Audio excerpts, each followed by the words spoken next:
Welcome to the continuation, day 2, of my attempt to clear all of World Crown of Super Mario 3D World on stream using every selectable character in the game.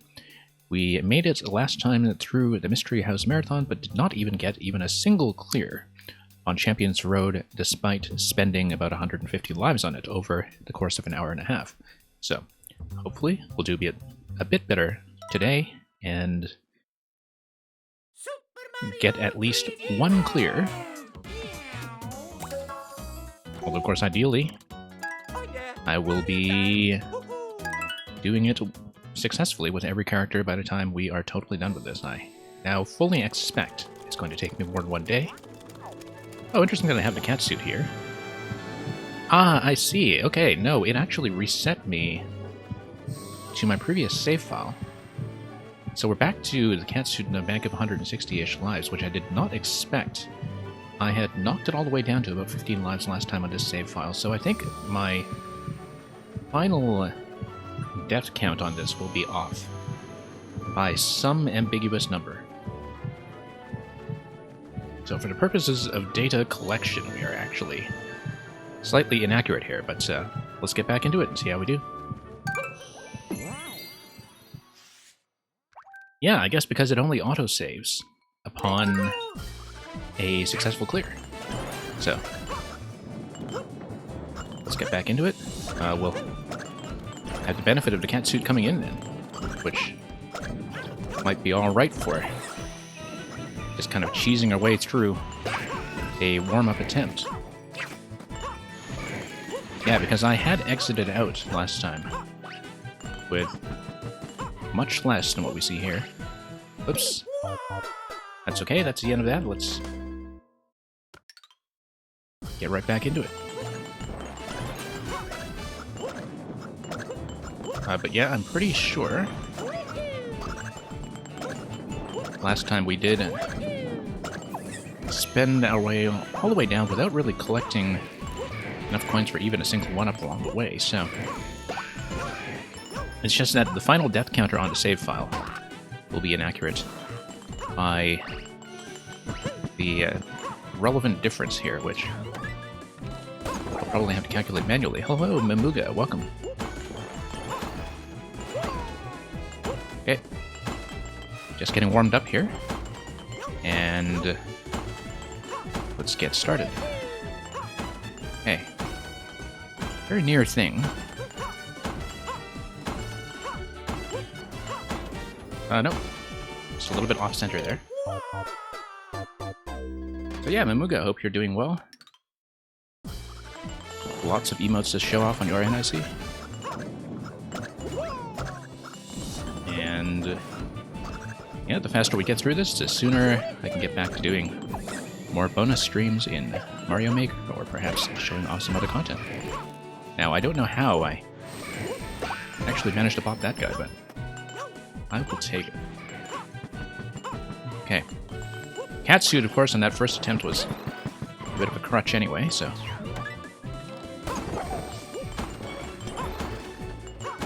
okay, doing fine so far. Felt like I was a little late on some of those jumps.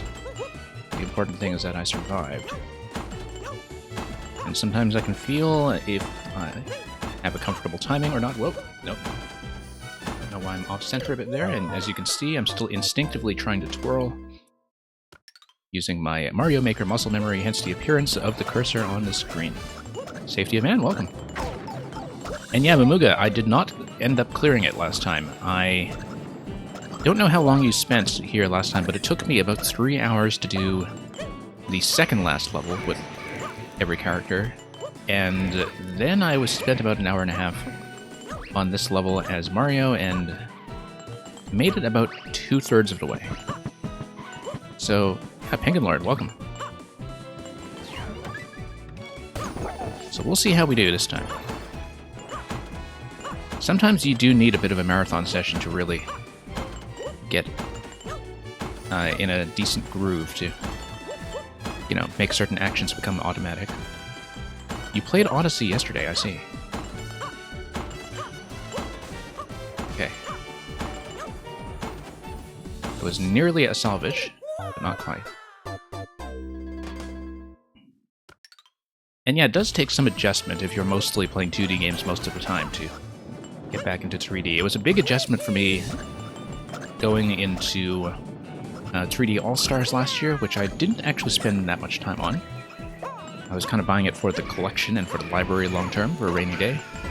But also when getting back into 3D Mario for Bowser's Fury back in February, there was definitely a little bit of awkward adjustment at first.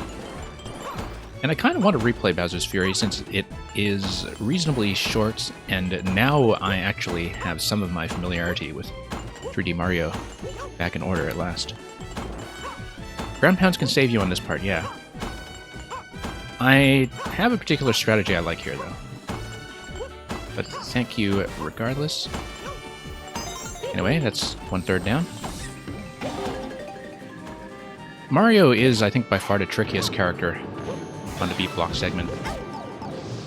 All of the other characters, including Toad, have some things they can use there to keep you alive. Okay. Losing the depth perception there onto Firepower as well as onto Magic Koopa. It's sort of interesting how familiar things like these beat blocks have actually become. Because back when Super Mario Galaxy came out, I think they were a fairly new thing in platformers. And then, by the time you got to Super Mario Maker 1, obviously we didn't have the on-off switches yet. We had other kinds of shell-based timers, but very rarely anything that would work by a similar mechanism. So after the Galaxy games, the first game that really kind of made me wake up and pay attention to the amount of mileage it was getting out of alternating rhythmic blocks was actually Celeste, because Celeste was, I think, the first major 2D translation of a lot of ideas that were introduced in Galaxy, such as the shadow clones that chase you and everything. But now that we are a couple years into Mario Maker 2, obviously, that kind of mechanism using on-off switches is just all over the place now, and very familiar. For Celeste, it wasn't really even in the B-sides. I think even a lot of the standard A-side concepts were already cribbing quite heavily from Galaxy. Now, I didn't actually finish the B-sides in that game. I was distracted by something, and now it's been long enough that I feel like I need to relearn all of Celeste if I want to attempt more difficult content. Namuga, I would not say that Mario is the worst character. He's the standard character, right?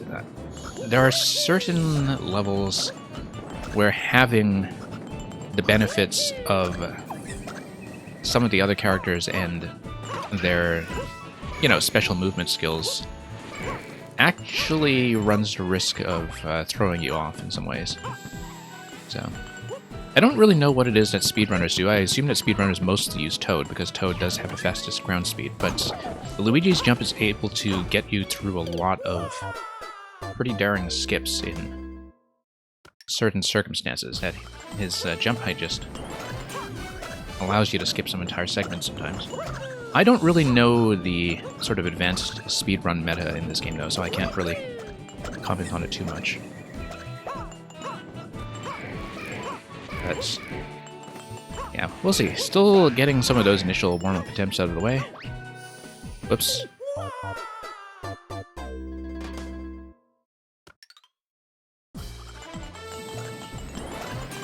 And yeah, we'll just keep on going.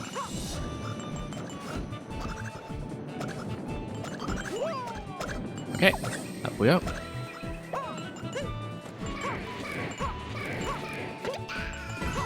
And yeah, these guys haven't been a problem in a while.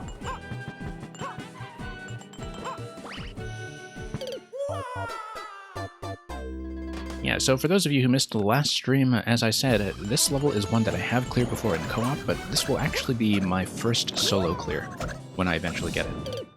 When I stop making mistakes like that one. Because I did play the whole game in co-op my first time through it back in 2013 to 2014. And playing this level specifically in co-op with a good partner is really an unforgettable experience. Highly recommended if you have somebody you can play with, especially locally. Now, this time I am flying solo. Now, safety of pen, if you're still here, I realized that... Whoops. That was totally off because I was too busy talking. But I remember you saying that you were doing a big catch-up on all of the All-Stars collection, including Galaxy. And I think last time we spoke on a subject, you were pretty early into Galaxy so far. And hello, Mang, welcome. And here we go. So yeah, I hope that was an enjoyable experience for you. Kind of too bad you don't have access to Galaxy 2 on this platform, because Galaxy 2 is really amazing in its own way, and a very important transitional game, I think, between Galaxy and 3D Land / 3D World.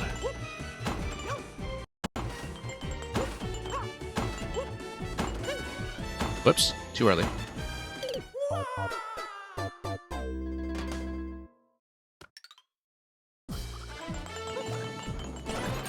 But yeah, it's been really interesting to see... Oh, whoops. Here we go. Not quite, not quite. Well, I actually salvaged that somewhat. Of course, taking a hit to this early is not a great idea. You become heavily invested back into Maker 2, that's always good to know. I mean, Maker 2 is very much a drop-in and drop-out kind of game, I think. Even people who are very dedicated to it will take breaks from time to time, and that's, I think, something perfectly normal that keeps the game fresh. So,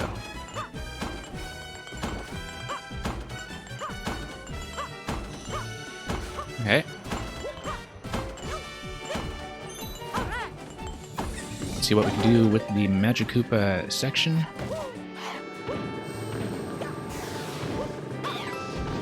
And this guy, whoops. You played through all of Super Mario World for the first time, as in all 96 exits. Because I remember that it was your first time through SMP 3 last year, when you were fairly new to the stream, because we had talked about that. But yeah, I actually sort of did a replay of Super Mario World for 96 Exits around this time last year. Almost exactly a year ago, in fact. Because I hadn't done that in a long, long time, and I just decided to sit down and do it one day, and it's really a fascinating game to go back to, especially if you come from a lot of Mario Maker experience and see all of the minute engine differences catch you completely off guard. You know, just the collision behaviors, and I think the thing that really threw me off, in fact, was the size of the dry bones set. The dry bones in Super Mario World are using a much larger sprite than they do in Maker 2. Oops. Or Maker 1, for that matter. I mean, Safety of Mander is never a bad time to get into these. They're timeless for a reason. I think all of mainline Mario has really aged stupendously well.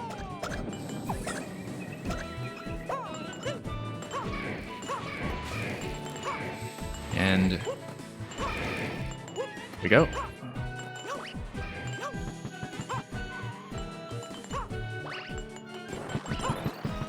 There we go.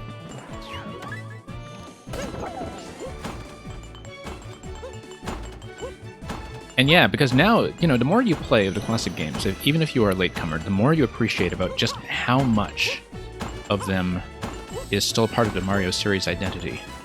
Like, if you look at Dolphin Shoals in Mario Kart 8, for instance, what an incredible treat that is for people with Super Mario World experience.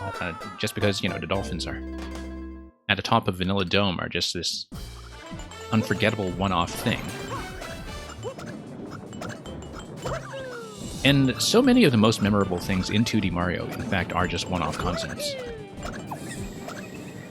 In the way that Kuribo's shoe originally was in SMB3, and I think even the newer games have some things like that. Like the Flipperus level, you know, with the little pink walrus guys in NSMBU.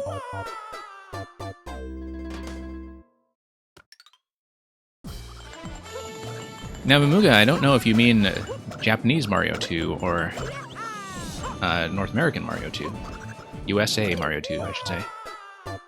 Which is, of course, what most of us talk about when we say Mario 2. The game that was originally Doki Doki Panic, which I think is just such a natural part of the Mario firmament now that it actually seems like less of a black sheep game than it did when the series was rather young, I think. I mean, it's very different. You can tell that it was retrofitted from something that was not originally a Mario game. But I think a lot of its influence has been rehabilitated into the series, especially with things like all the bits and pieces of SMB2, in fact, that are in this game. The slot machines, the bonus room music in the slot machines, the selectable characters, of course, being the most conspicuous thing. Okay, too early that time.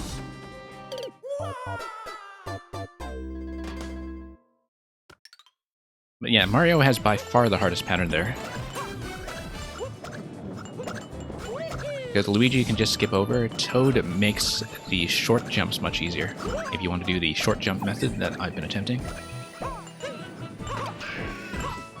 And of course the princesses just have their own movement adjustment that makes that a whole lot easier, so...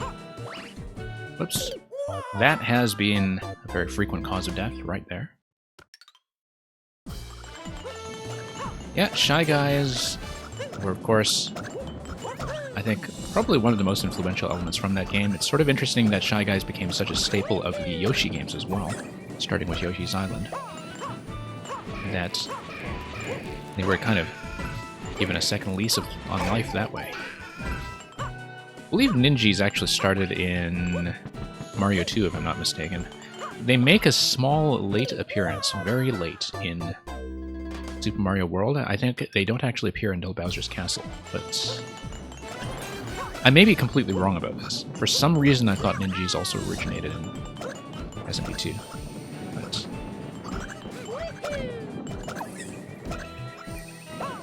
But yeah, it's sort of interesting that Shy Guys just received so much development over in Yoshi territory.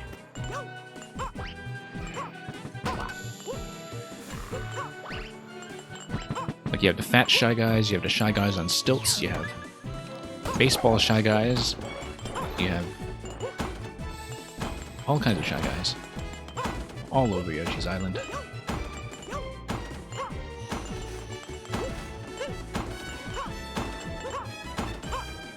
Okay.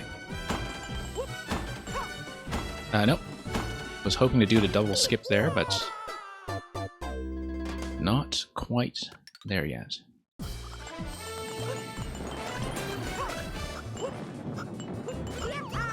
It's sort of interesting to look back at how many Nintendo series decided to do something completely different for the second entry. Not counting, of course, Japanese SMB2.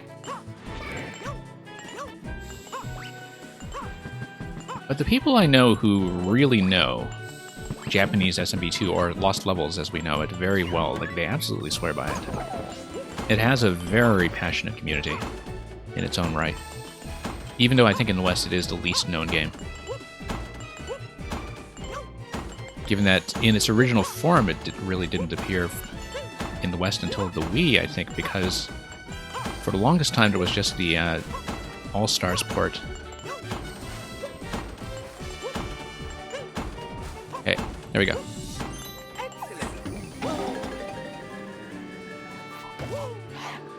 Yeah, I've got to say I've never actually liked the original 2D Super Mario All-Stars. Something about its rendition classic games does feel completely off to me. Okay, past the Magikoopas for the first time in this sitting. Nope, was hoping to get a second jump there. Well, I mean, Lost Levels is not a game that I know that well either. It is in the online app on the Switch. And it was, of course, recently bundled in the collectible Game & Watch as well. But yeah, there are a lot of things that originated there, like the poison mushrooms. It is noticeably more difficult. And the original game actually is pretty tricky as it is, that if you don't know things like the infinite one-up tricks, and even if you know things like the warp zones, which were pretty standard community knowledge back in the day, I think a lot of people, if you really press them on a subject, who are 30-year veterans of this series, or 35-year veterans of this series, will admit that they've never actually beaten SMB1. Or at least that they've never beaten it without, you know, skipping warp zones and just taking it all the way through to collect lives, or using the one-up trick, or other things. Okay. That was nearly salvaged. Okay, I don't know why directionally I wasn't going where I wanted there. I was pulling back on a backflip kind of weirdly in that segment, and I had cleared it so cleanly, taken out the Magikoopas with no problems.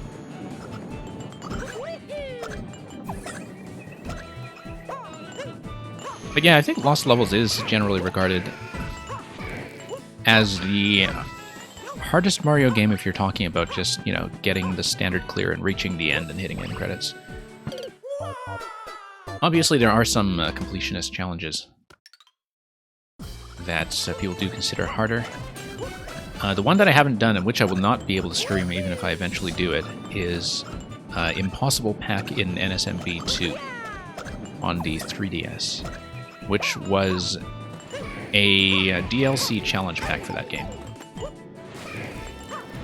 which is apparently the hardest official Nintendo level. But that's something that I have actually not done. And, you know, if we're just talking about raw number of attempts or deaths or whatever, I'm absolutely sure a lot of things like the Kaizo content you see in Maker 2 is much harder.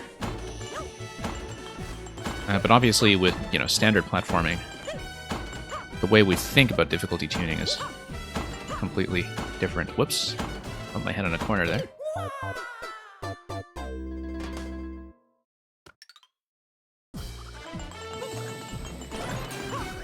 It's okay, still feel like I'm in the early warm-up phases of this. Of course, time just kind of disappears when you play lengthy levels like this.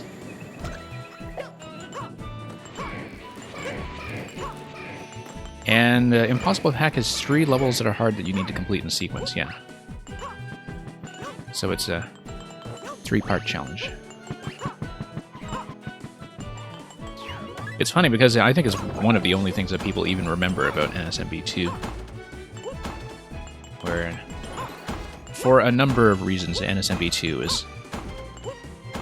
I mean, it's a very clean and polished game, but it's also the most skippable and least consequential of the series for a number of reasons. Mostly because it adds so little new material that it kind of contributes very little to the overall identity of the series, which is sometimes an accusation that I think is unfairly lobbed at the other NSMB games. Like, the other NSMB games, particularly the other 2 sequels on Wii and Wii U, moved the ball in terms of Mario design much more than people give them credit for. Oops. Have to remember to long jump there.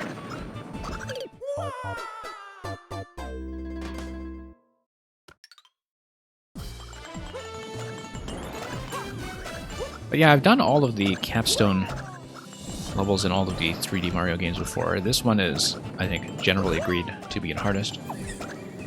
When I think about the finale level of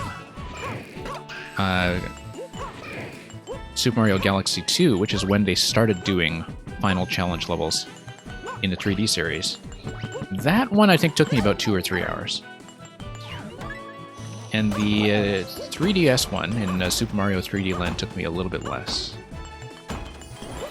Champions Road, even for my initial clear in co-op many years ago, took ages. Took so many attempts. And that's even with co-op, where one player can survive the other player dying and continue. Okay. There we go.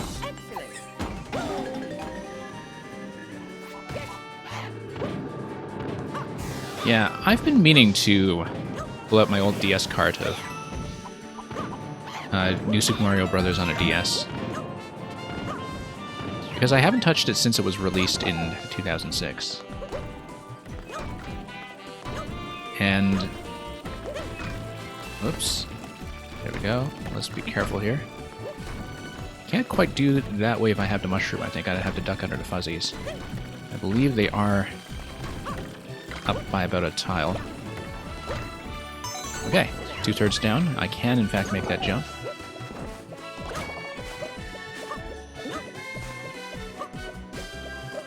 Okay. Nope. Nope, let's bounce. Okay, let's get the bounce accurately. This section, at least, you get a gentle retry off it. You do need to get into the pattern.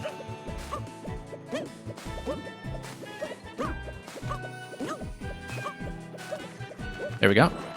Okay, that's better than I did last session, in fact. Now, this obstacle with the piranhas, we'll just let it reset, but this I've always thought about. Because it is the one thing in this level that feels like it's not really doable in co-op.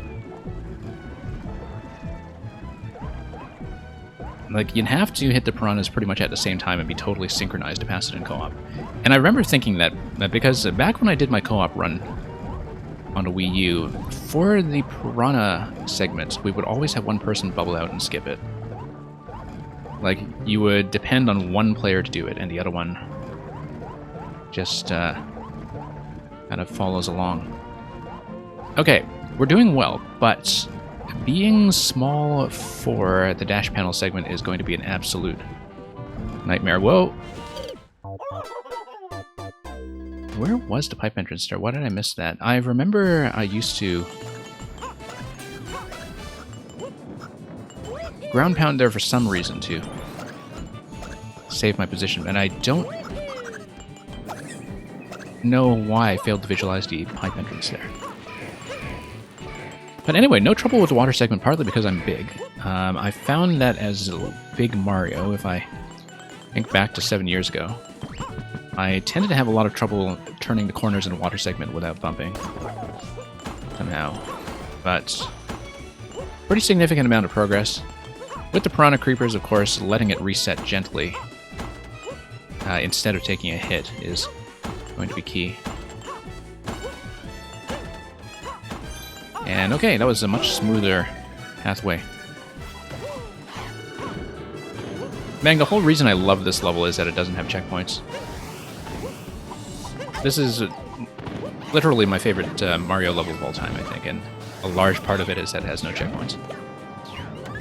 And the obstacles are tuned in such a way that having no checkpoints makes sense and is kind of meaningful. Yeah, no, I've loved every single one of the no checkpoint finales that they've introduced since Galaxy 2. I thought Odyssey's was comparatively weak, because Odyssey just gives you too much of a safety net, but it is a very Odyssey-style level, and it was the first one they had done since introducing these finale levels that was in a more exploration-oriented game. Anyway, Mamuga, you'll have to tell me when you get back what the sensible topic on your house is, if you're still able to listen. And here we go.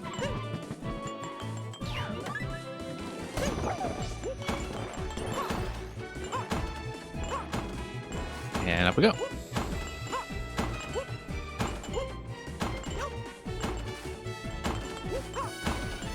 But yeah, I'm a big fan of long finale levels with no checkpoints. It's actually a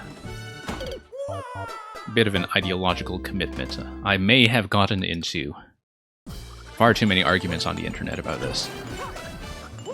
But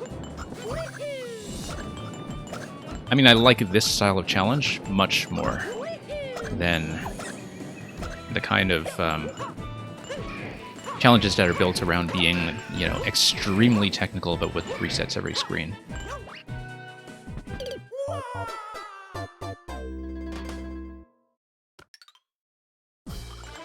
Yeah.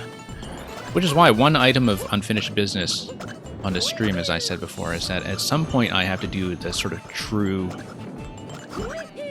100% clear on Yooka-Laylee and the Impossible Lair.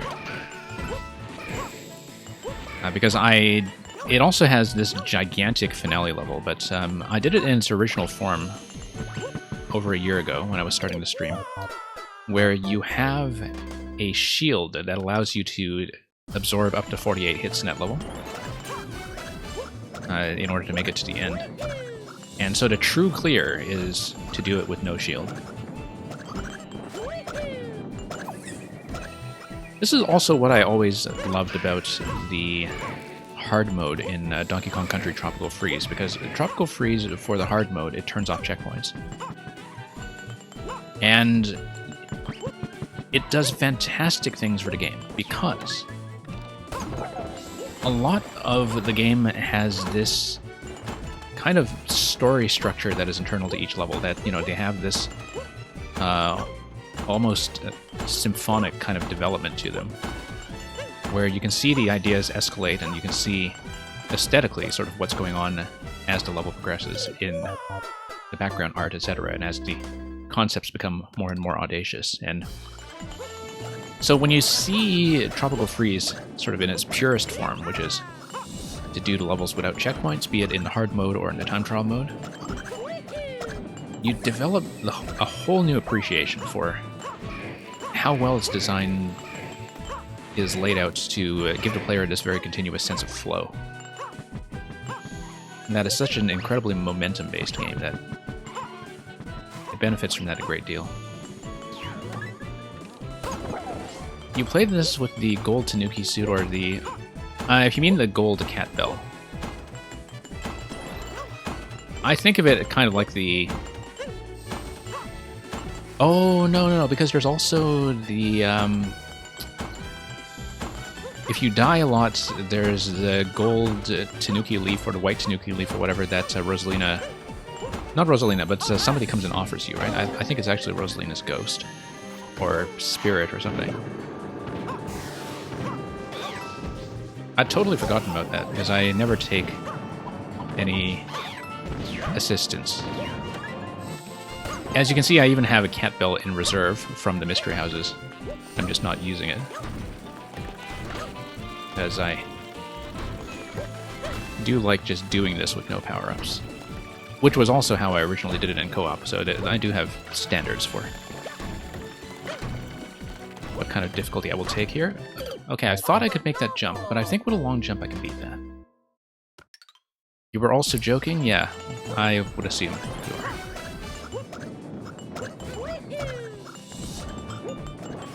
But of course, sometimes I fail to take you seriously, when you do in fact mean something seriously, like when you put a Z on your level. From time to time.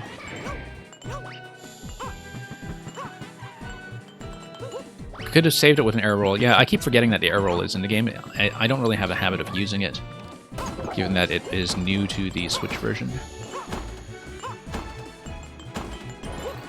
I mean, I probably can use it, but sometimes doing things outside your muscle memory is just going to lead to disaster. Okay. Too soon.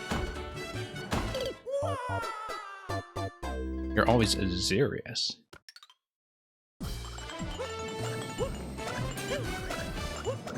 Oops. Okay, salvage that just barely. And my timing is going to be a little bit off in this section, but it shouldn't matter too much. The second of these guys here caused so much trouble back when I was doing this on Wii U many years ago. I remember I got hit by the second of the Space Goombas, or whatever they're called, the Galaxy Goombas. I got hit by the second one more than any other enemy in the game, I think. But then, of course, in co-op you have a little less space to work with, because you're also colliding with the other player.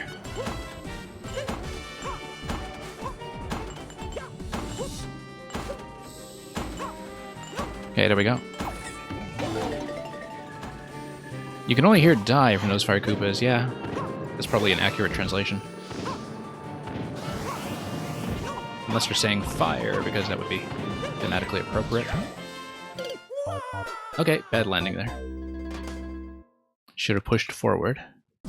I didn't know if I was going to accurately hit that Magic Koopa, so I was pulling back a bit. And should have committed to my direction of travel.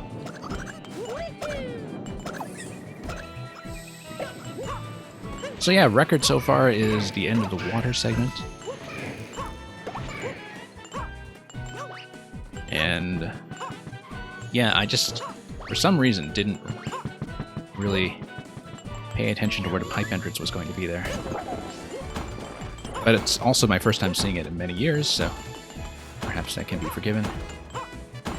And after that is already the dash panel segment, which is by far the hardest thing here, I think.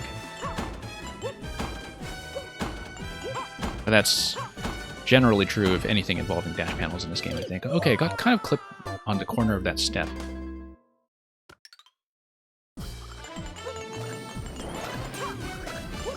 It's okay, though. The fact that I can get all the way to the water segment without too much pain does make at least one clear seem within reach. What happens if you lose all your lives?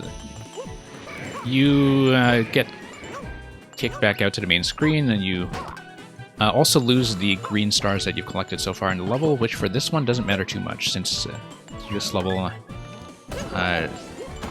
doesn't have checkpoints anyway, and the green stars are directly in your main path. They're not exploration-based. I think I probably also lose my reserve power-up. Game over mattered a lot more for co-op. Because for co-op, so long as you have some lives in the bank, the players all had a shared bank in this game, and so long as you have some lives in the bank, a person is still able to respawn. And so if the other person just stays alive, then the player who died can just bubble back in.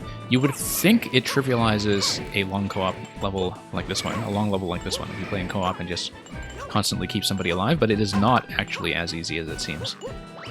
It doesn't trivialize nearly as much as it seems.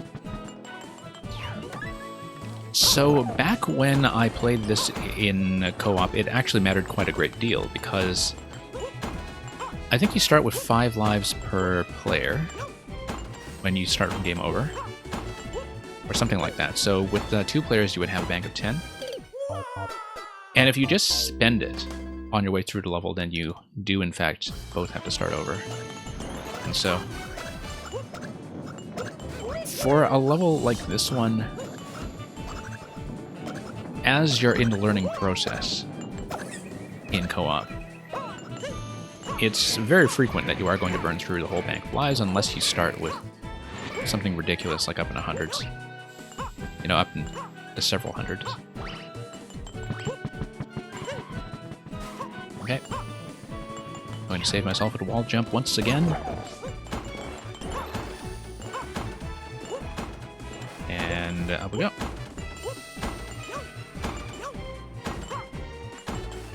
Up we go. And okay. poorly timed there.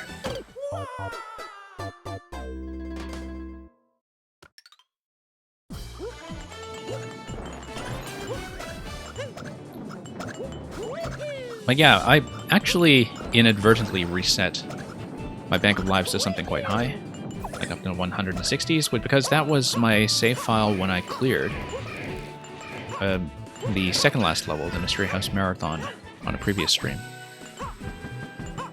And last stream I quit Out of Champions Road for reasons of time, back when I was down to about 15 lives or so. And I didn't save, and so I didn't save the number of deaths that I took in a previous segment, unfortunately. And I was trying to get some accurate data on this, so I'll just have to calculate this manually.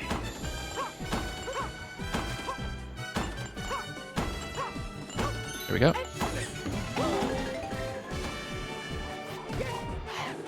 Because save files do in fact list your total number of deaths. And okay, here we are again.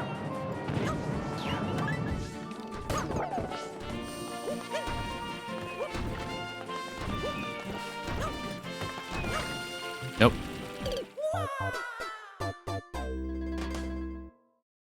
Yeah, just staying in the front of the platform, in fact, is enough to get through the fuzzies. If I am Super Mario, I believe I do have to duck there, but I can stay out of range on that moving platform past that swing. Okay, as long as I have a good consistent takeoff point here, I tend to be doing okay in terms of not falling through the gap, which was responsible for a pretty significant number of deaths.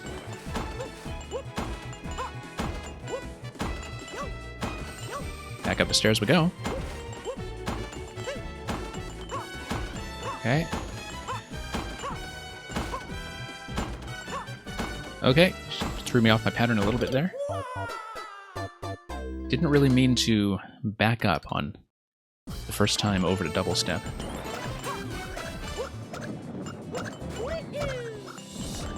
And yeah, we'll eventually just get a more consistent pattern there. It is still one of the major roadblocks in the first section. In fact, the major roadblock leading up to the first star. Whoops. Don't know if there's a better way to get that landing. I don't really want to pull back on that landing because I want to retain my dashing speed. Whoops. And Mooga, welcome back. So you said there was an interesting topic in your house earlier? Or something to that effect? But in any case, glad to have you back. Oh, you said a sensible topic. Okay, yeah. Well, I mean, that's usually a good thing.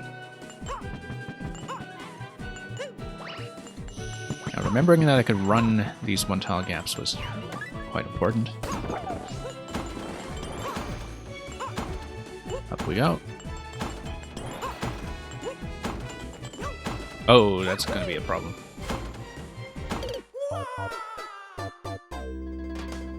Did not get enough momentum going into my intended jump there. And dodge this guy. Remembering the long jump there is going to solve a lot of problems. And up we go.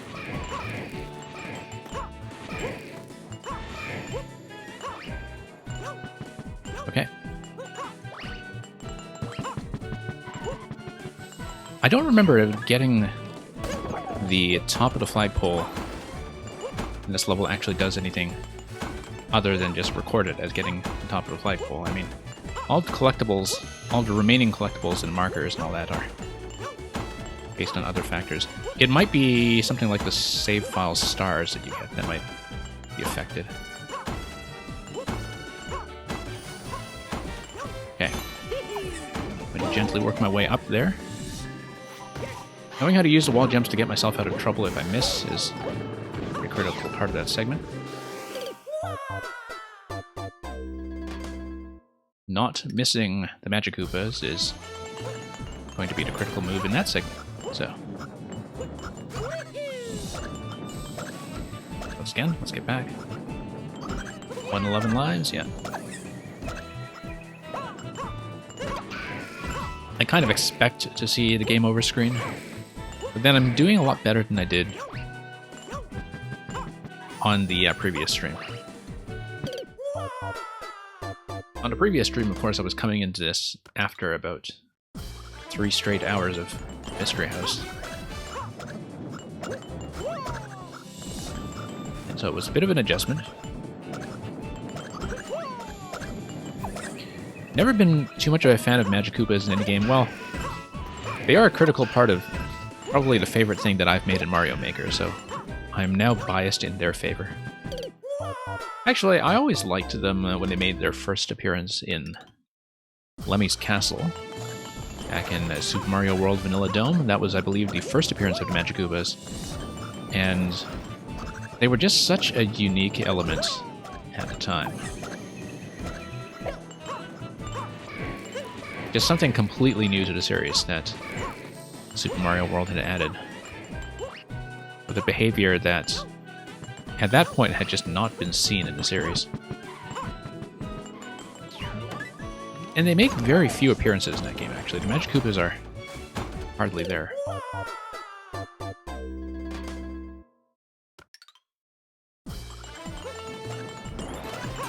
But as I was saying before, most of the things that people find most memorable about the Mario games are actually the elements that are one-offs. For some reason, it's the material that is least repeated that really stands out in people's minds, I think. Actually, that's pretty understandable. I think it's intuitive that that would be the case. You know, because you're looking for the thing that stands out from the rest of the experience. Again, that's something I really respect about NSMBU, that it really has this commitment to the idea that each level is going to have its own unique concept.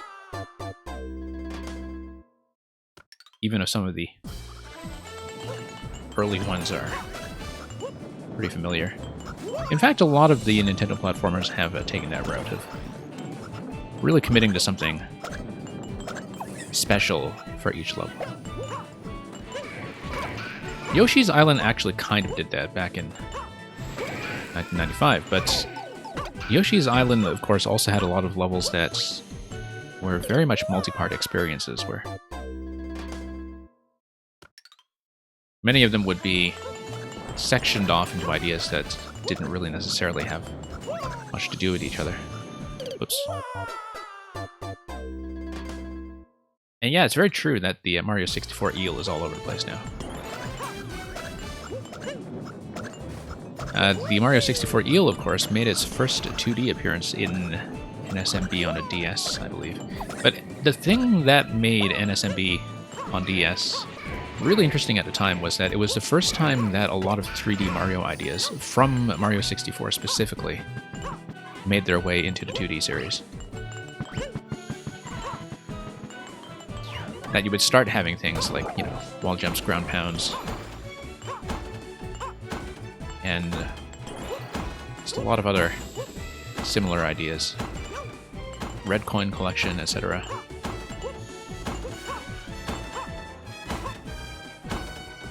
Just a lot of things that we take for granted these days. And K-Pops, thank you for wishing me good luck. Hope you are enjoying the stream. And up we go.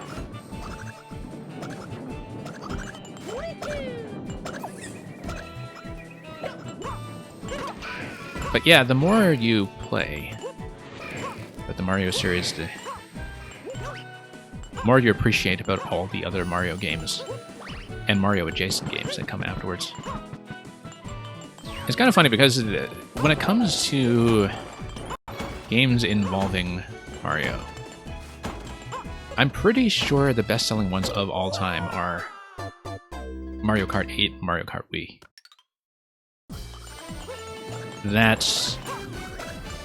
You know, Mario Kart is actually much more the face of Mario than people realize. If you just go by raw sales numbers as well as just exposure to people through a lot of community multiplayer. And it's kind of strange to think about if you have been with the series since before Mario Kart was ever a thing. But that's legitimately the case, and so you do have a significant number of people out there who, you know, haven't necessarily played the games that they would recognize, say, TikTok Clock from, or anything like that. But, or Dolphin Shoals, for that matter.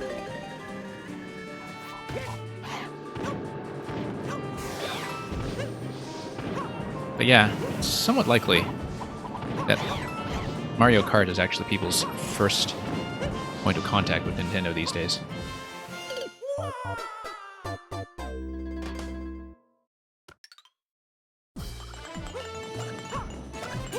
Also strange to think about how long it has been since we got a brand new Mario Kart. I mean, Mario Kart 8 is a wonderful, wonderful game.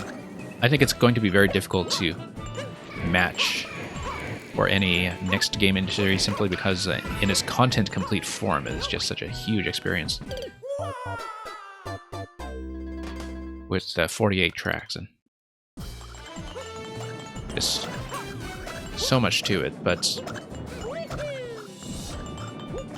I did always think it was unfortunate that the Double Dash format has never come back, because Double Dash is just this incredible co-op concept that has never come back to the series since.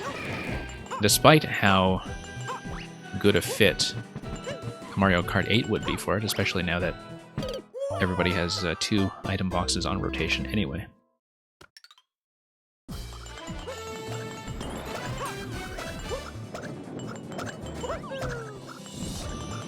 But yeah, it's definitely,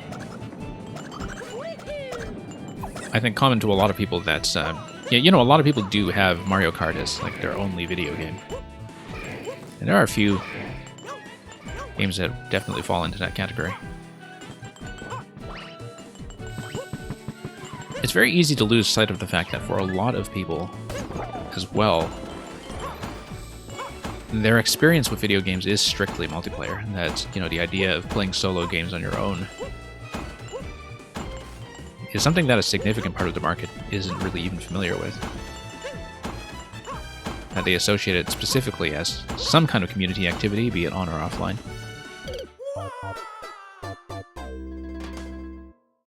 I don't know that the next Mario Kart would necessarily benefit from a Smash approach of just scaling upwards. If you mean just incorporating all of the existing levels, well, I mean, there's actually quite a lot that is still missing from the HD era. Like a lot of levels that have already been into Retro Cups once, but really do deserve to be brought back even more. I was really surprised, actually, that Wario Coliseum on from Double Dash never made it into Mario Kart 8, given that Wario Coliseum was known for all of these curvy tracks that had tons of verticality that seemed like they would just be a totally natural fit for Mario Kart 8's gravity concept and natural sense of curvature.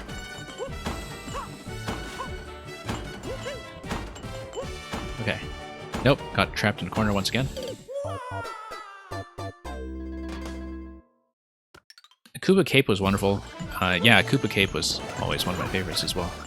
I mean, a lot of that they didn't remaster because it had just recently been brought back for the Retro Cups in Mario Kart 7. Same goes for Waluigi Pinball, I think. And yeah, in terms of the character selection, though, I mean, you can tell that a lot of the roster in Mario Kart 8 is kind of weight class filler. And I actually feel like one criticism I have of Mario Kart 8 is that it didn't really lean heavily enough into having a lot of existing characters, like minor characters or enemies that are from the Mario games themselves. I don't think it draws heavily enough from platformer Mario in some ways, when it comes to the character selection. When it comes to the courses, certainly, but the fact that it would rather go for, you know, baby versions of all of the main characters rather than going for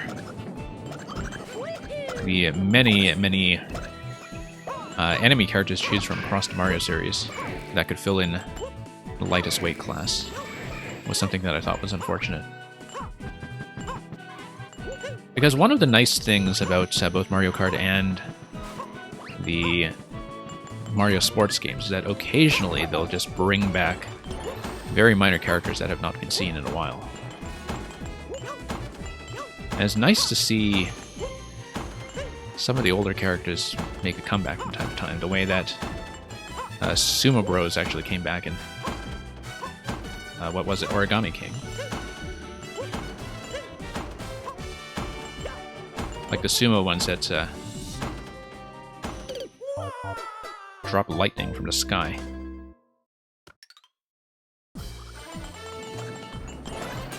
Yeah, it was nice to see Spike be so well implemented in Mario Maker.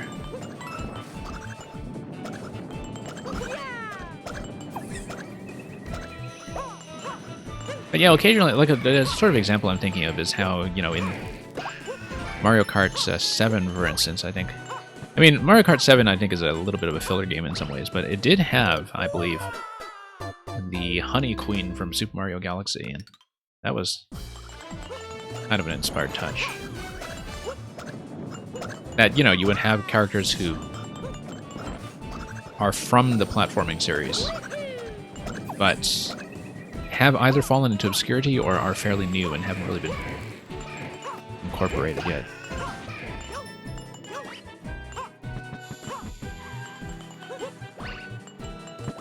Although, it's kind of interesting every now and then to see spin-off characters become more prominent, which, of course, has happened in a very big way with Toadette, even just over the last few years.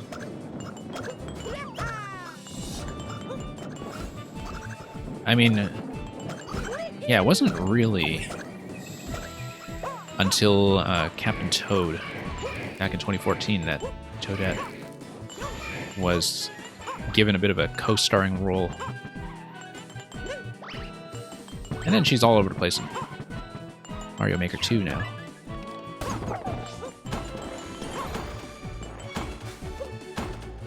Because Toadette was very much just somebody who originated as a filler partner back in Double Dash, I believe.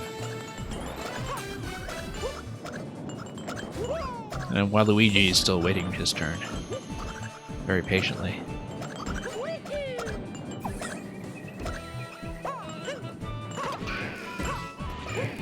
And up we go.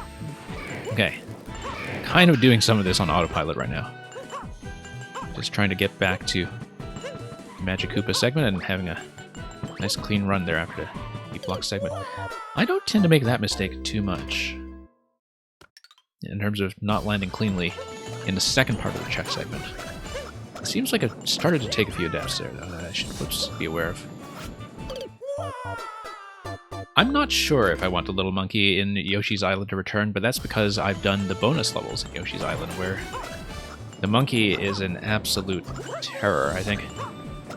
Of the unlockable special levels in Yoshi's Island, I think the monkey one was by far the one I had the most trouble with.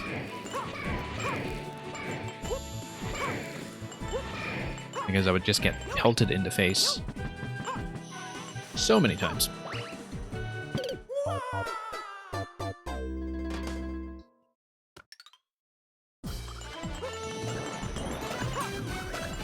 But yeah, here we go. But it's really been interesting to see the 3D games in particular just move the ball so much when it comes to expanding the classic enemy set.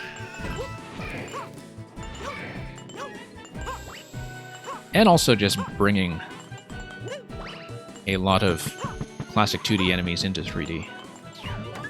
As we can see with Chargin' Chuck over here, and as we kind of steadily saw with the reintroduction of Fire and Boomerang Bros.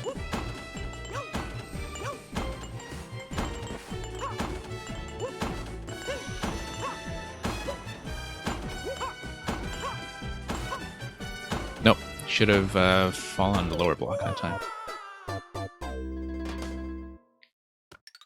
Yeah, falling back on the lower block is fine. It gives me enough time to step my way back up.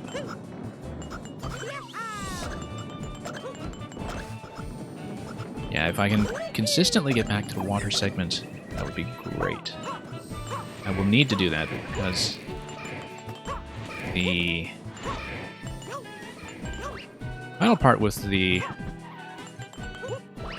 dash panels into beams is something that I have not even seen yet.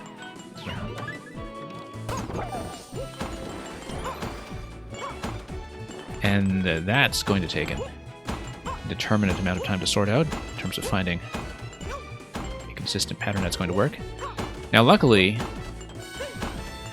as with the mystery houses, I mean, the first clear is going to be the hardest clear, I think. That after I get this down with Mario, while I do expect the other characters to give me a little bit of trouble, I don't expect to take nearly as long. I think if I get most of my patterns figured out with Mario, the adjustments with the other characters are mostly adjustments that are going to make things easier. So.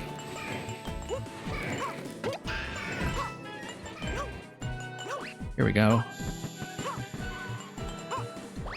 And forward.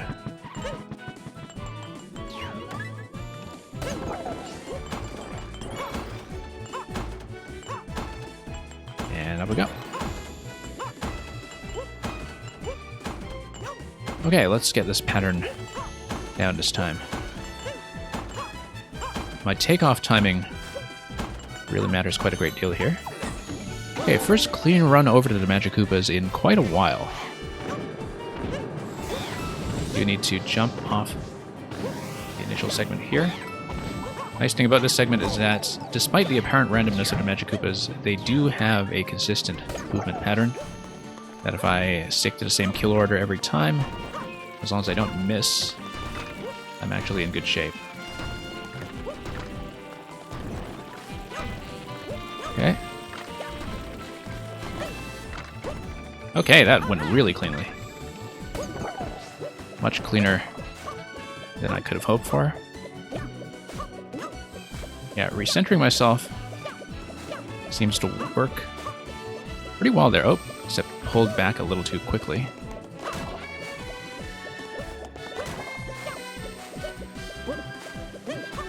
Nope. Yeah, I want to be slightly away from the wall, but only slightly. Nope.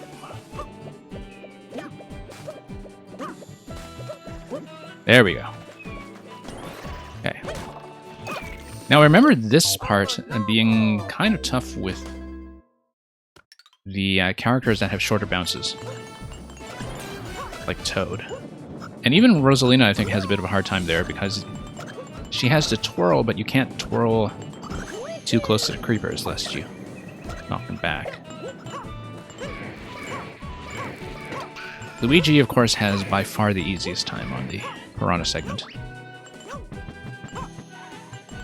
I kind of recall, in fact, that back when I played co-op, like every time we hit game over, we would just do a random character selection, and on the Piranha segment, because we would just have one person bubble out and the other one do it, usually the person who drew Luigi would definitely be taking that segment, I think, if I recall.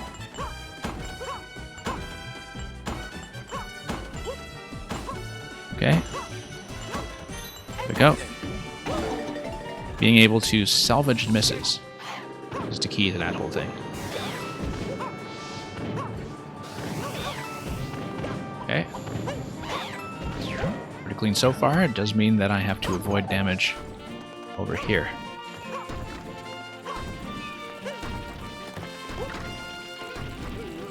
Okay.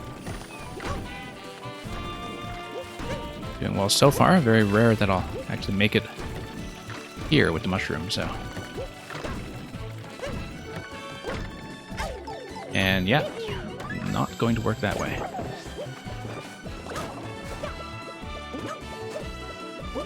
Okay, I'm going to pull back slightly from the wall. Whoops. Oh, bounced right into that guy. Pretty unnecessary death there, given that I have a pretty gentle safety net on the lowest level. If I do in fact miss. So the trick to that, and the Piranha Creeper segment immediately afterwards, is that I should be playing as safe as possible. I am not crunched for time. Oops. First time in quite a while that I've gotten hit over here. Yeah, doing a bit of an adjustment for the landing is going to be fine. Here. It doesn't really lose enough momentum to totally kill the dash move, so I should let myself adjust quite a bit more onto Chucks.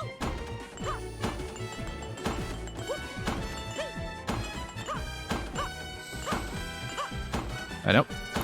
Hesitated a little bit there when I was deciding whether to push forward or go back, and so it's okay, steadily getting that pattern down. I'm not too worried about it, it's just that my percentage of success is something that we should be raising steadily. I mean, that's the point of practicing this. Yeah, currently about an hour into the stream today, and we have not seen the dash panels yet. But we'll see how much complexity that's going to add when I get there.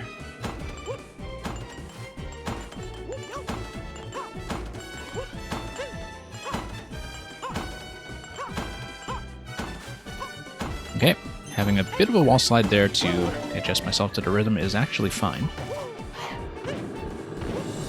Timing, after all, is everything. Okay, having a consistent pattern here is, of course, going to be necessary. I'm going to salvage that with the wall jumps. Yeah, I don't really see the point of going for the Piranha to get rid of the fuzzies. The fuzzies really cause me no trouble whatsoever. I'd rather not risk it. Okay, jumping straight for it from the first panel is in fact something I can do when I'm dashing, so getting here as Super Mario for the first time.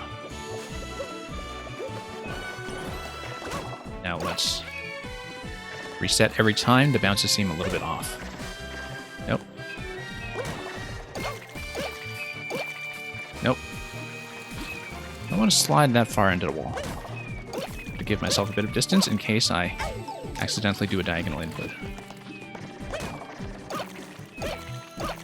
Nope.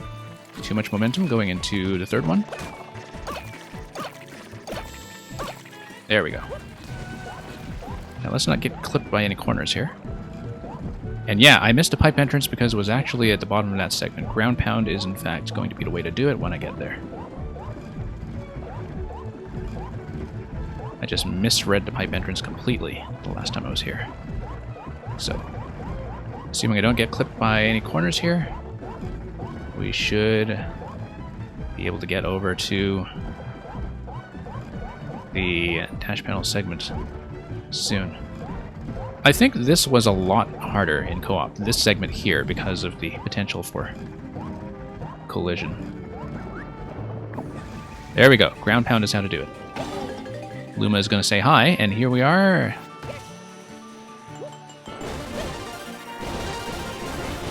Okay.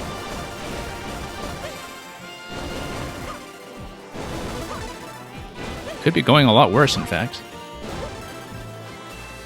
And I say that right as I make too much of an adjustment there, and it seems like the pattern we had was actually quite safe. That was not too bad. Didn't quite make it to the third green star yet, but that is easily the best attempt we've had so far, and given that I believe that is the last segment,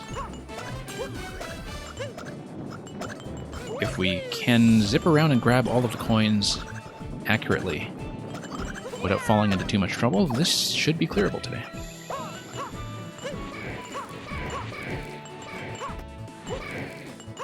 Okay. And then we'll go right back in with Luigi after the fact. Whoops. First time I've made that mistake.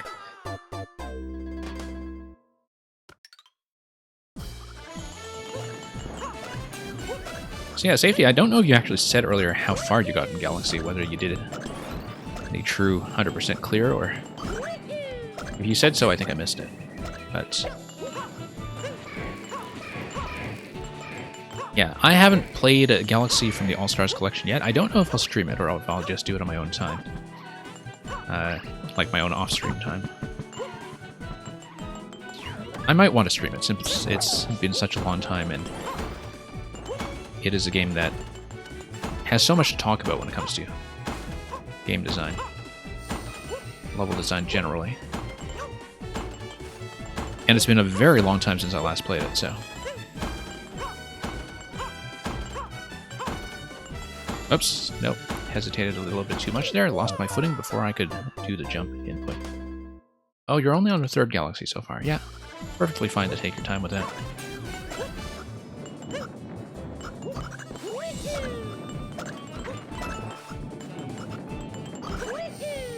I mean, it is a very substantial experience.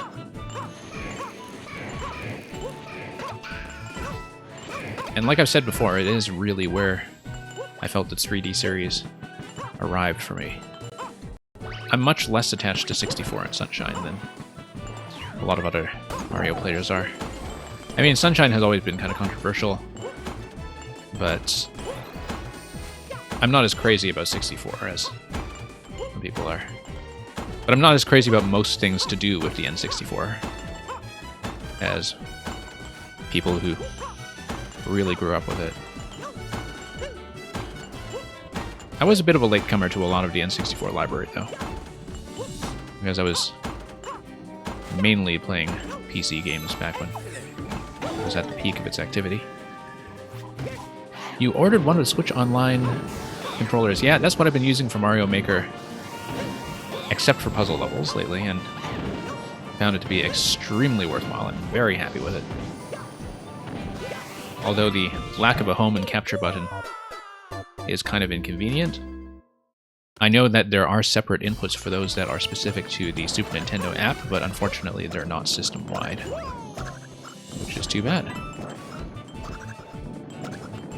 Because I like using both the home and capture buttons quite a lot, so... always have to reach over for my other controller when I need that. Although usually, since I'm filming everything anyway, for Mario Maker I don't need that. And I found a lot of the harder content of Mario Maker, such as the Kaizo levels that people send me from time to time, much more doable with the Super Nintendo pad. There are a lot of games I want to return to with the Super Nintendo pad just to see how they feel. You know, games like Celeste and Ukulele and the rest. I've always been more comfortable with controllers that are very lightweight, that don't have the grip handles. I know the grip handles are meant to be ergonomic, but I find that I just tend to sweat into them. Or that I might tighten up my grip a little too much. And I find that for long sessions, the Super Nintendo controller really was something that got it right on the first try. Much more ergonomic, of course, than the original NES controller, which just kind of poked you sometimes with the corners of its rectangle. Yeah, I found that while previously I was using the Pro Controller all the time in Mario Maker, and I found that the biggest issue was that it would have that issue with erroneous diagonal inputs sometimes, which is just due to the D-pad design on the Pro Controller and how it rocks back and forth when you have a lot of quick left and right motions, which everybody who has tried to play Tetris with it can attest is kind of a big problem. And for the most part, with platformers, it's not an issue. Because with platformers, most of the time, things like the up input doesn't really matter. Because you're just mostly going left and right, and occasionally you have a very, you know, committed crouch action in there somewhere, but for the most part, having an erroneous diagonal input every now and then for most platformers is not a problem like it would be for Tetris. For Mario Maker, though, in the 3D world theme, I had a lot of issues with the rolling and the high jump inputs and the long jump and so on, where you would have things like a long jump register as a spin. Oh, okay, so you actually got the Famicom-style ones with the colored buttons. Very nice. Rather than just the International Indigo.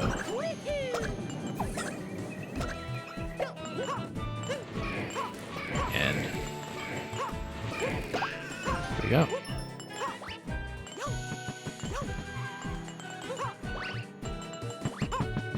Yeah, well, glad to hear you could get your hands on that. Yeah, I had a big 2D kick after ordering mine last year as well, where I just, you know, decided to sit down and just run DKC 1 one night just to get the controller warmed up and just managed to do the whole thing in one sitting, which is not something I did when I was younger.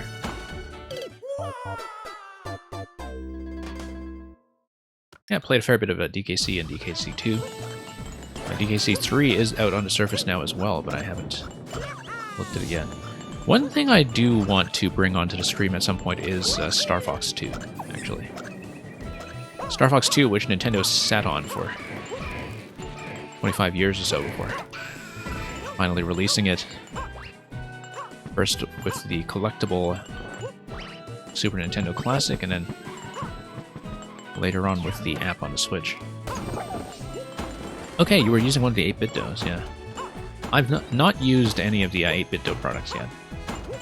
I know there are some people who swear by them, but I also know somebody who's a ROM hack player who's just killed a ton of third-party controllers. He has a whole pile of wrecked controllers. So. Okay. There we go. Just have to take that patiently and calmly when I know my timing is going to be off, and all the appropriate adjustments can be made without too much pain. Oh no. I knew that was not going to go well. And yeah, Star Fox 2, the official date is actually 2017, because they just, you know, sat on it until then. It was originally completed sometime in the mid-90s, by around 95 or so, I think. But by that point, it was close enough to the release of the N64 that they decided to just sit on it, which is kind of unfortunate. There is, I've heard, a lot of visible influence of Star Fox 2 on Star Fox Zero. That Star Fox Zero actually brings back certain vehicles and characters from Star Fox 2 for the first time, and it came out before Star Fox 2 itself had come out, officially. So yeah, it is technically a 2017 game. And I always liked the original Star Fox. I am a lot closer to the original Star Fox than I am to Star Fox 64. But there's a lot about the tone and structure of the original game that has not come back to the series since. It has a very unique identity.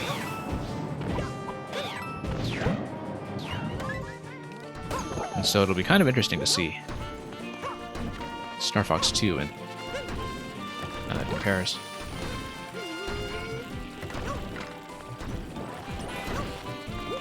And back we go. Okay, that was surprisingly decent. Now let's just not take damage.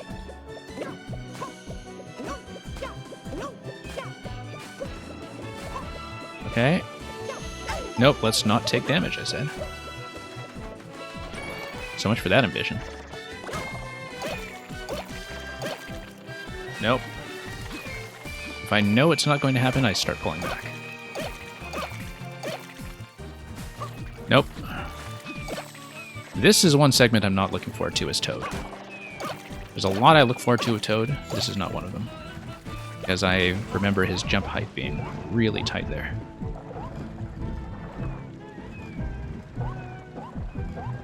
But we'll see. I mean, Mario's jump height there is kind of tight as well. And actually, I remember Peach having a lot of trouble with that segment because her horizontal float isn't going to save you if you just can't get enough height in the first place. Okay, so here's the method here. We wait and then we ground pound into the entrance. And... yeah. Okay. Thought I was going to miss for a moment.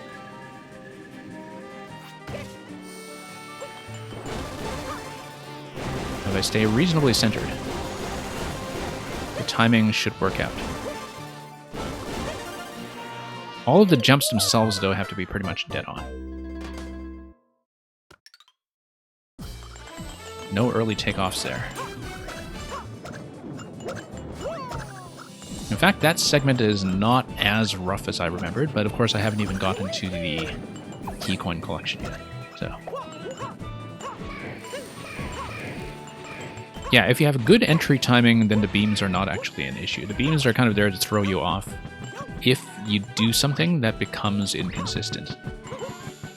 And of course, if you miss any of the key coins along the collection route, then you introduce a lot of inconsistency rather, right there.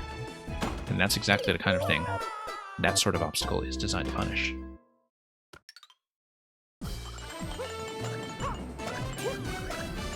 Okay, here we go.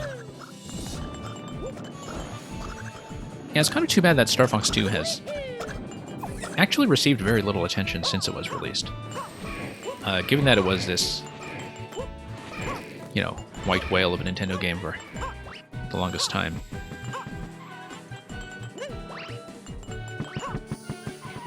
I kind of suspect, though, in many ways, that people are largely not as into Star Fox as they think they are. Like, it is a series that I think is out of step with a lot of modern trends in terms of what players tend to expect these days, which is something unfortunate, I think, because I actually do enjoy Star Fox quite a lot. I even enjoyed Star Fox Zero quite a lot, in fact. A lot more than most people.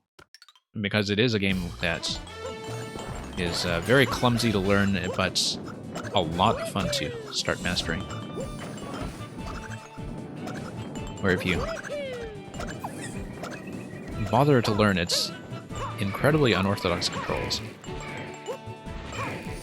it really comes together in a way that no other flight simulator has in terms of the level of granularity that you can have over the controls.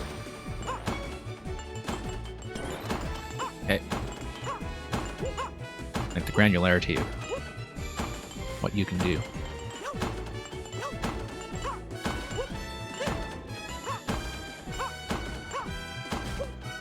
Okay, there we go. Nearly missed there. But we did manage to put that together.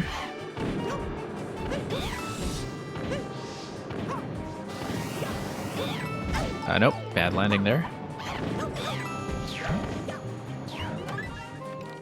It's okay, we're getting back here a lot more consistently.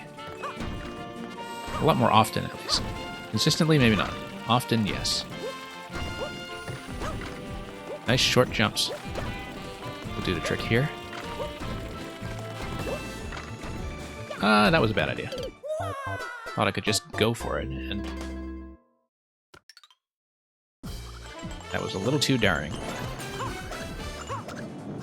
And altogether unsuccessful.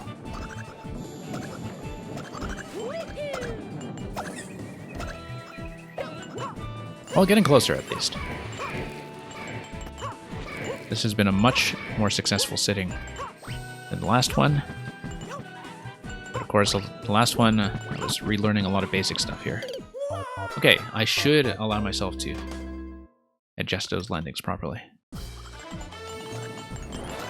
have a lot more flexibility to adjust my landing there than I might presume. So we'll see. I feel like we'll definitely get one clear today. Whether I have enough time to get a second one is anyone's guess, but Luigi, in many respects, is the easiest character on this level. Although, of course, once you get into the dash panels, you have to adjust for the different characters' jump heights and distances, and so I might need to relearn the dash panel pattern with everybody. Nope.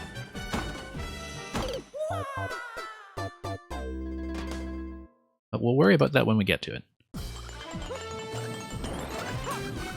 Yeah, the height checks worry me a bit with Toad, and to some extent with Peach on the Piranha segment, but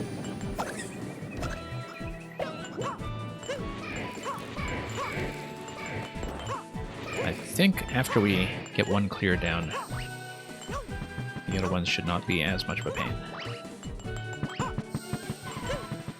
And back we go. Very inspired choice to go with Gusty Garden Galaxy for music of this final level. It is one that is not only thematically fitting here, but it's kind of become the sound of the finale in some ways. Starting with Galaxy 2 for sure. I don't actually remember what the music to Crown, or sorry, Special 8 Crown was in, this is Crown, but Special 8 Crown in 3D Land was. I think it might have been Gusty Garden as well.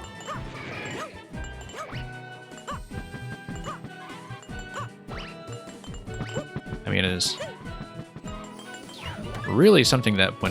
Oh, by the way, look at this. 69 lives, 69 coins. Nice. Wait, let's...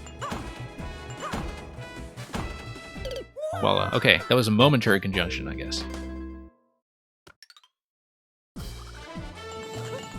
68 lives, so the elegance has been lost, but...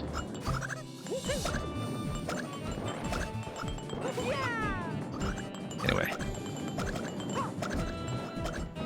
Back we go. That may have been a bit of a distraction.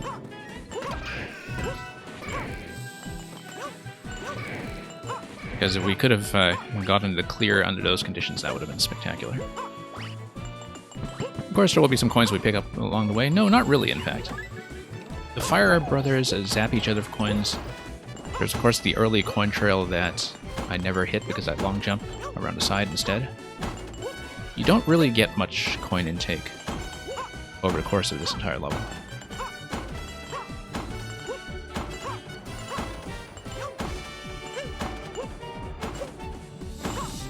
Okay, there we go. Barely salvaged.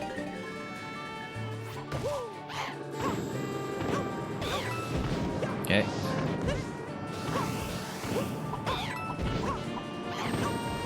Okay.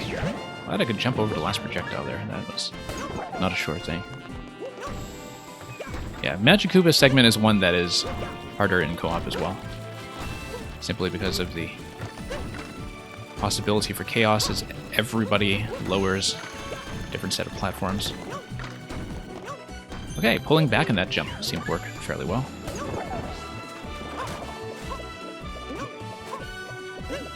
Here we go. Okay. Having a hit buffer here is going to be very helpful. Now here, this is my first time here as Super Mario, and the trick will be to not have trouble with the corners.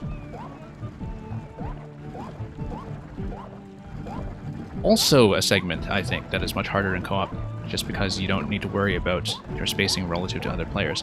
If you're kind of trailing behind in co-op in this segment, it actually becomes kind of tricky to turn around on the right side there without taking a hit. because you can be very easily outpaced. Okay. Let's let this guy move out, and then we'll ground pound. And there we go. I now am able to take up to 1 hit for dash panels, but then I have to make all the jumps still.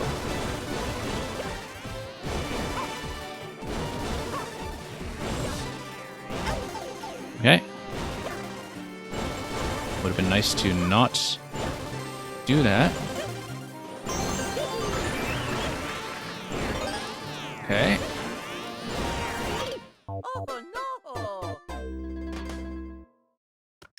Quite a lot more flexibility for mid-air adjustment there than you might think, actually. Like, when you are landing, you can pull back and forth a little bit to adjust your position slightly. It's just that you have to make a good prediction about where the dash panels will take you next, directionally.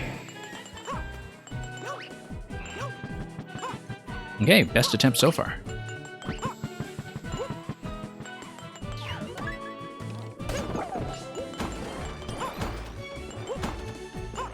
Yeah, by far the best attempt, in fact.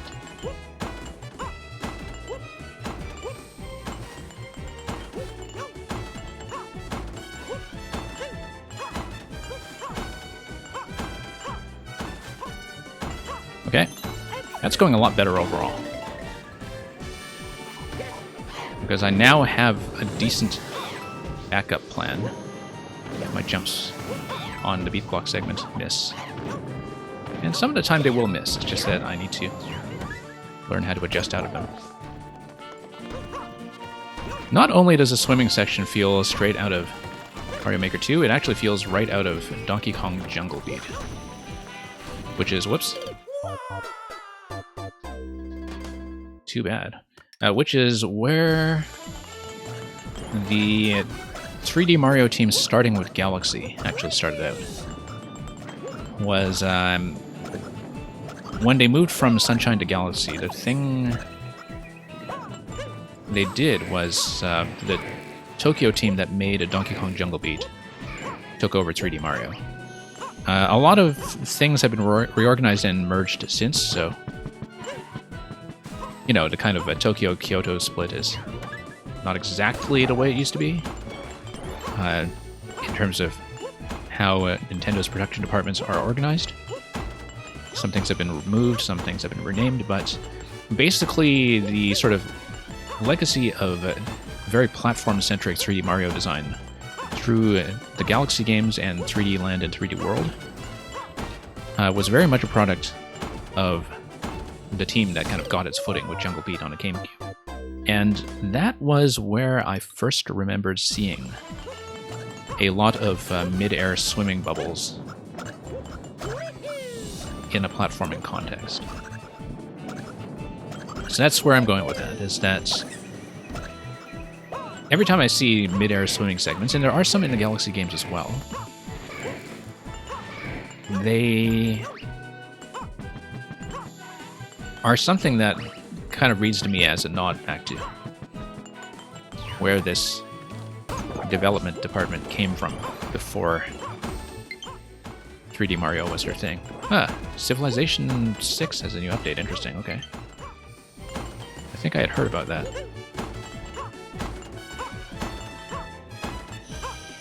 Yeah, they had some kind of rebalancing for that, I think.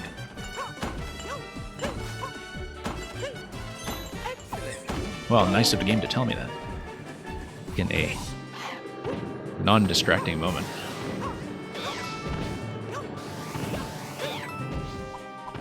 Okay. Oops. Totally missing. Okay, now I'm in trouble. Really do have to hit those in their initial positions there. I guess those would be their second positions. Right after their spawning positions, but as long as I can hit them, Magic Koopa patterns should be consistent every time, and so I'm very comfortable with the method that I actually have chosen.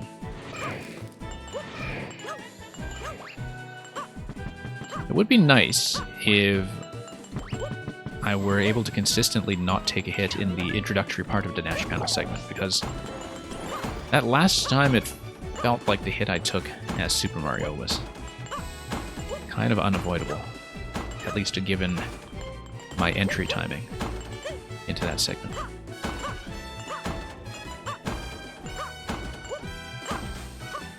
Okay, there we are.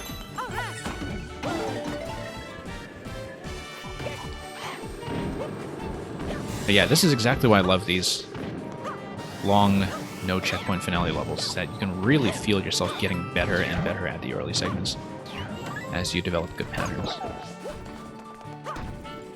They have this incremental sense of improvement to them that's really like nothing else, except for, of course, a lot of other classic permadeath arcade experiences. Okay. Wow, that was actually an accidental ground pound, and it ended up saving me. It's a bit of a panic input there. Squeezing the trigger.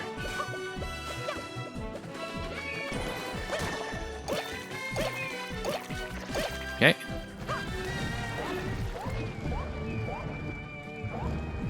I can actually kind of relax in this segment, as long as I don't accidentally pull out towards myself on the Z-axis and just fall off the water block entirely. That is something that has in fact happened, at least from what I remember of the game on Wii U. That you do have to remember to press against a wall here from time to time, so you don't risk just popping out entirely. And here we are.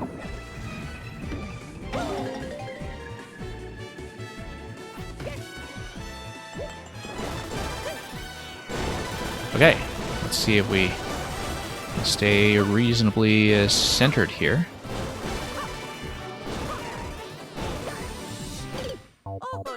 Yeah, that wasn't quite great. I don't know how I could have avoided that.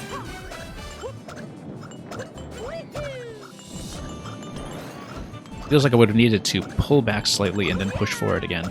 And even so, pushing forward there would have been an issue. I might have just needed to jump off that platform right away.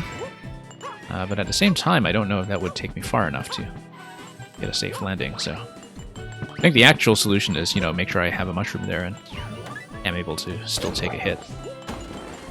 And yes, I'm well aware that I do have a cat bell in reserve from the Mystery House Manor. I don't particularly want to spend it.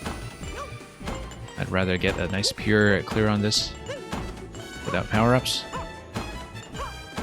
even at the expense of spending quite a bit of time. Whoops. Didn't expect to touch the top corner that way.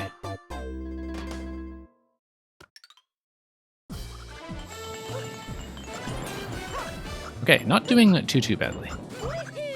We've been to the dash panel segments 3 times now, and got past at least some of the coin collection previously. Of course, I've only ever beaten the coin collection in the final segment once, so it's something I have very little practice or experience with.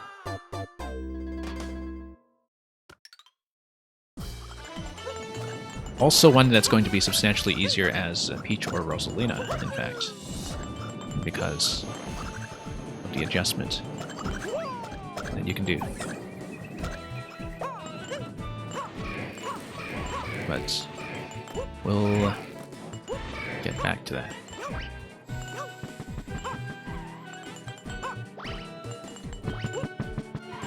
And here we are.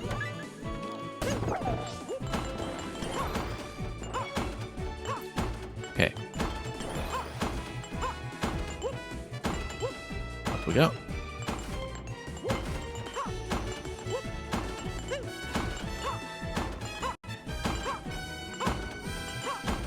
Yeah, nope. Can't make a sort of half-hearted judgment like that. I really do have to commit to one strategy or the other and make my mind up right away. That time I was dying a bit to excessive hesitation. Also, the nice thing is, since we have the star collection complete, at least until we hit the next game over, I don't need to worry about it once I'm at the dash panel segment. That if I missed a star over the dash panels, that's okay. It is totally skippable now. And in fact, once I collect all the stars, that'll be skippable with every character. So, that's an important thing to keep in mind. Now we don't need to make quite as many adjustments there. Of course, that's assuming that I can clear this sometime within the next 60 lives, which may or may not be the case. Okay, once again, got sapped.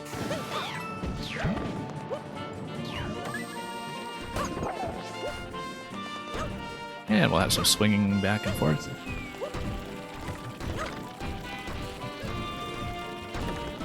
Okay. It's all about aligning myself accurately. Oh, bad idea. Shouldn't have gone for that. No need to play that risky. There is certain incentive, of course, to get away from that last swing as quickly as I can, because I had been having some trouble dodging it previously, but not worth it to just fall off completely. What am I doing? Okay. It's not too bad.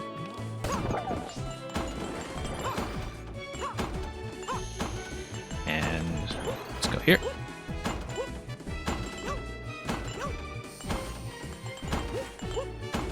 Well, it's steadily getting this to go a lot cleaner. Whoa, that's not good. Let's restart this. This is not the right time to be doing the backwards high jump. I've barely been using the backwards high jump at all, actually, unless you're trying to skip certain locations or gain a ton of height for a secret. It's not really that necessary in this game. Okay, we've missed one Koopa. Luckily, it's going to get back into a pretty advantageous position for me, even after the miss.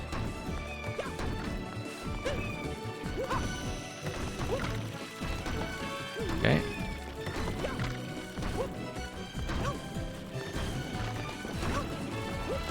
Alright.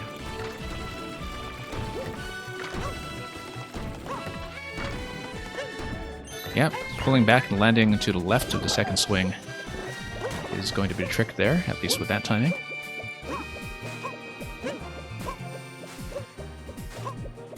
Nope, thought I could get out in time. That was not the case.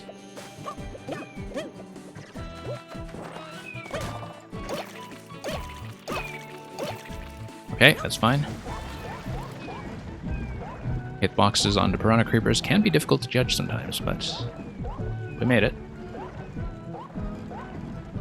And this will give me a little bit of downtime. This is not a very input-intensive sequence, so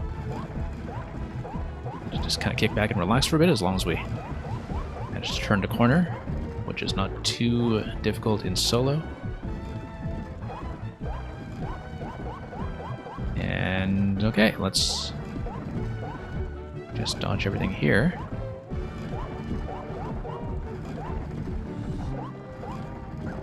I now know why you said that it reminded you of Maker 2, in spite of the fact that the water blocks are not really in it. It's because of all the big 2x2 spike blocks that are red and blue and all over Maker 2, except they're, of course, they're controlled by the on-off switches.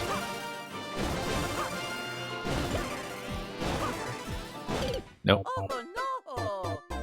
Yeah, not sure what I was supposed to do there. I think I needed to probably just go horizontal until the beam goes away. Still don't have a good method there.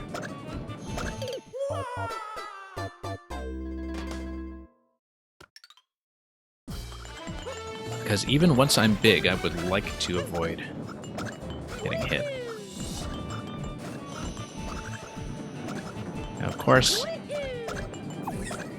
panels are 2 spaces wide. I may be able to use that to my advantage and go back and forth somehow, but over dash panels, that might be tricky. Using the ground pound, as was suggested much earlier in the stream, might be useful there as well.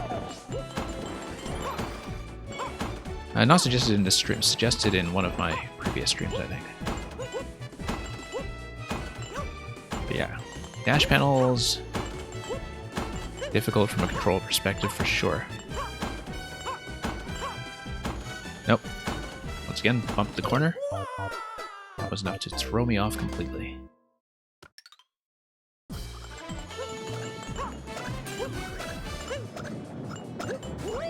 Okay.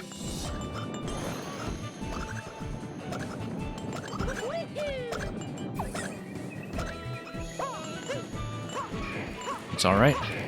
Making progress. This could be going quite a lot worse. In fact, I feel like if I am able to get back to the dash panel segment as Super Mario, this should fall relatively quickly.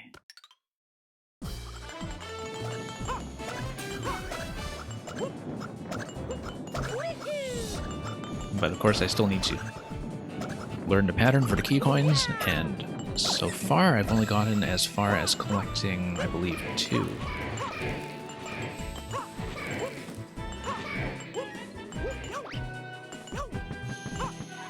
Okay. Through we go.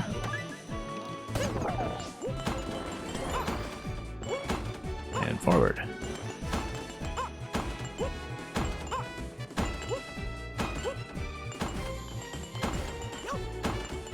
Up the steps. Nope.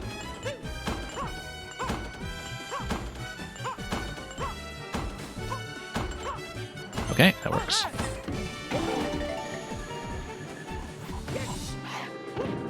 Yeah, it feels like I have a method there, even if I execute it poorly some of the time.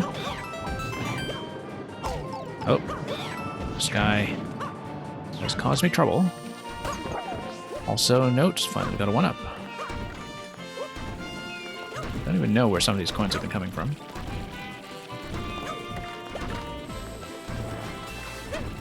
But I haven't been paying too much attention to that. Okay, once again, do have to pull back to the left side of that swing.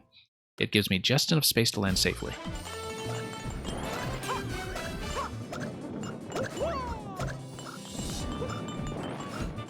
But that's something I'll just have to remember when we get back there. That is one of those segments where even minor alterations in my entry timing can totally change the pattern that I prefer going into it, so... Could be a very different experience, just depending on very minor alterations in where I am when I get onto those moving panels.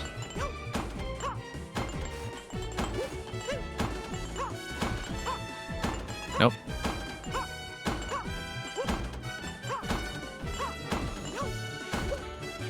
Nope. Should have known that I would have needed to fall back one additional space.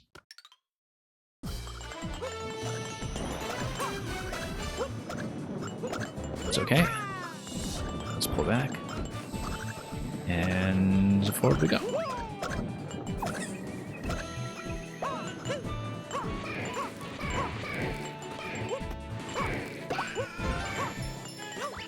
Hey. Remembering to adjust my entry point over to Chucks if necessary. I do still keep my dash momentum.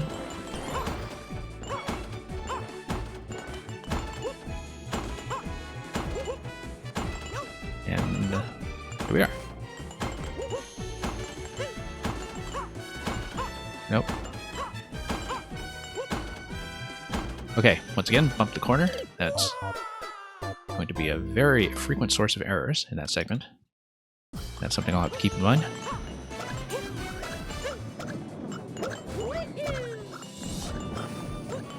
Yeah, with long jumps, you can actually do quite a lot to pull back before you're landing. That's true of Maker 2 as well.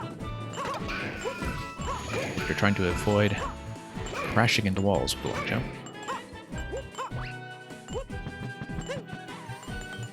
Then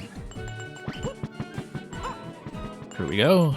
Chucks have not given me too much trouble lately, which is good.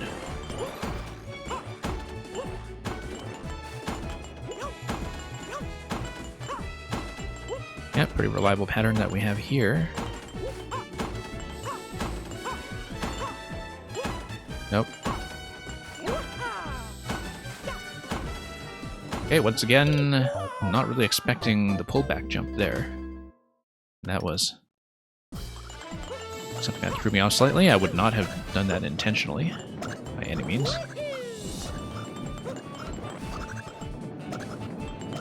But that was a segment where I was a little bit in emergency recovery mode after missing my intended timing, so...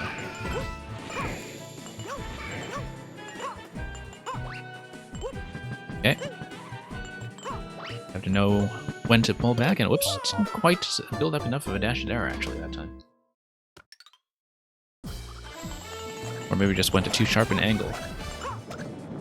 Usually I don't make too many mistakes there, so...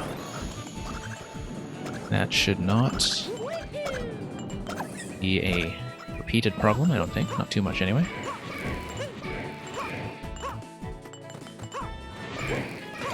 Okay.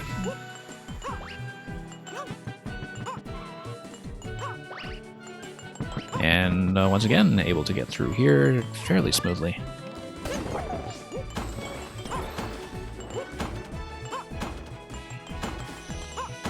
Up and up and up.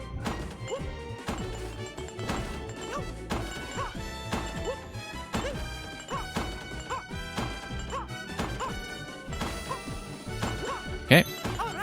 Barely salvaged there.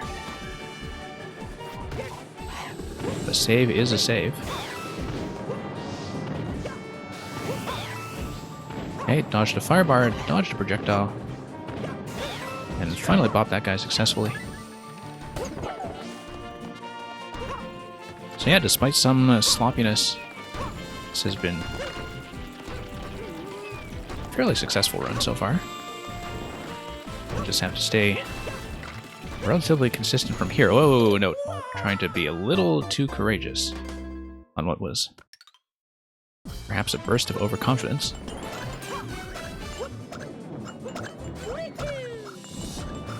Now Luigi would have made that jump, but Mario will have to play a little more cautiously here. Yeah, going directly from that bounce up to the higher platform was very satisfying. Not a variance I will normally be pulling off here. Okay. Felt like I was a little off-center there, but we managed to save it.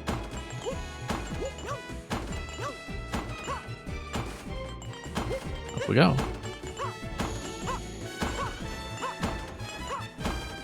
Yeah, I probably can go all the way straight up, but I'd rather have a timing that I'm a little more confident about.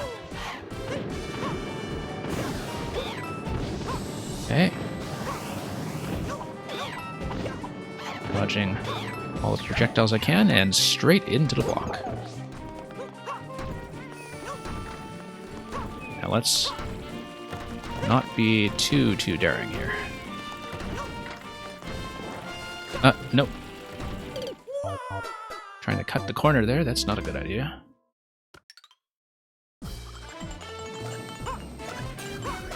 That was definitely just a bit of a choke.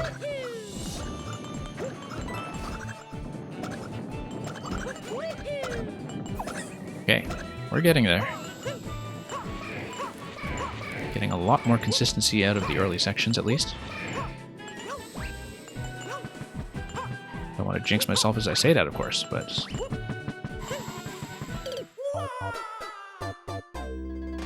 Probably should have known better, in fact, than to say that.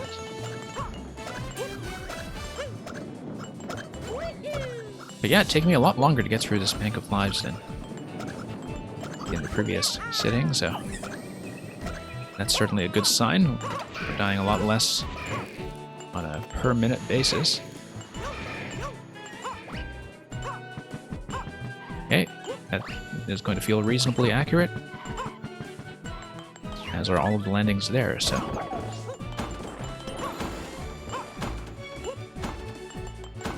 Back up we go. Yeah, a lot of this early material is beginning to feel more or less automatic, for better or for worse. Okay, nice quick jumps there. And we are back. Whoa, no, no, no. Awful landing.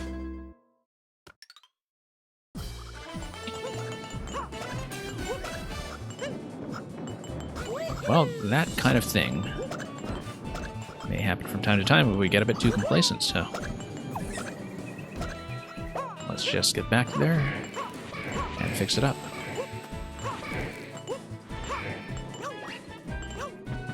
And forward. Yeah, lots of mid-air adjustments there are going to save the day.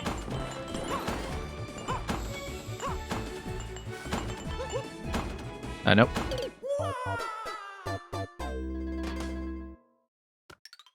Sometimes you just know going into a jump that something is feeling a little bit off. Okay, nearly missed that corner there just now. That's okay.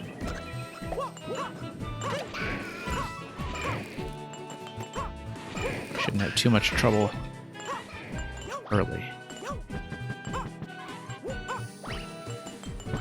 Often just a matter of making sure I can get back smoothly. Here we go.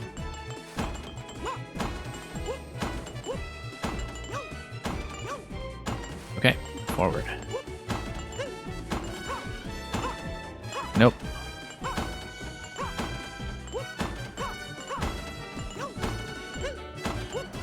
Yeah, one peril of the back and forth method is that it does put me at heightened risk of accidentally doing the backwards high jump, which I definitely do not want to be doing there. Alright, let's have a slightly better time with this. There we go. Let's not be too audacious here, he says, as he goes straight for the first platform he sees.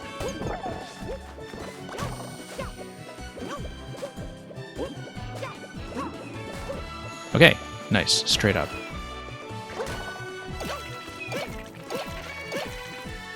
And through. Alright, this attempt is looking like something. Once again, let's not get complacent. Ridiculous things can happen here. Especially if I'm tall, which I'm not accustomed to when turning in this corner.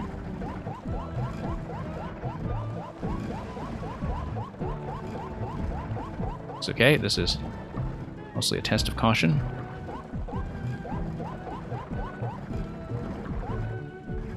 Yeah, bit of a tight corner there. But so far, so good. Next one, and down. Very well camouflaged pipe entrance, in fact. Alright, I am able to take a hit if necessary. Of course, ideally, I would not, but... Now, I was cutting corners there slightly in hopes that it would help me fix the timing issue, but... Yeah, I really do need to go off the edge of the panel there to make that jump, though, so... Taking one hit is fine. Falling is not. Taking one hit is not ideal, though, so I would like to find a pattern that allows me to dodge every beam there.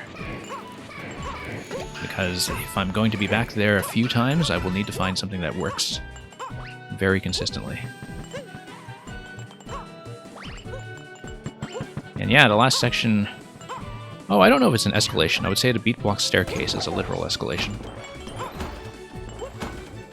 More of an acceleration, I guess. Like, this is the part where it escalates quickly.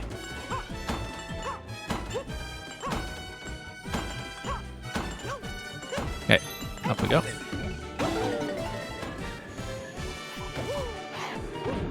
Nope.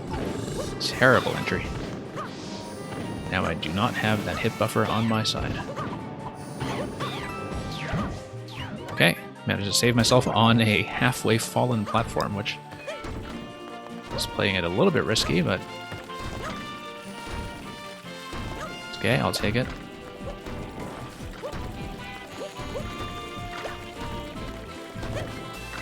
Nope, misjudged that completely.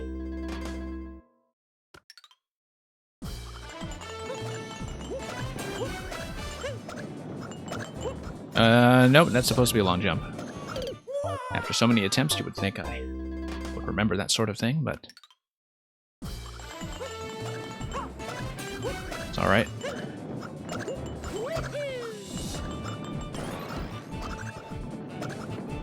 And up we go.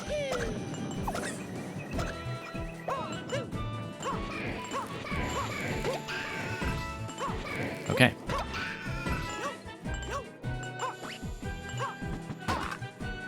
Oh, hey, that's kind of a nice fancy bounce off that guy. Not something you see every attempt, but I'll take it.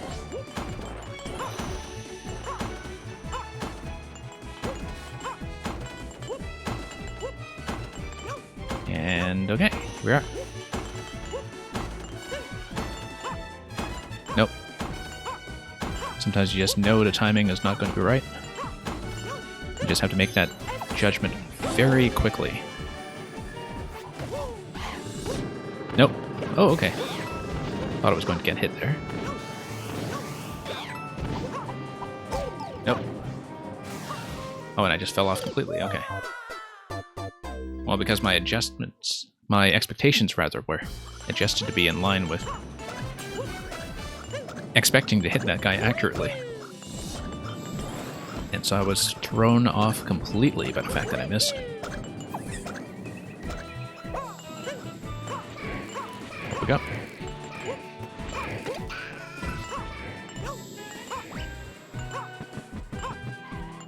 Okay. Nope. Wow.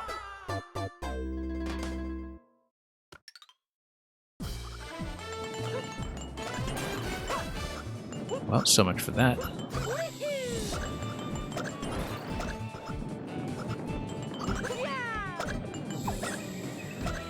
That's okay, a lot of these long levels are just a matter of getting the mistakes out of the way. We just need to get used to that. Nice high bounce off of that guy again. Not that it helps me very much when the camera doesn't actually scroll until you get into the next segment. And once again, given the need to accommodate co-op, you can see why the camera logic works the way it does there.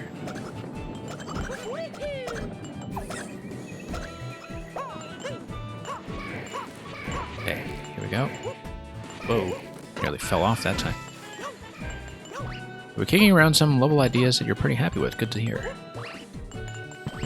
Yeah, I've been poking around the Maker mode for the first time in a long time as well. Not so much time with that this week, of course, given that I've been playing 3D World, but it is nice when a concept comes together.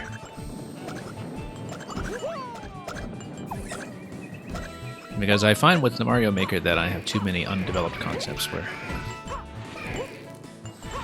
you know, I'll have tests and draft ideas sitting around, but the platforming itself doesn't seem ready for prime time. But there we go.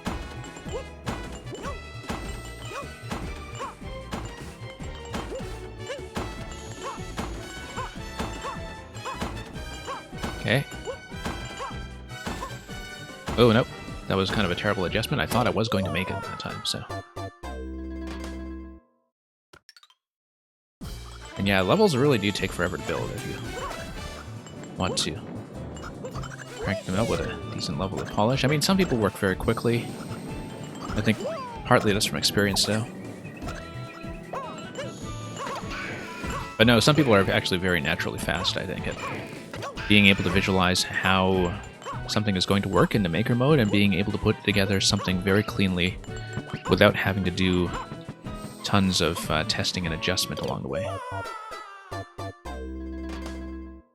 because I find that's the thing that pads out a lot of time in the Maker mode. It's just, you know, testing and adjusting a lot of individual jumps as you go.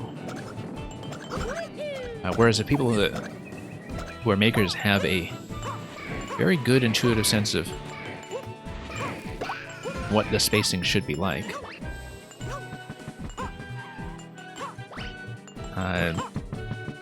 You spend less time testing while you build.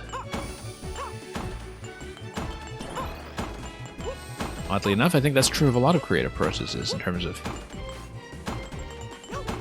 whether people work fast or work slowly. Just how much tweaking do you do in the developmental phase? And as you said, getting caught up in details before you have the structure in place.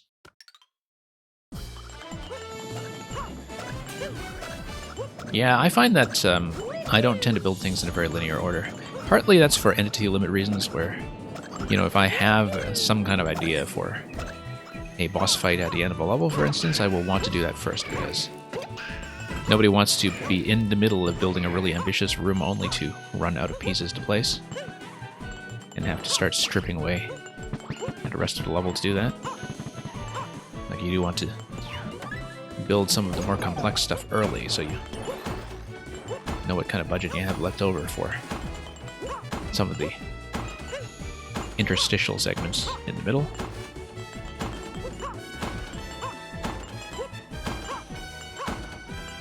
Okay. Nearly got into a world of trouble there, but we are back to the Magic Koopas. Going to skip over to Firebar entirely, which is very important.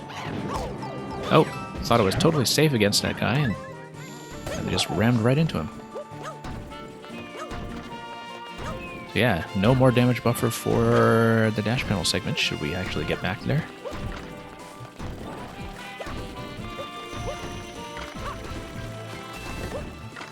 Okay. Yeah, I do need to apply a little bit of thinking on my feet when it comes to the swing pattern.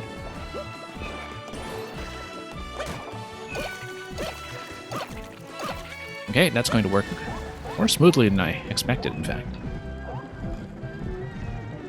Given how much of a horizontal arc I had going towards each successive creeper. Yeah, we should be able to get back to the dash panels pretty safely. This segment doesn't give me too much trouble as Small Mario, but you never know. You never want to speak too soon.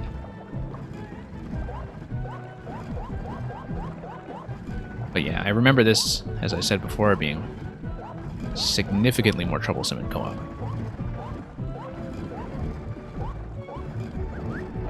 Ground pound down, right into the pipe, and here we go.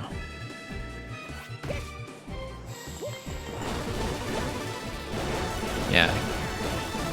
Finding an ideal entry timing all the way up front isn't really going to tell me how much or how little trouble I get into much later.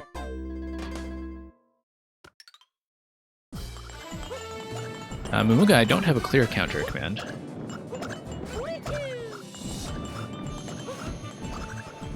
I'm not sure what kind of information the clear counter is supposed to give you, because if it's the number of clears, well, currently my number of clears here is 0. Oh, I see. Yeah.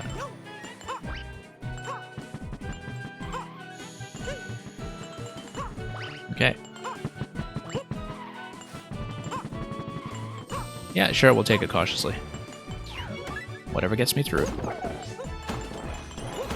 Lost a lot of momentum in a check segment that time, but if I'm alive, I'm alive. I should not be complaining.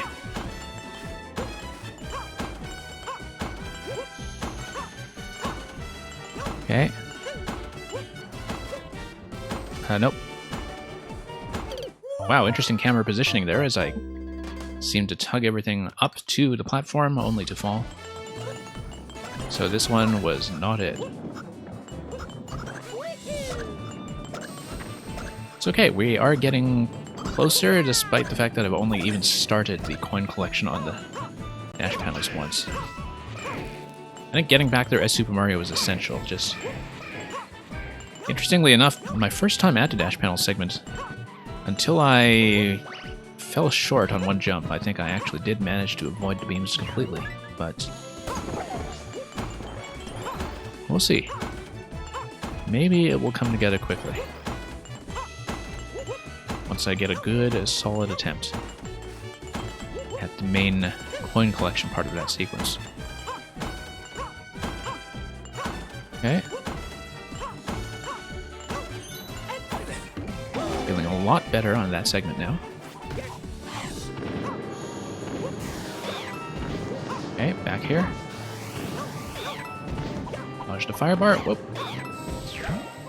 Overshot that guy slightly, but at least I didn't ram into him, which is an improvement.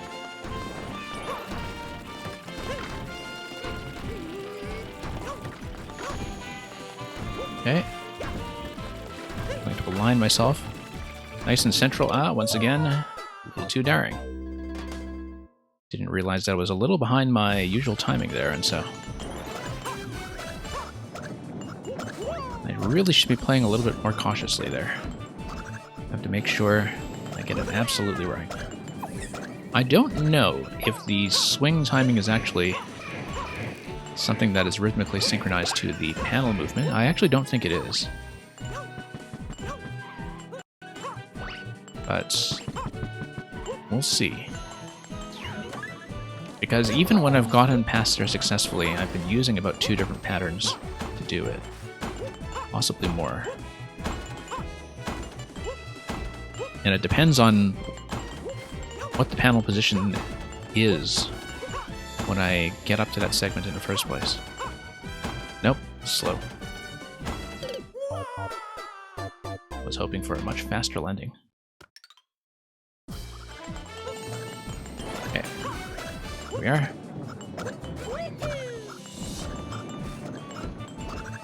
And let's see how we do this time.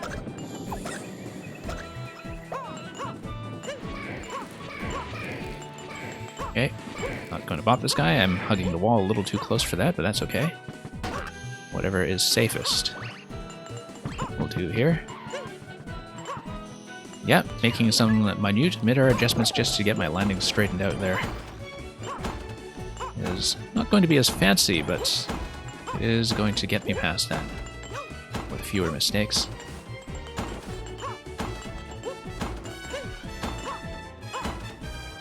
Okay. Nope. Once again, just missing once there is just going to throw me completely off. And yeah, Moonga, I think it's true for 3D Land and 3D World in particular that having the shadows available is absolutely essential. Interestingly enough, starting with Sunshine, most 3D Mario games have had some kind of landing adjustment mechanic. In the 3D Land and 3D World, it takes the form of the Tanuki suit, of course, and also Peach's ability. Prior to that, you had the Bee suit, and also, of course, just, well, your standard flood abilities, your standard hover in Sunshine. I think they realized that, you know, having something like that actually is kind of necessary. You have the twirl in Galaxy as well, on top of just a Bee suit, and you also have all your Cappy abilities, of course, in Odyssey. And yeah, along with the shadows, I think it's necessary in order to make 3D platforming really work smoothly. I find that with this game, compared to 3D Land where you had the 3D effect if you wanted to play with it on, definitely depth perception can be a challenge sometimes, as I'm seeing vividly with the Magic Koopa segment, that very often I do need to watch my shadow positioning just to make sure I am going to land on the correct tile. This was, of course, one of the things that was a momentary roadblock in the Mystery House in the last stream as well. That was a particular switch in one of the later rooms that did require you to kind of be dead center on the Z-axis. And so that was a challenge that was designed specifically to check if you knew how to position yourself.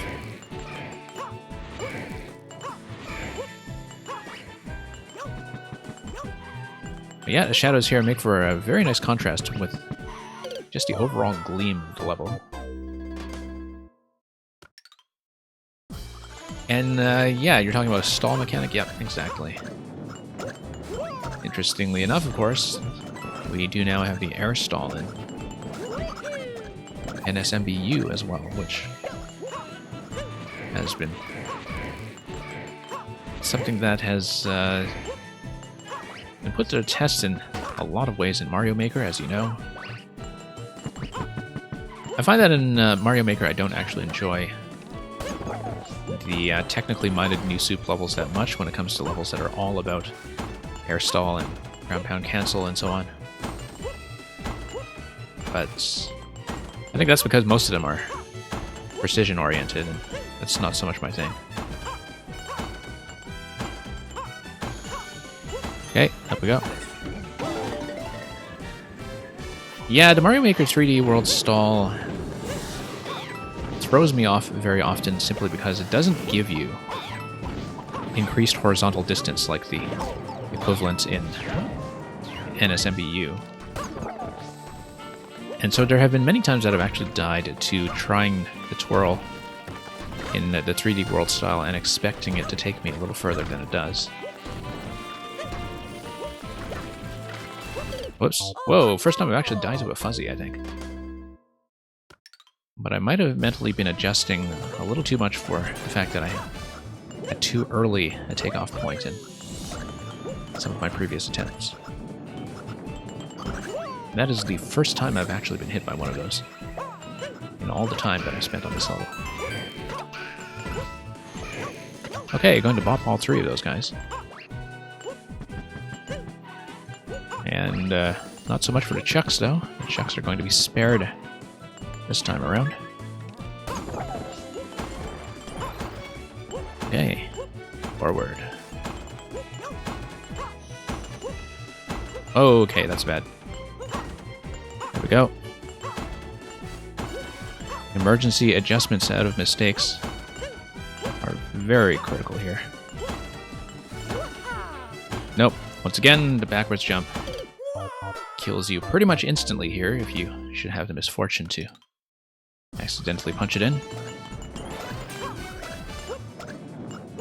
Yeah, too many emergency adjustments are just going to raise the chances that that will happen.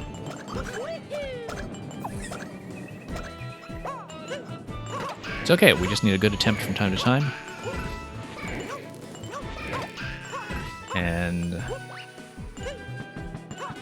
we should be through a little more of this soon.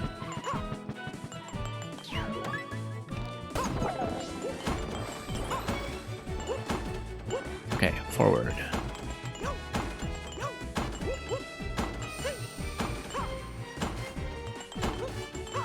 Up we go. Whoa. Doubly salvaged that time. That was honestly a bit of a mess. Just a survivable mess. Nope, that was a less survivable mess.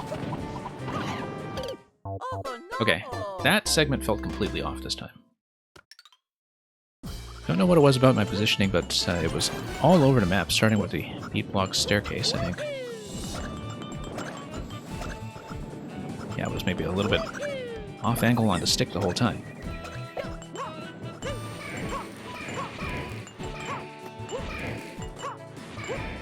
Okay, forward we go.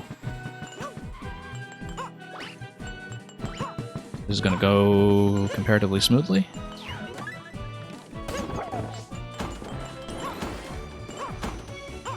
And back we go. Okay, hopefully not too many unintended mishaps here.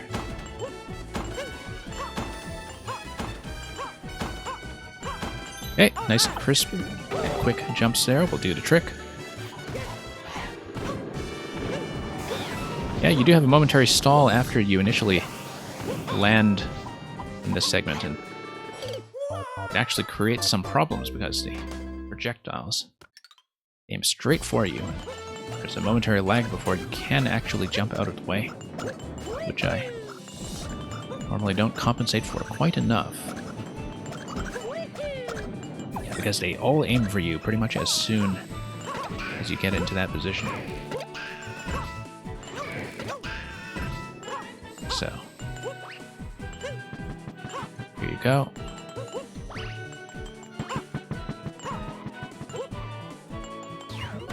And forward.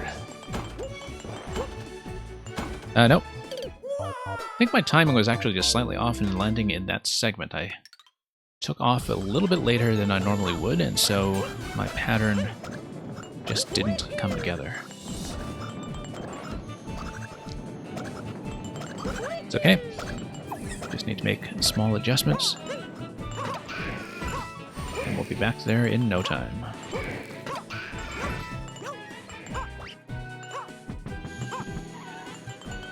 Yeah, like I said, I feel like it's definitely clearable in this sitting. I am feeling fairly optimistic about it, even though we have some ways to go. Deep, deep. Probably can take the whole staircase in one go, but I'd rather not risk it, given that even a slight delay in timing there could throw all of that off. Okay, have to be very deliberate about which panels I choose to take down. And then, as you can see, you can get there quite safely. Okay.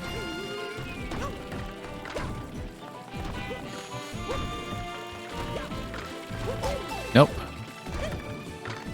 Getting hit by the fuzzies once again. Should just wait an additional cycle there, I think. Just to get a much better pattern. Nope, that's totally off. Let's do it again. Sometimes it just doesn't feel right. And it's better to preserve the attempt.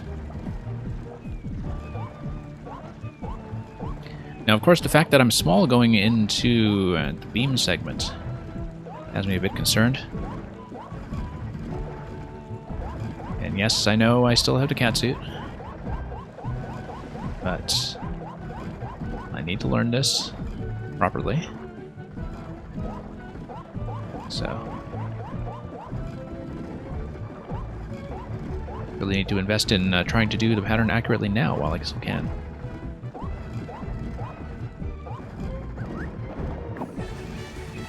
And Theoremon, this is my favorite Mario level ever. Yeah, because I took my 3D World file all the way to 100% except for World Crown back in March. And then I was away from it for a few weeks, and in the last stream we did the Captain Toad level as well as Mystery House Marathon, rather, with all 5 characters. And I thought, okay, great, we'll do Champions Road with all 5. I've gotten to the coin collection at the dash panels a few times, but otherwise I've been burning through lives for the past 2 hours. So yeah, I did originally clear this in co-op back in 2014, but doing a solo run with all 5 characters is something that is new to me, and so...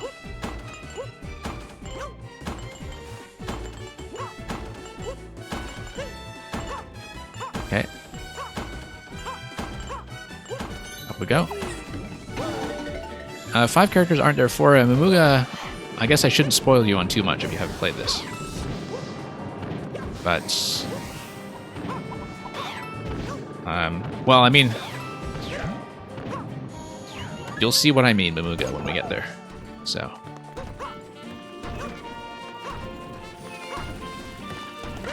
we may have spoiled something for you here. But you know what? Nintendo actually spoiled it for everyone themselves back before they even released this game. if anybody, I know Theorymon definitely remembers how it was promoted back on the Wii U, because Theorymon has an incredible memory for this stuff, but I do remember that this was something that was spoiled for everybody in advance. That there is something unlockable.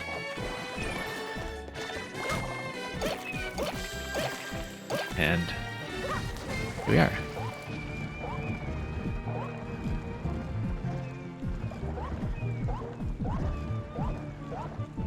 Yeah, I mean, I guess it was kind of a desperation play at the time in terms of promoting it as hard as they could on the Wii U. Given that, you know, this was the game that was supposed to herald the big Wii U turnaround, along with everything else that was on the infamous Blackboard, which seems such a long time ago now. The so-and-so will save the Wii U Blackboard, which, you know, if you're just a Wii U owner who doesn't pay attention to, or didn't pay attention to things like sales figures and industry dynamics and so on, you would not have known there was any kind of problem. I mean, there was the really bad software drought for most of 2013 because, you know, Pikmin was delayed and Rayman was delayed and there was just no software for a while, but... Whoops, thought I could do a little bit of an adjustment there, and that was not quite the case.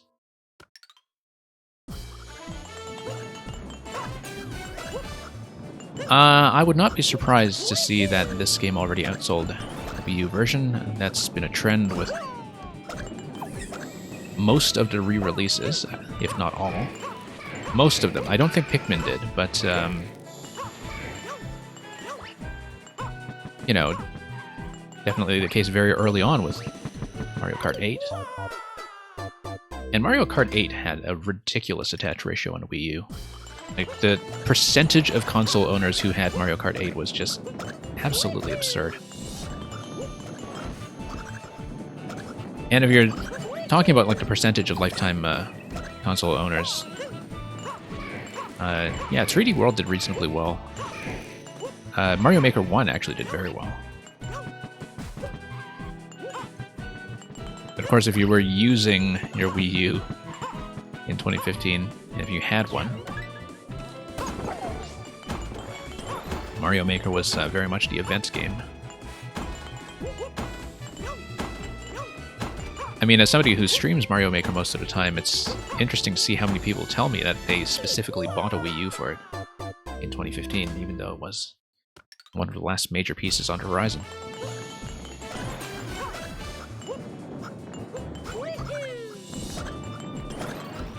But yeah, there was this stretch from late 2013 through 2014 when it looked like Nintendo pivoted from Save the 3DS mode to Save the Wii U mode.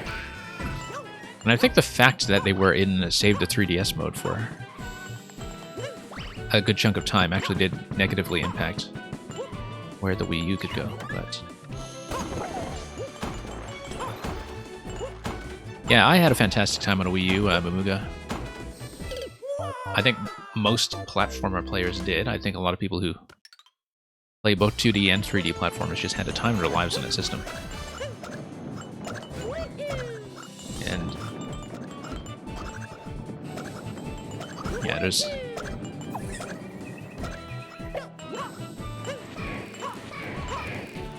quite a lot to remember it by fondly, and still quite a lot that hasn't made it over too. I mean, people think that a lot of the major games have been ported by now, but there's a lot that makes sense to put on Switch that has not made it to Switch. And Theorymon, I'll catch up on what you're saying about the sales figures in just a moment. I am a little bit focused on this right now, but I'll acknowledge what you say in just a second here.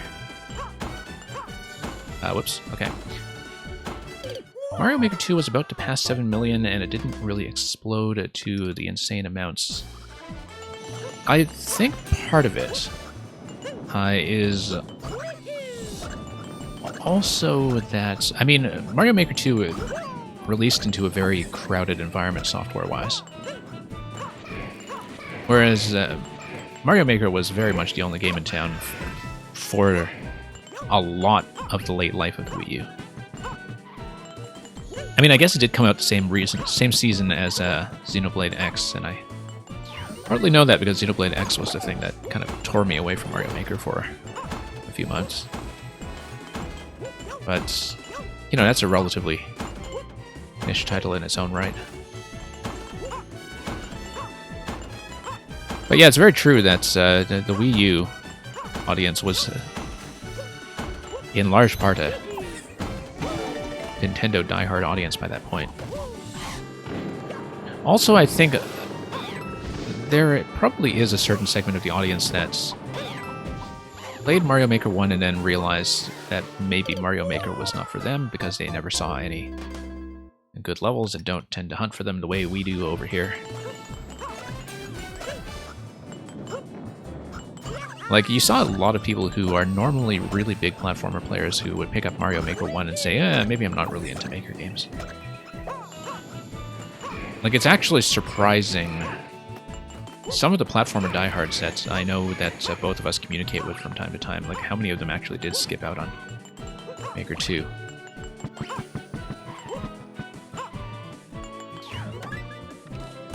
But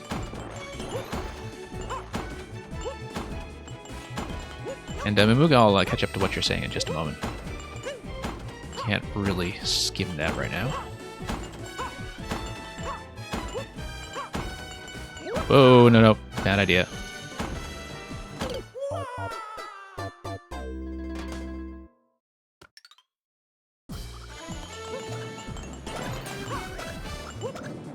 Yeah, I mean, there are a lot of people who are interested in only playing and rarely ever making, and I do feel like the player retention would be a lot better if they not only had better curation, but sort of better point of connection, I guess, to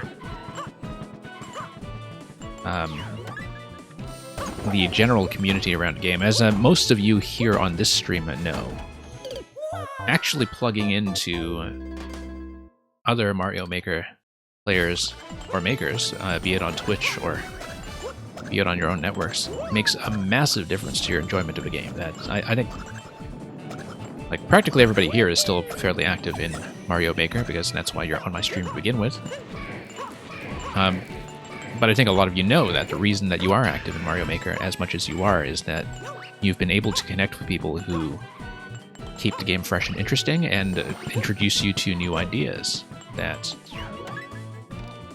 really keep you engaged in going back to either the course world or the editor.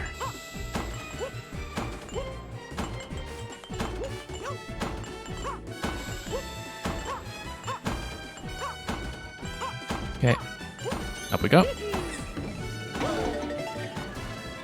I don't know how much I buy about the things we hear about the last update, like whether there was intended to be...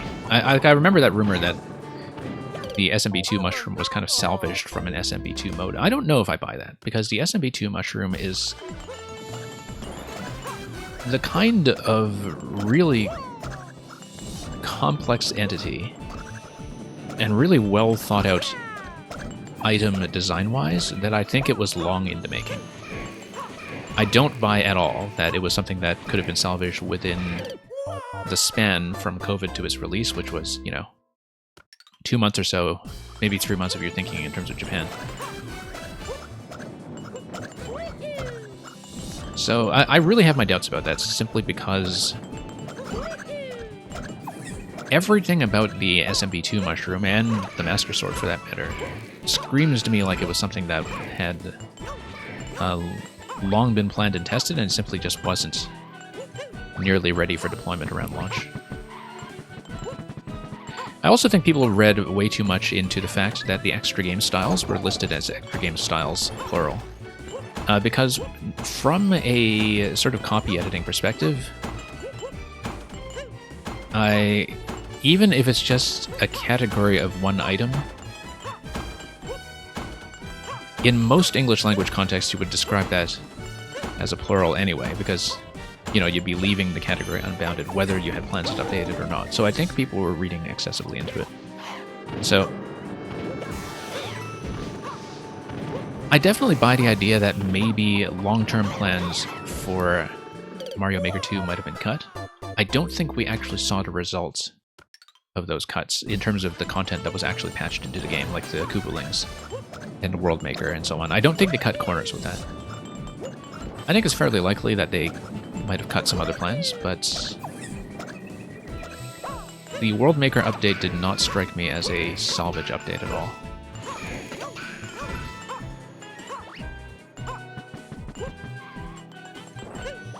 Like, as an update from a systems perspective, it's just way too complex to be the result of some kind of really quick turnaround.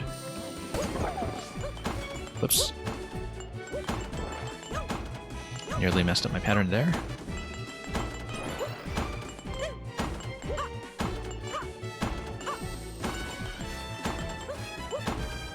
But yeah, I think in general, going into Maker 2, a lot of the community had been much more established and also splintered going in, I think. That there was much more of a preset idea of what people liked and what their communities were, and what kind of meta they favored. And to some extent, I think that's bad for expanding to a larger audience. Because, like, the really interesting thing about Mario Maker 1 was that even going into the early years of the Switch, you had a lot of content creators in Mario Maker 1 really take off. Like around 2018, 2019. That, you know, Carl Troll levels really became a thing in that time. The Sieve videos really became a thing in that time and introduced a lot of people to concepts that became staples of late Life Maker 1. And they were reaching a gigantic audience that clearly didn't just consist of people who owned Maker 1. There were a lot of people who did not have Wii U's that were watching Maker 1 videos obsessively. Currently, I don't feel that's the case for Maker 2. Like, I don't think there are that many non-players proportionally, or for that matter, people who don't own a Switch who are actually interested in Mario Maker 2 content. I mean, I do have some people here from time to time who aren't actually playing the game, but I think it's an extreme minority.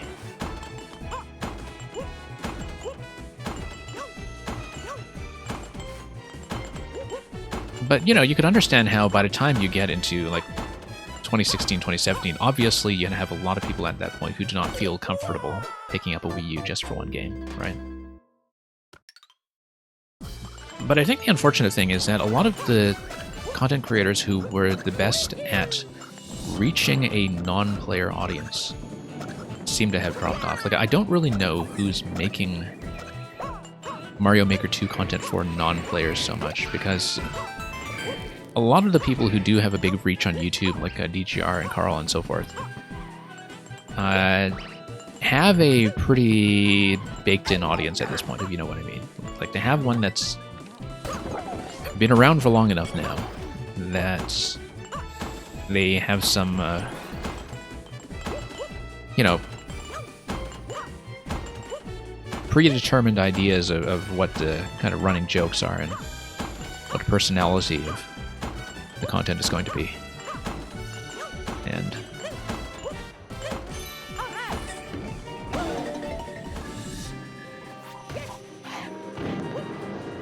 content for the non-players are the channels that upload featured levels, yeah. That's sort of interesting. I mean, obviously I haven't really been that active on the YouTube side for a while. I may just be out of touch with what's going on there.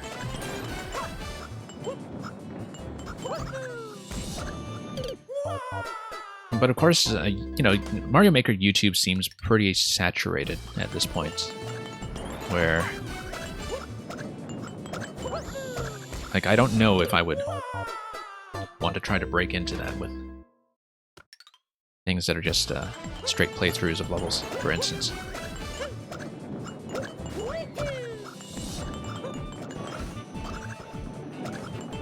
But yeah, if anybody here, you know, has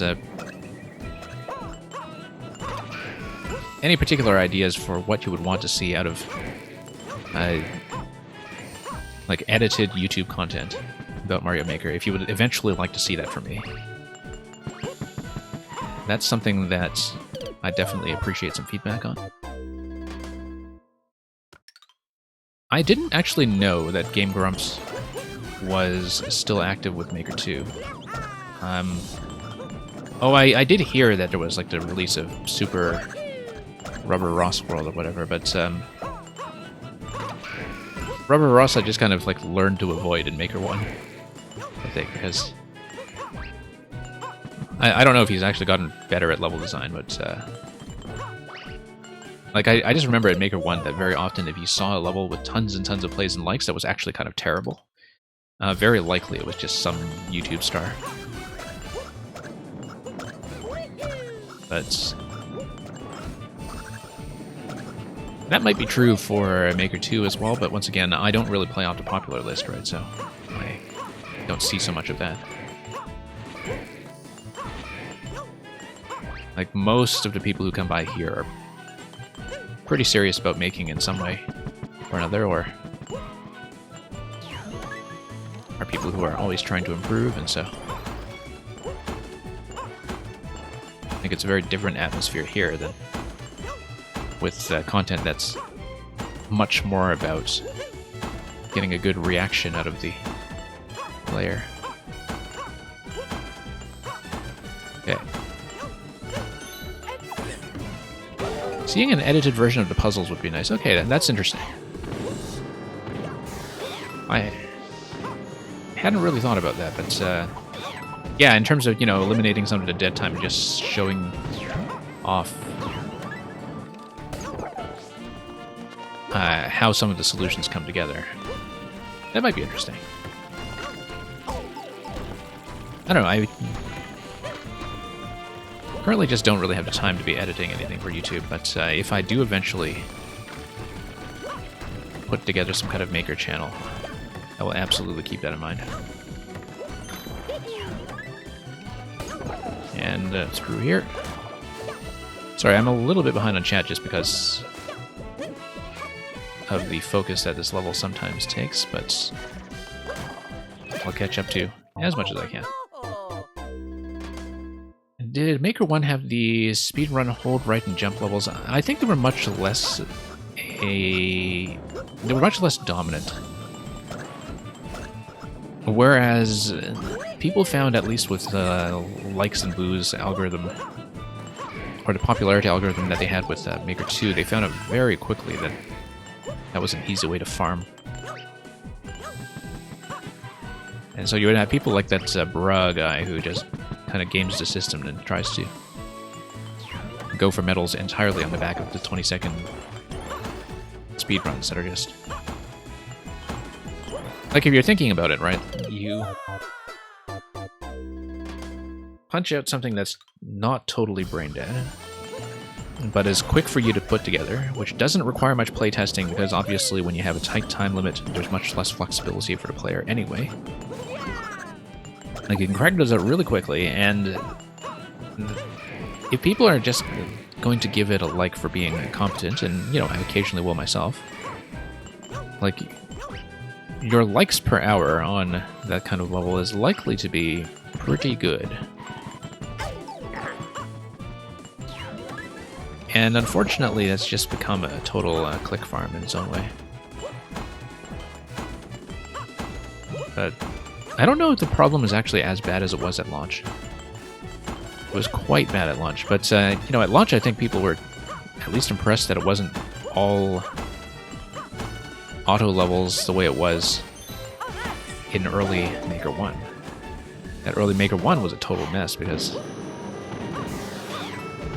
you know, you just wouldn't have anything platforming at the top of the list.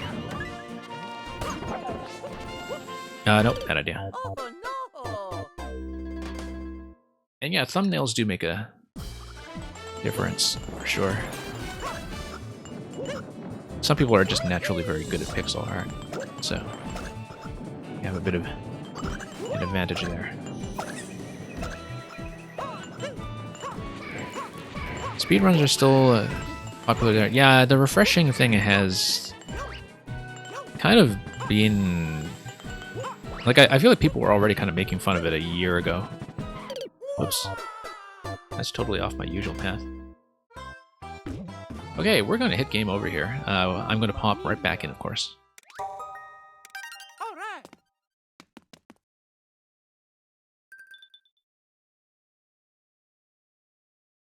So yeah, knocked my way down there from about 160 lives. I'm going to be back to 5 lives, and so we're going to be seeing the game over screen quite a lot from here, I think.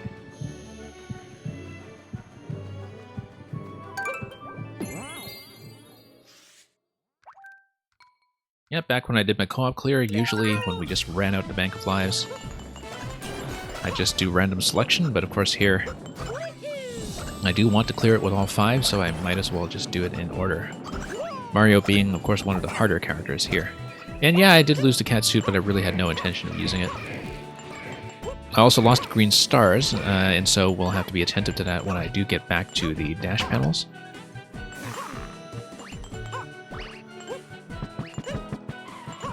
And there we go.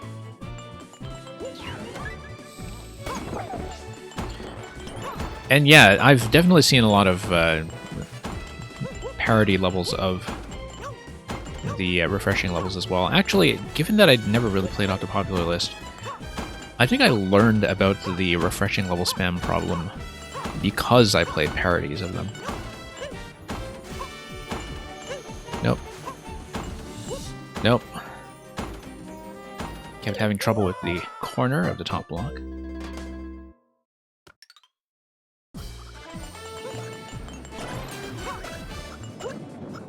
That's sort of an interesting concept, repairing the broken refreshing level. I don't see why anybody would want to do that, but yeah.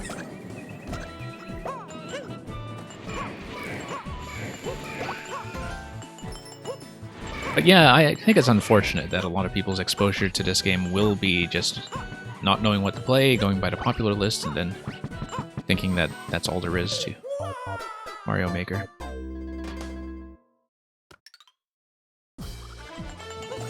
But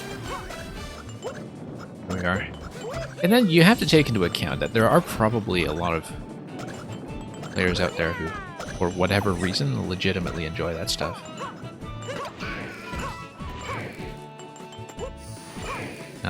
Well, maybe not legitimately, maybe that's not the word I'm looking for, but who sincerely enjoy that stuff. It's illegitimate, but it's sincere.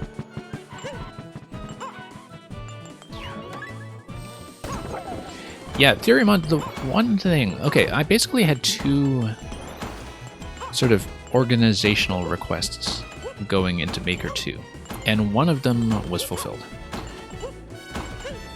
The request that was fulfilled was that I always wanted your followed makers to appear in reverse order of their latest creation as a kind of social feed, and that's exactly what we got. That your followed makers, you can now see all of their latest levels by the most recent level. That was by far the thing I wanted most, and I am actually incredibly impressed they did it right.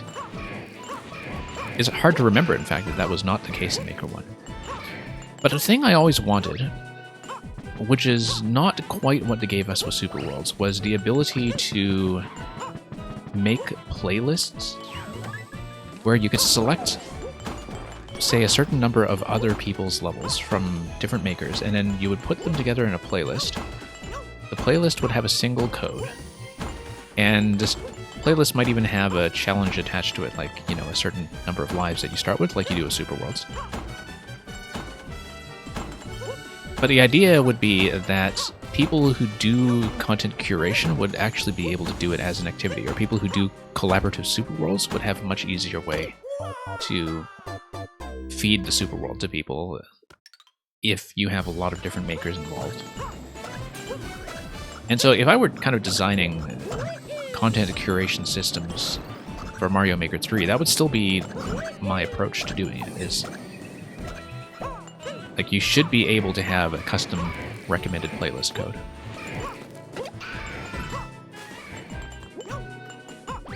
And here we go. Yeah, it was kind of interesting to see that Team Jamp World decided to take that approach. I think it's worked out quite well for them. It's funny because I didn't even know there was a Team Jump World until they launched it, and a lot of the big streamers were playing it at launch. Like I saw Feeny playing it first, I think, last week, or a week, or maybe 2 weeks ago. But yeah, I had not actually seen it promoted at all up to that point. 1 life remaining, grabbing the green star here is maybe not going to be that consequential. And I had one of my viewers, I think, send me a few of the Team Jump World levels during viewer levels last week, and so I played a few of the early ones. I'm acquainted with some of the makers, of course. If I check the credits, I do recognize the number of the names there. But it's sort of interesting that they decided to take this approach to the launch, so it could be structured in order like a Super World. Whoops. Taking a hit there, but second green star is going to come fairly quickly. But yeah, whatever promotional strategy they had for making sure that the levels reached the big streamers first seems to have worked out very well. It probably has the most streaming coverage of any project that I've seen since 4YMM, in fact. And 4YMM, of course, did have you enter individual level codes. Which kind of makes sense, because very much part of the point of 4YMM was to highlight a lot of the makers involved. And whereas very much the point of Team Jump World is to function as a Super World, right? It just uses that format.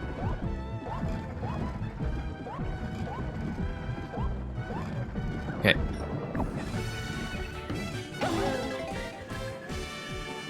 It helps, of course, that, you know, Team Jump had a pretty well-established design identity as a team, I think.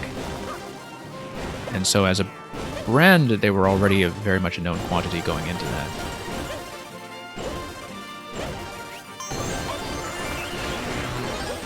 Okay. Nope. That was not the direction I thought I was going to go into, and that's going to be knocking me down to 0 lives with all of the stars collected. Yeah, I just had a bit of a poor adjustment going into there. I don't really have an optimal pattern laid out yet for dash panels, and I doubt I will. Like, I doubt I'll actually have enough attempts there before the eventual successful attempts to actually have a consistent method. But it was kind of nice that I was able to get through the entry area to the dash panels without taking damage this time around. You got roped into a level contest last month, I see. Oh, for the jump detector, yeah, yeah.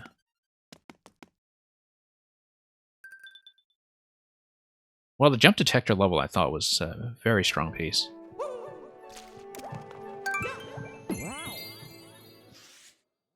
So, glad that worked out well, even if your team standings made you feel that your team should someday be at your funeral so they can let you down one last time. Which is something that I heard said with the Splatoon quite often, I think. It was circulating a while with Splatoon players. I don't know, maybe that's just a very common internet thing that I only started to notice with Splatoon. Video games are really my only point of contact with a lot of, you know, internet meme culture, so I pick up a lot of this stuff that way. Okay. Pretty good so far for the first attempt after game over. Nope. Okay, that's a miss, and so I'm gonna have to improvise a bit here. It's okay. Central position is going to work out very well for me. Turns out making Mario levels with a team is quite difficult. Yeah.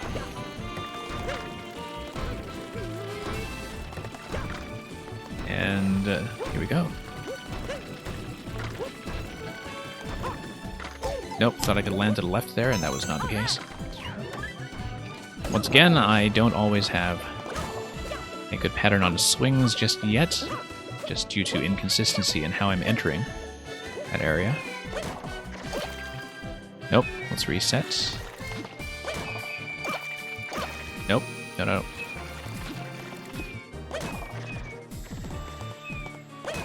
Might as well do this as cautiously as I can.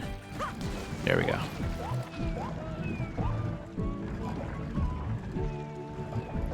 Yeah, being small going into dash panel segment is a potential cause for worry, but we'll get there. I should probably be using the ground pound a lot more liberally in that segment, but we'll see about that.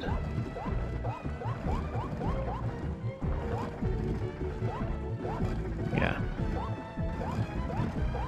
This segment is calm enough that it's very tempting to just look over and catch up on chat. I know that's a bad idea, though.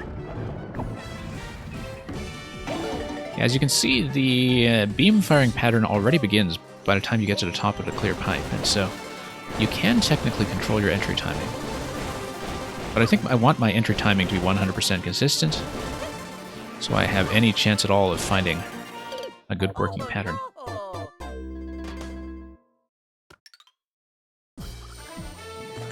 The smallest team, Team Water, won the contest. Okay, interesting.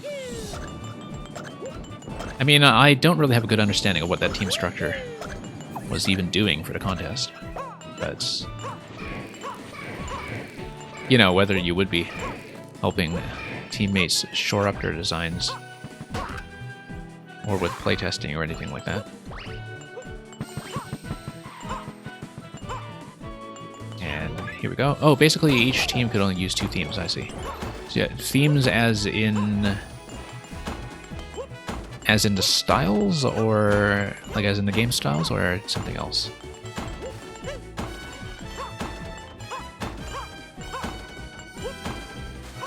Okay, up we go. Yeah, I think my sort of average completion area in this level has improved a little bit with time. Whoa, okay. That threw me off completely. The hitbox was suspect on that depth. Yeah. Oh, you mean on the beam one previously? Yeah, K-Pops, I think that was a bit of a close shave.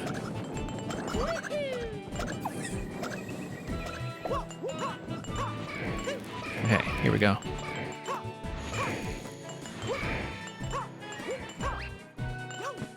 Well, I'm glad, Theramon, that the theme worked out pretty conveniently for your jump detector concept. Okay, let's...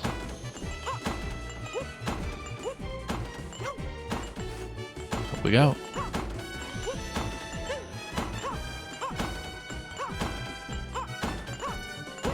And okay, 3rd time in a row getting back to the Magikoopas, so...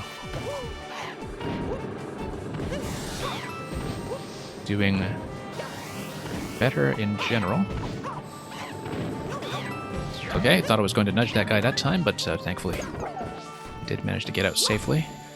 Okay, now let's not be too courageous here. I do tend to be a little bit incautious going into the segment after Fuzzy's here. Let's wait for the next round. There we go, much better. See, patience sometimes pays off. Okay, trick here is to not hug the wall too early. Okay, in decent shape so far. Let's not get clipped by any of the corners here.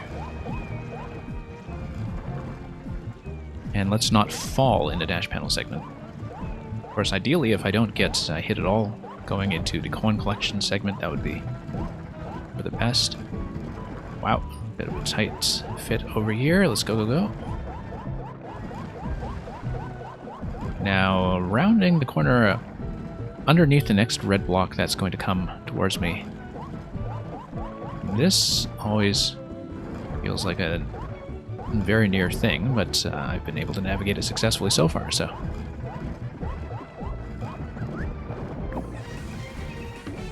Okay, in order to get a consistent pattern, I will try to fire immediately out of that pipe every time. And then we'll take the inside here.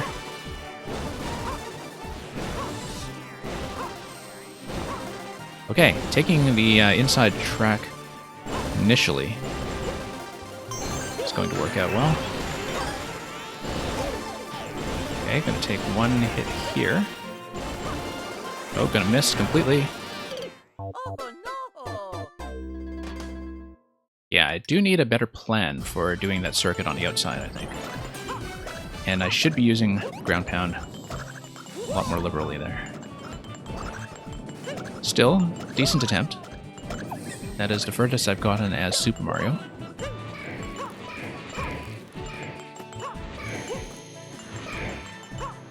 And... yeah, the thing about, you know, curation and maker points and so on is that, well, every time you quantify something like that, you know that people are going to try to game the system. And you just kind of hope that the gamed outcome still delivers reasonable content every now and then. I mean, it was kind of nice to see a legitimately good level that we showed off recently here really take off. Like when Supernova showed me Underground Hogs, that was on top of Super Expert for a while after that. It really blew up. It was kind of nice to see something like that gain some traction from time to time. But and I can say that because I know Supernova's not watching these streams, since he's somebody who's not trying to get spoiled with 3D World. Somebody who hasn't actually played it yet.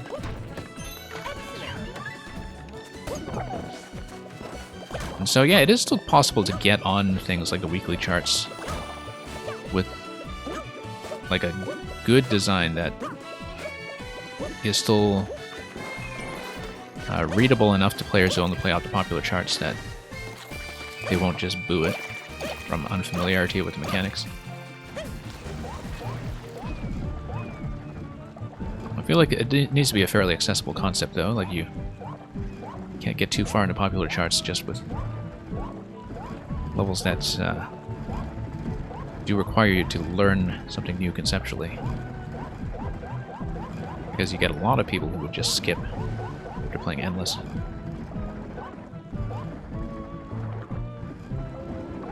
But here we are. I still don't really know what I think about Endless relative to 100 Mario Challenge in the original game. But of course, I never got that much mileage out of either mode, since I pretty much went for curated maker content right away.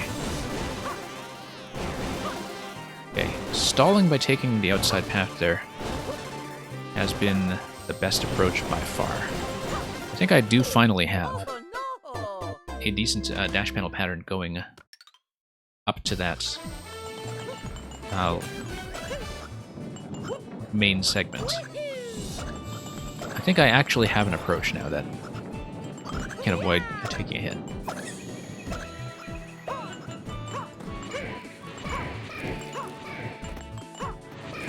And Theorem, the other thing is that if you are submitting to streams, that will give your levels a bit of a revival from time to time. Because if you get some fresh likes on a level that's been sitting around for a long time, just from one or two streamers playing it, that will at least put it back into rotation. Whereas, if you just let something sit and languish for a while, then yeah, it won't get seated for anybody for some time. And it just won't get any new plays at all, but so even just one or two new likes is enough to get more randoms playing your levels again. I don't know the exact formula for it, but there is some correlation there. Okay. Not having the cleanest time on a Magic Koopa segment. I was thrown way off my usual approach. Okay. Here we go here.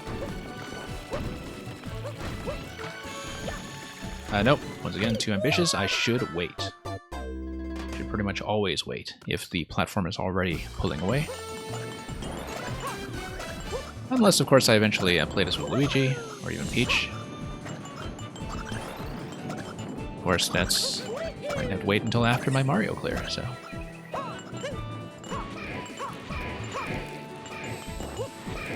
And yeah, Nintendo is pretty aggressive about glitch deletion sometimes. I mean, if you ever have a glitch concept that you want to show off, I could do a brief upload when I'm available to just grab the code and I'll just play it on an offline copy. I've definitely shown off some glitch-based Uno Mas levels from time to time on a stream just on that basis, that I download something that is almost certain to be deleted.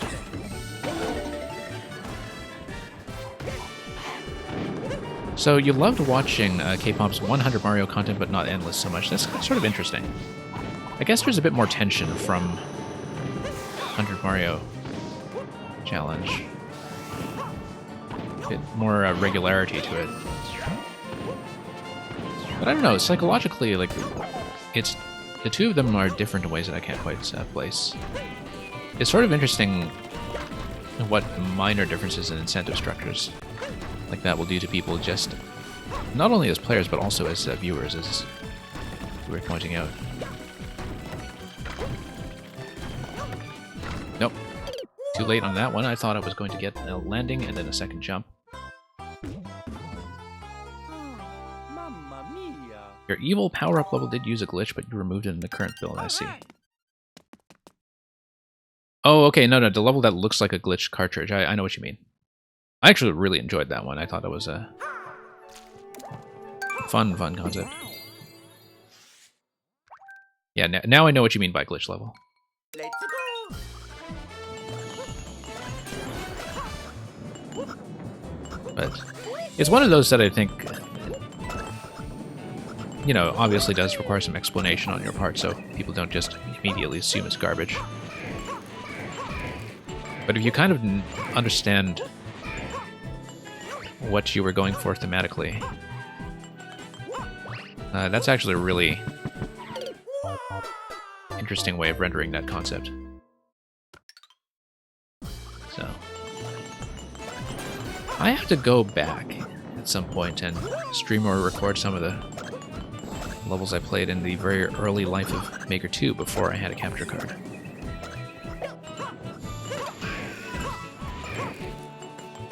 Maybe on one of the feature streams. But we'll see. I mean, obviously I have to beat this first and go back to using this as a Mario Maker feature session.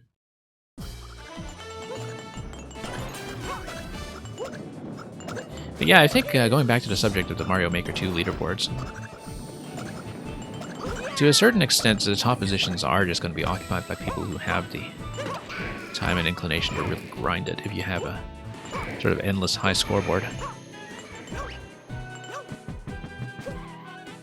I guess individual clears become much more meaningful once you get into Endless Super Expert, where even a few dozen can get you pretty high on the leaderboard, but... You know, there are a few Twitch streamers that are fairly big in Mario Maker who only really do Endless, and they have, like, Endless experts down to the top 10 or 20 or so. Like, if you look at the leaderboards, you can recognize some streamer names there. And, I mean, you know, if they enjoy the game that way, that's more power to them, but just the thought of spending, like, that much time on Mario Maker so you can be, like, 10th place or 15th place in Endless, to me is, you know, maybe a different approach to how you want to spend your time in that game, I guess, than what I would do. Because that's a lot of Mario Maker to get that high on the leaderboards and not even be within reasonable reach of #1 or anything like that.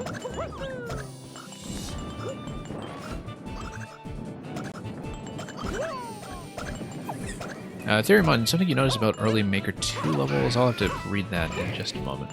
Let me just get back to trying to play this cleanly on my 0th life remaining. Oh, you've been searching for things in detail search, I see.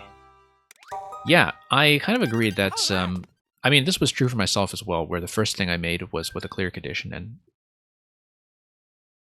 in a way where I think the clear condition actually kind of clashed with the concept of the level. Theoremon knows exactly which level I'm talking about, of course, the one with the giant Indiana Jones POW escort that takes you most of the timer. Yeah, I definitely noticed that, you know, when people were kind of excited about the new content and the new Maker tools that were coming in with Maker 2, that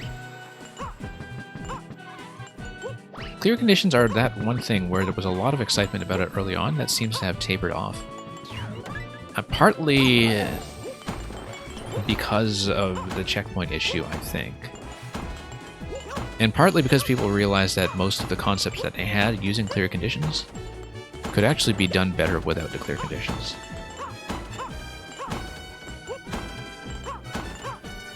And, you know, just using different kinds of item gating, so on. Okay, I totally went off my usual pattern. That's okay. We still managed to bop all of that fairly accurately.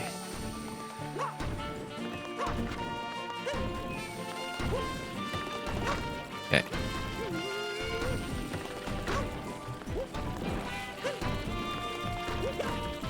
Alright, let's wait for the next cycle, just to be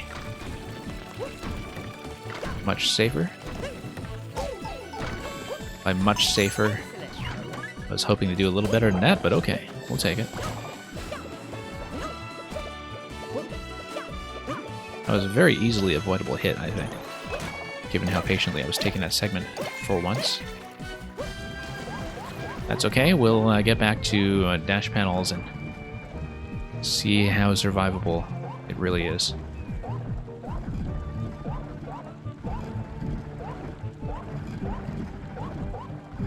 I don't know if I've seen a decent underwater car level just yet. Theoremon, I don't know if you've ever played Meng's Get Out of the Car. I don't know if Meng is still here, but you should definitely grab the code for it, Get Out of the Car, because it is the best car level in Mario Maker 2. And it was something that really took off as well, I think. Yeah, it was something that a lot of the big streamers did wind up playing. Usually because, you know, people would tell them, like, this is the good car level that exists in this game. Whoops. Oh no!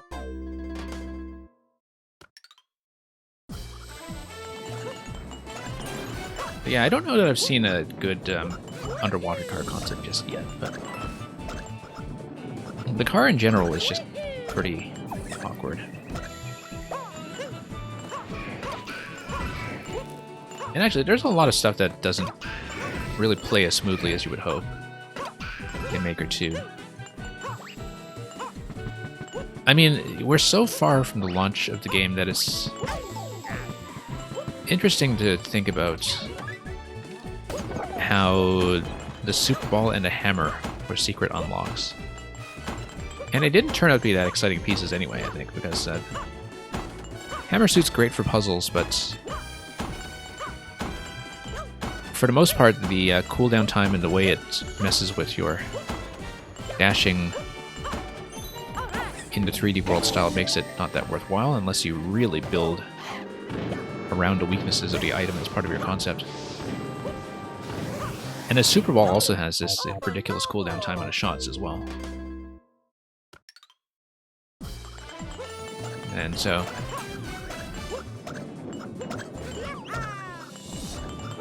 I think there were definitely a few things with the new pieces in Maker 2, particularly at launch, where things did not really seem that well realized. It's not a problem I have with a lot of the later patch content. I thought the patch content just got better and better. And that's one of the things that I regret about Mario Maker 2 updates being cut off so early, is that they, as a development team, were actually getting a better and better sense of what to put in the game. That, you know, both the Link and Spike Balls were incredible. And SMB 2 is absolutely incredible. Like, it's just this thing that totally reinvigorated the game and also just made puzzle concepts take off like crazy. Also a lot of new platforming concepts as well. Just this whole new space of interaction that was introduced all at once. And then you have things like the chain throwing with SMB2 Mushroom as well. And there's so much great stuff that's introduced with it. Like, it felt like they really had figured out how to make new pieces fun, whereas I think at launch some of the new elements did have some questionable behaviors. Like how twisters are still difficult to design around, for instance.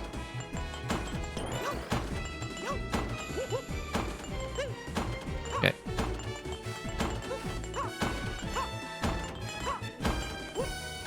On the other hand, I've played so much Maker 2 at this point that so much of it is second nature to me at this point. Like, it's very hard for me to go back mentally to a time before you had the bone shell, for instance.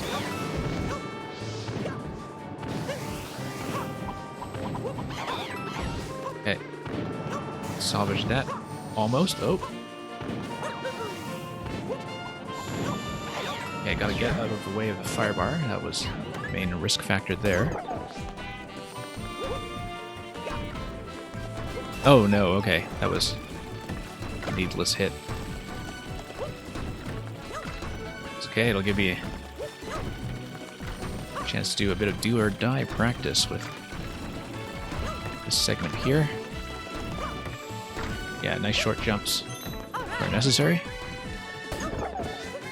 And yeah, I feel like Mario Maker 2 is a long, long way from being out of juice conceptually. I know there are people who feel differently about it and are kind of burnt out on what it can do already, but honestly, I'm seeing new stuff all the time. And some things have become extremely audacious, like the music tech has just become so good. As you know from following some of the looping music tech research yourself. That, yeah, the way music levels are built has just become incredibly advanced. And there's still a lot with scrolling tech that has not really been done, I think. And a lot of the 3D World hats, I think, are still being put to fairly limited use.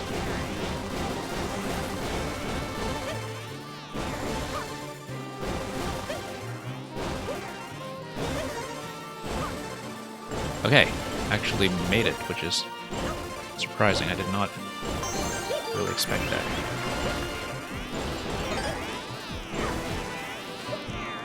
Oh, wow.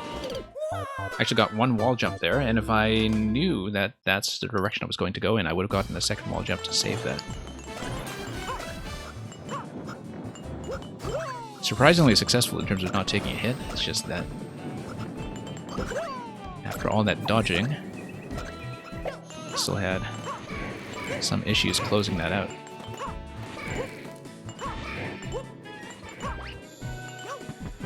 Okay.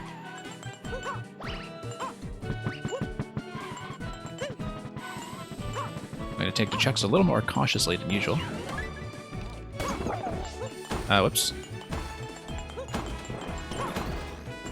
And yeah, Theoremon, I'll catch up to what you're saying about remakes in just a moment. Let's just do a position of safety first. Okay.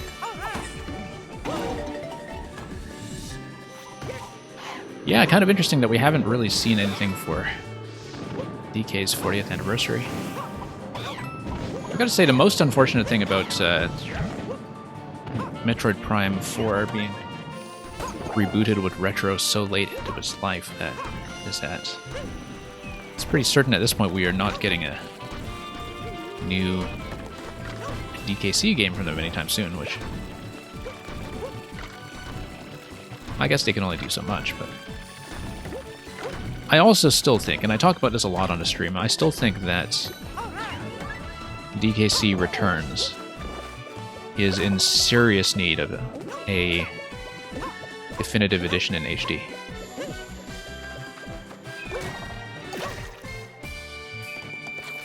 Because I feel like it's one game that currently doesn't really have a definitive edition in terms of level content and graphics and controls all put together. And I understand giving it a little bit of space before releasing it on the same platform as Tropical Freeze, but I feel like it is a game that deserves another crack and a bit of a fresh update.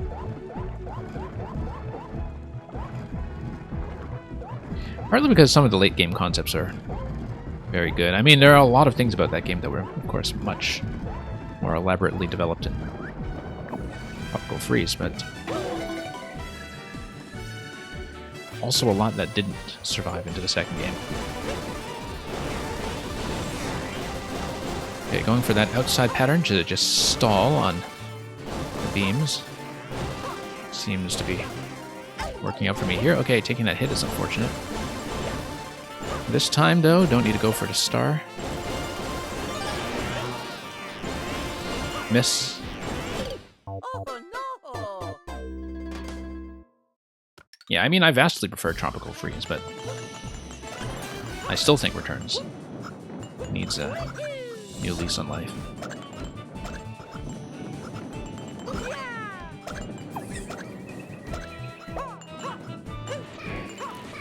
But yeah, Tropical Freeze is one of those games that, actually, I thought this was true of 3D World as well, where, you know, the longer it had been out, the more and more I loved it. It's one of those that, like, it's already very good to begin with, and it just improves with your memory, and also improves with how much you play it. That's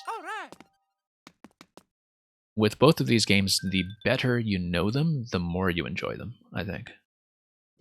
And let's just get back in here. Let's go!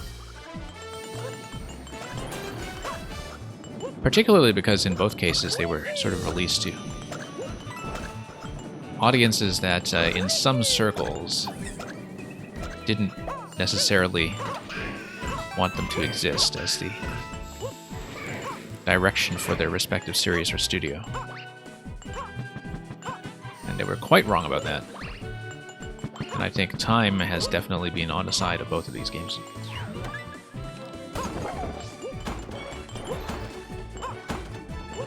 And here we are. Yeah, on a superficial level, I can understand why there was that sentiment that the Wii U library just felt like 3DS content but in HD. If you didn't actually play the games themselves, and if you just looked at, you know, oh, this one has NSMB2, and then 6 months later you get NSMBU, like, you can totally see why there would be some burnout there.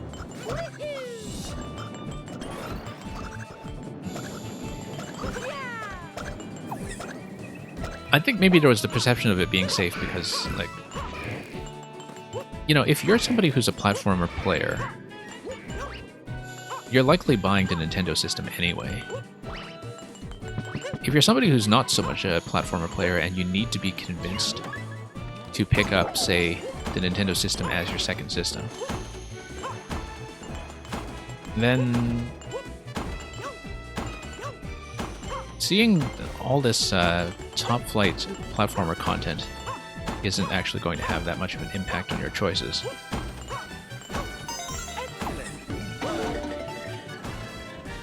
And yeah, I remember you telling me that about the really weird development history of both of those games. NSMBU actually, you know, even compared to its original reveal and announcement, changes quite a bit in terms of... Well, I mean, it's very noticeable in terms of the artwork. I think when it was first announced, it definitely did look too close to what people were already getting on the Wii version, where it wasn't as obvious that the tablet was going to move the ball. And it's kind of too bad that, you know, the co-op mode where... the asymmetric co-op mode where somebody would be creating blocks with the gamepad while the other player does the platforming. Like, that was actually a fantastic series of co-op challenges. I understand that that did not make it to the Deluxe port on Switch for obvious reasons.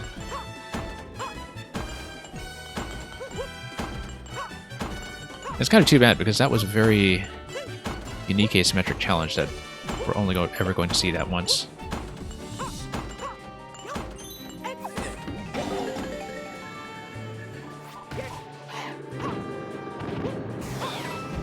In general, I find that maybe some of the people who follow Nintendo announcements are not historically good at distinguishing what is or isn't a tech demo. But, you know, I think the Nintendo hype does not have a good track record of that. Whoops, released duck too early there. I do need a duck there, it's just that I released it much too early. Getting a bit impatient, perhaps. Okay, that was smooth.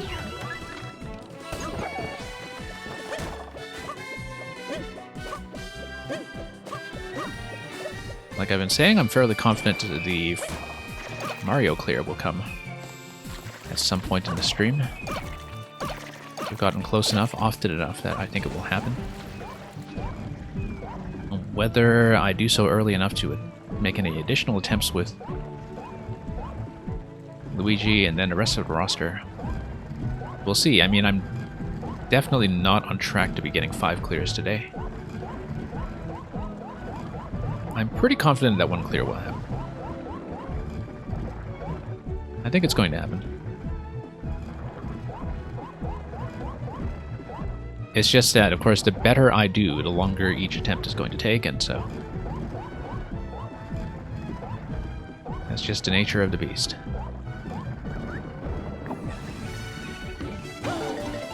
NSMBU is the entire reason you bought the Wii U at launch? Yeah, I mean,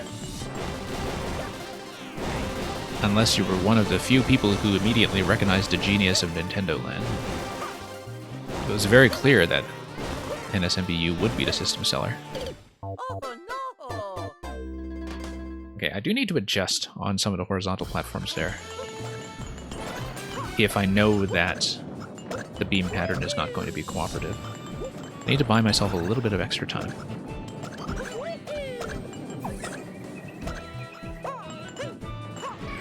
I didn't actually own a Wii U at launch. I was playing off a family member's system for the longest time before I got my own, but that was back when I was,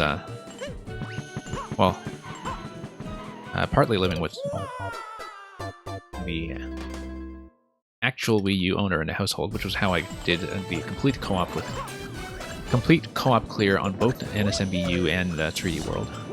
My first experience with both games was completely in co-op, which was a fantastic experience. But then afterwards I did wind up getting my own system.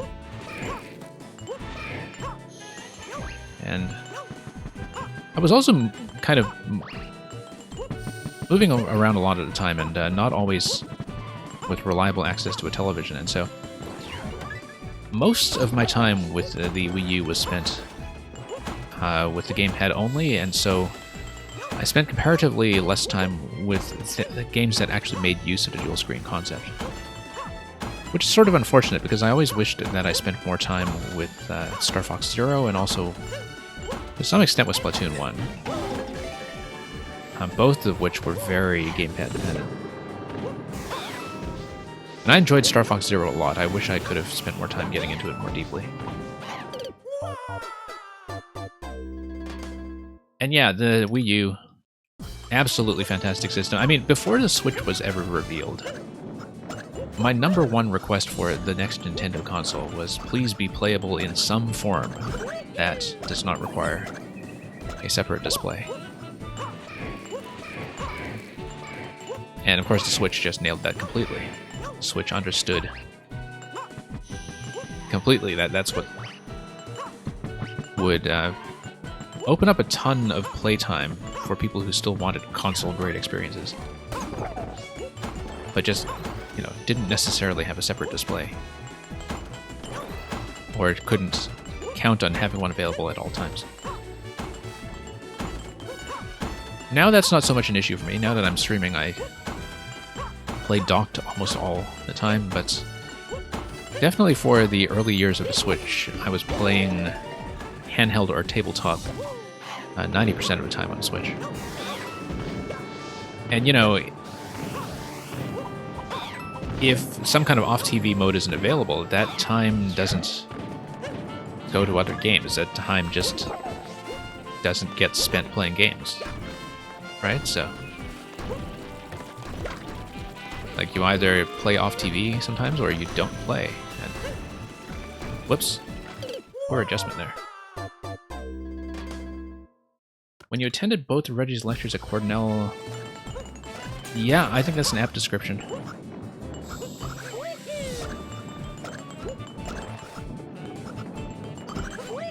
And... still don't know what to make of Reggie remarking last week that he's finally going to sit down with Mother 3. Given that I feel like, you know, that's the one thing in his tenure that was very much under his supervision at Nintendo of America that just did not get done. Mamma mia. Like, if you think about the big item of unfinished business during Reggie's era at Nintendo, that was completely under his watch. The one missing item there is that the official Mother 3 localization didn't happen. Let's go. Somebody did ask him about Mother 3 at the first lecture. Yeah, I really do appreciate that the, I think it was the Mega 64 animators that they got to do the Reggie laser beam thing with players asking for Mother 3. Like, I'm glad that Nintendo actually acknowledged that. And there was actually a very distinct shift in their PR strategy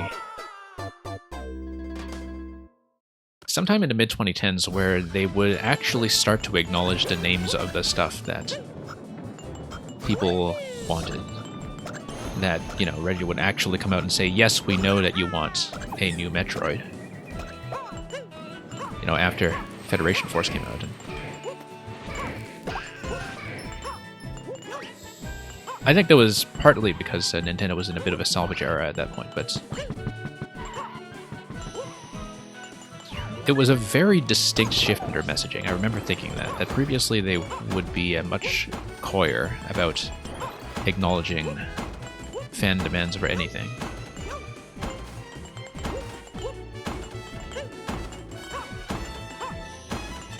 Okay. Up here. And Nintendo of America has a lot of autonomy over console bundles. And yeah, sorry, I need to get through to Magic Koopas first now. Get over here.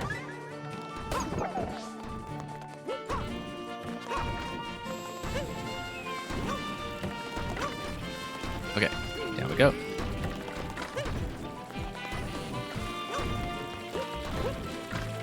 And we'll just wait for the next cycle as before. Here we go. Actually getting through here safely for once. Let's not squander it.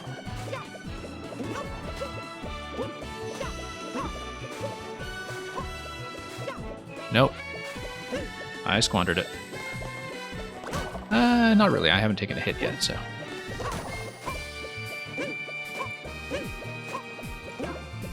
There we are.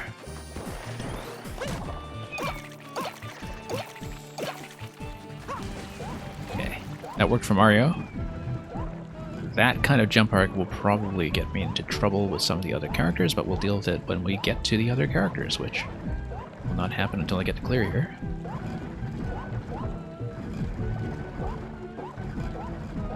Okay, up we go.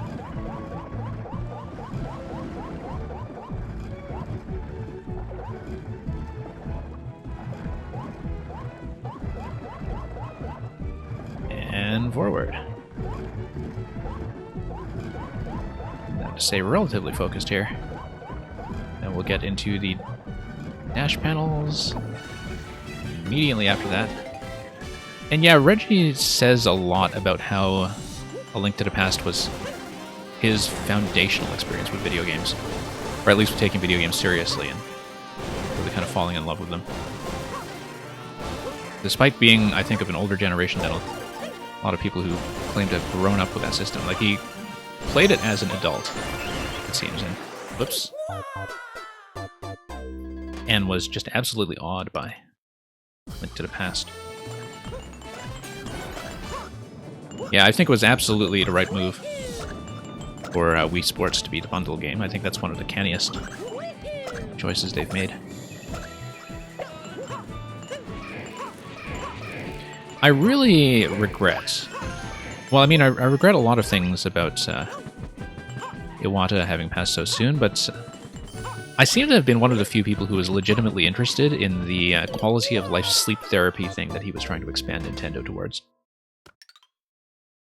Because I'm sort of exactly the market that says, okay, if Nintendo is going to take on some kind of gamified therapeutic solution for sleep improvement, like, they're actually exactly the people I want working on that, and I'm exactly their audience. And it's sort of the kind of crazy Iwata project that I really wish had come into fruition. And speaking of Nintendo history, I found it too bad that the Hanafuda card theme or music was gone from Mario Maker 2. That's one of the things that I was very sad to see them remove.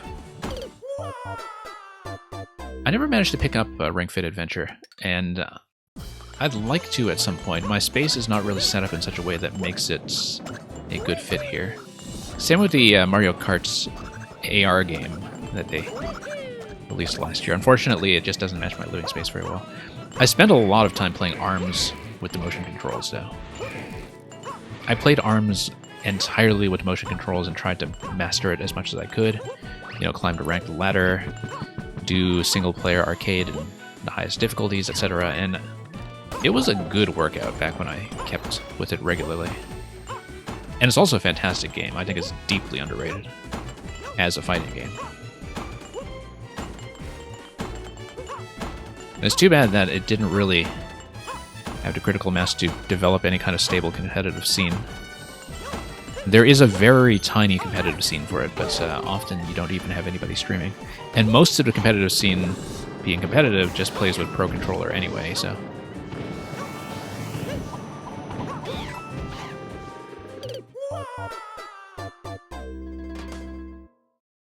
Yeah, and the artwork is fantastic. It's, I mean, the complexity of the character animation is one of the few things that is a truly visible generational leap for Nintendo.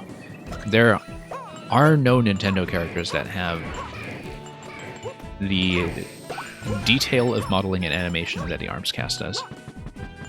I mean, I spent a lot of time just in the video clipping mode of that game, in fact, where you could go over replays of your fights and shoot them from particular angles and such. Because one thing that you don't see, because you're often taking the behind-the-back perspective in that game, is just how vivid the facial animations on your characters actually are. Because you'll see your opponent's face, but unless you go through the video replay, you won't see your own character's face. But if you actually take the time to look for that, you really do see just how much detail there is. And yeah, I think conceptually ARMS was kind of a hard sell to people to begin with, but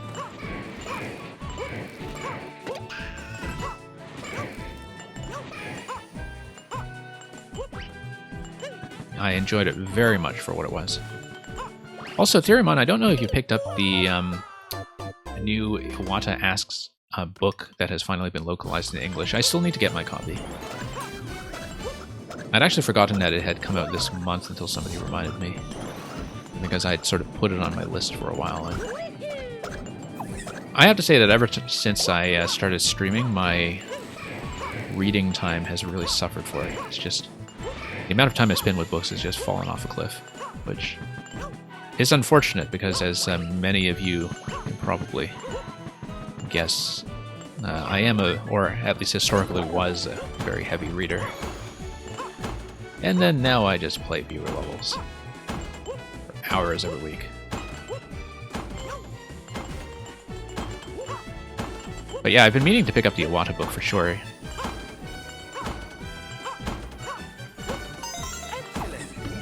And hey, Merlin, welcome.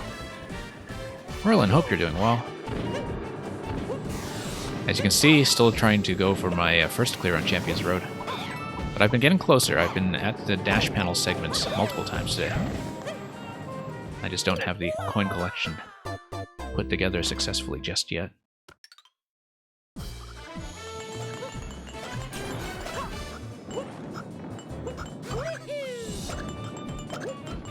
But here we are.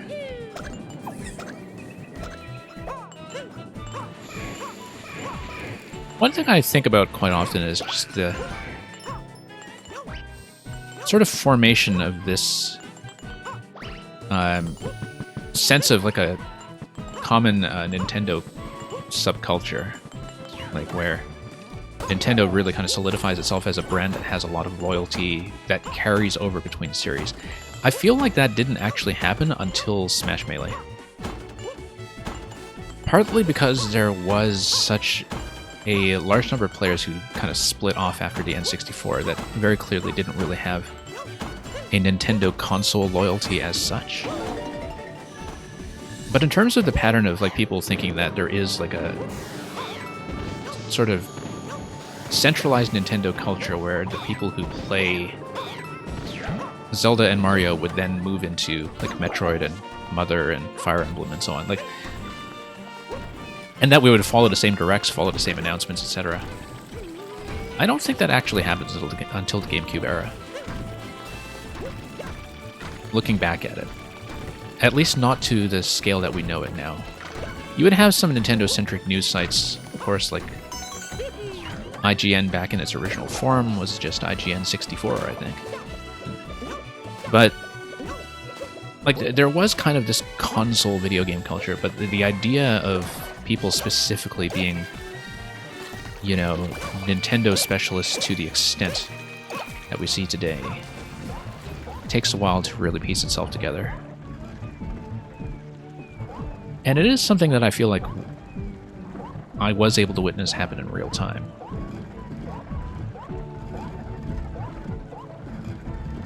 But I think in many ways it really is Smash Melee that does that. Wow, that was nearly a disaster. Okay, no, we messed it up. That is, out of all the attempts I've had so far, the first time I have died on the water segment. Entirely because I fell off the edge on the right side, just trying to cut that corner a little too crisply. Sega almost got there, yeah. It's kind of funny to look at a game like Bayonetta, the original Bayonetta, and sort of look at what could have been for Sega in terms of the amount of, you know, Master System era references that are worked into that game. I was never a Sega kid myself, I must say. But like I don't think I really even liked Sonic until Sonic Mania.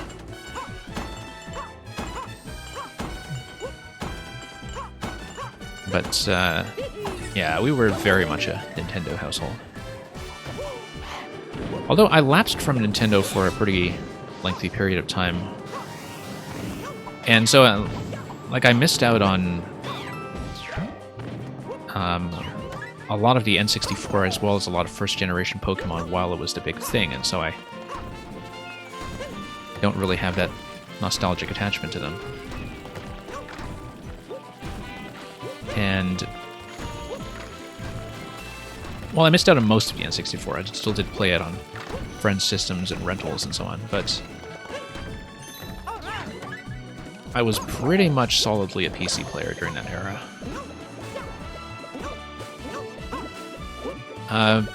But yeah, it was really interesting to kind of come back into the fold of GameCube era Nintendo and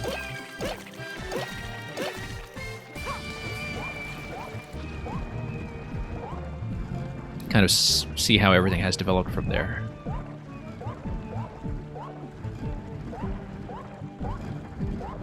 I don't know, there definitely has been a shift in demographics in terms of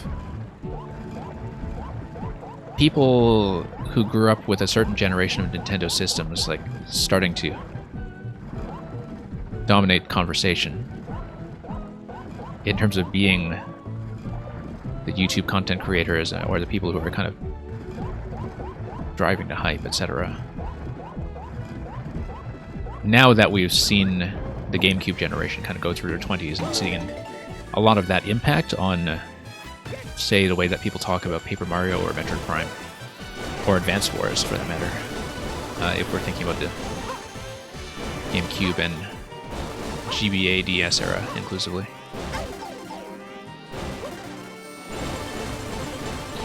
Because it took, I feel like it took a while to kind of shake off a particular generation that was mostly built on N64 nostalgia.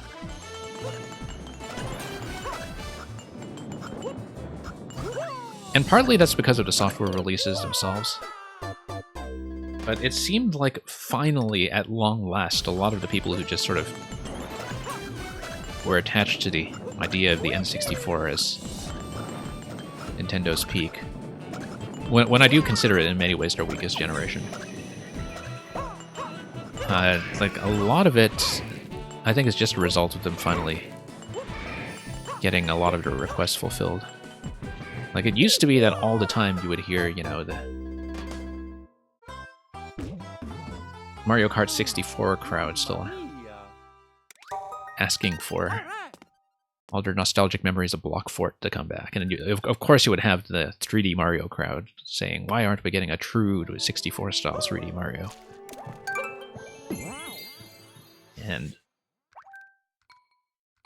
but I think it's definitely true that when it comes to video game media, like, in spite of the fact that you have aging audiences that were still active with Nintendo or Sega's earliest consoles, and in Nintendo's case are now introducing their children to games, etc.,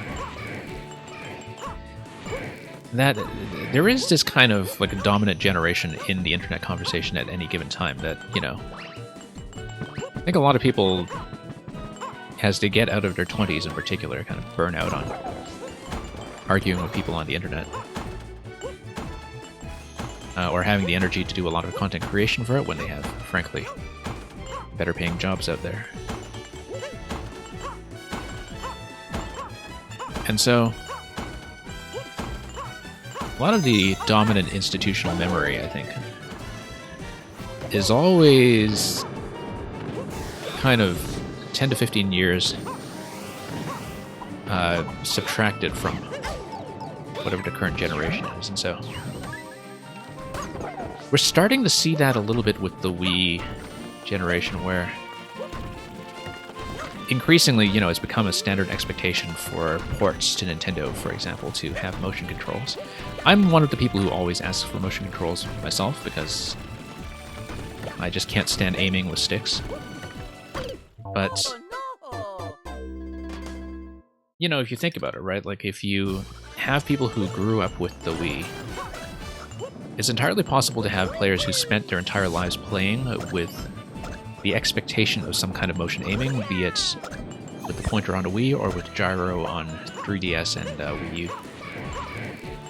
And for whom the idea of like dual stick systems like you often see with controller support on PlayStation and Xbox, like for a lot of people who grew up with motion controls, that was never standardized.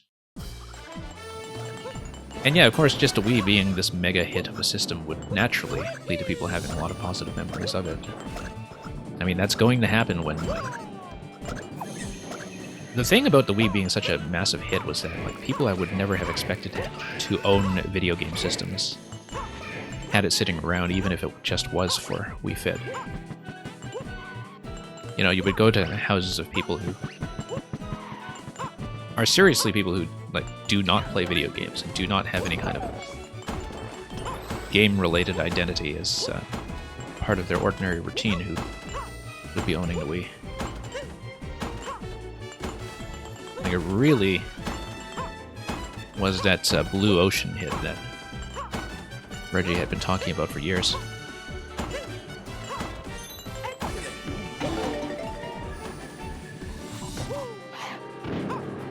Yeah, looking back at it, I mean, I think the GameCube had a tremendous library. But...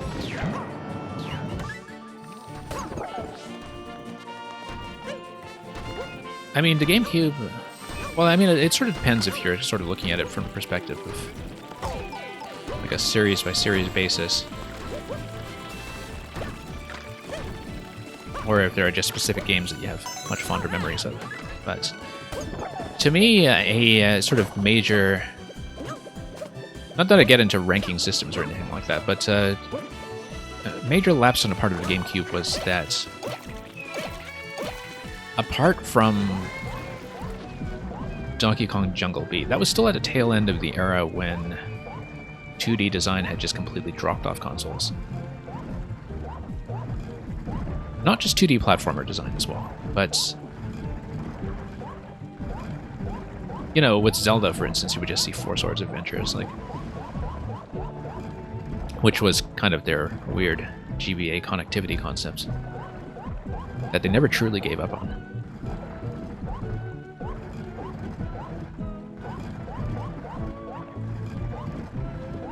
But yeah, GameCube was an interesting time, to be sure.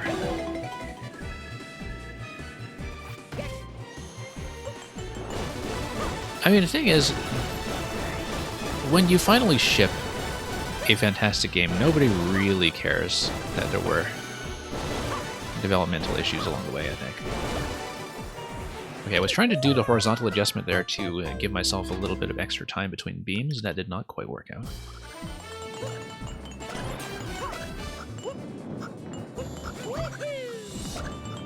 And...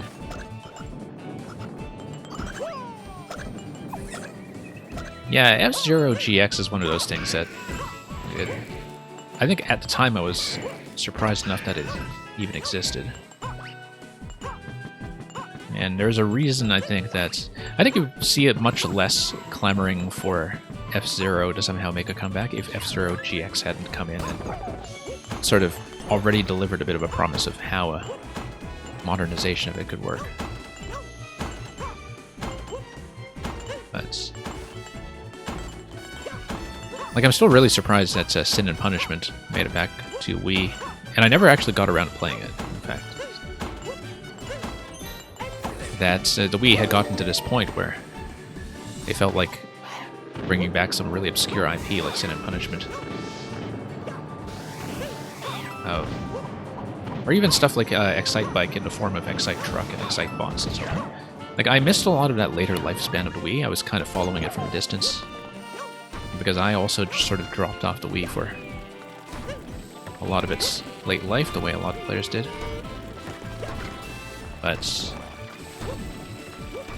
they were making some strange revivals there, since they could shoulder the risk of doing so on a system that was already extremely successful. And I hope we see that in some of the later life of the Switch that we see them have the courage to, bring back some real obscurities or push some new IP. Although ever since Splatoon, I think Splatoon finally gave people the answer to when's the next big mega hit Nintendo IP that people hadn't had a satisfying answer to for a very long time. Or at least, people would say a lot about how, oh, this new IP doesn't count or that new IP doesn't count, but then Splatoon just came along and presented something that's totally irrefutable as the next big Nintendo thing that's clearly a core market game. It's stunning to think that the entirety of Splatoon, I've made this observation before, but the entirety of Splatoon has come out since Mario Kart 8. That's that the last time we had a new Mario Kart game, Splatoon did not yet exist.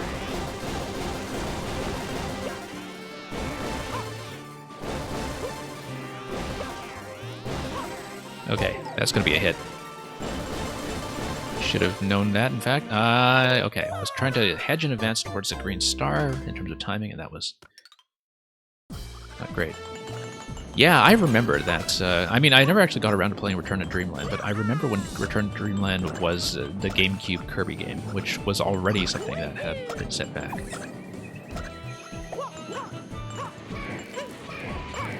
And yeah, I think everybody who played Wind Waker kind of knew that conspicuously it seemed like it was missing a dungeon when you pick up the third orb at Outset Island. But going back to Wind Waker, I really don't mind its pacing at all. I was always fine with Wind Waker's late game, though. I never had an issue with it, since I'm naturally a very exploration-oriented player anyway. But like, one of the big surprises for me every time I go back to Wind Waker is actually how good I find the pacing in its current form. Partly, of course, you have some of the sailing improvements in the HD game, but with or without that, like, I think Wind Waker has much better pacing than people give it credit for. And Merlin, yeah, I hope you don't get smashed by the Nintendo hammer this time.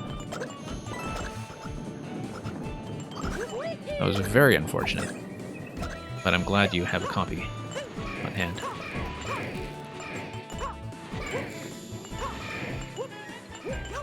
Not counting the Kirby Fighters games that they've been doing, I think this has actually been the longest absence between Kirby projects in some time. And it used to be, obviously, when it was more portably focused, like a series with a much quicker turnaround time, but the fact that we haven't received any single-player Kirby since Star Allies is, in fact, quite conspicuous. And it may just be, HD development doing its thing. I would think that it's, well, and also the COVID impact, but I think we all got accustomed to Kirby having a much more reliable presence. There was this really weird point in time, too, when in the 2000s, it's strange to think about just how heavily Nintendo actually was betting on Metroid at the time as their big prestige product that they, thought that by having multiplayer in Prime 2 that, here we have our Halo killer or something. Like, they were riding a lot off the critical acclaim of Metroid Prime 1 and just investing so heavily into, like, trying to make Hunters into the big DS demo game, and you'd have Metroid Prime Pinball, and then you would have that very big splash that was given to Other M, at which they were expecting to do much better than it did. Like, there was this perception at Nintendo for a time during the early Reggie years when they thought that Metroid was their ticket to a big Western foothold that they were scrambling to get back after so many of those players abandoned them after the N64. And it's something that seems so conspicuous now because Metroid has become a series that gets attention much more sparsely. Nope. I was trying to do an adjustment there, and that was a bad idea.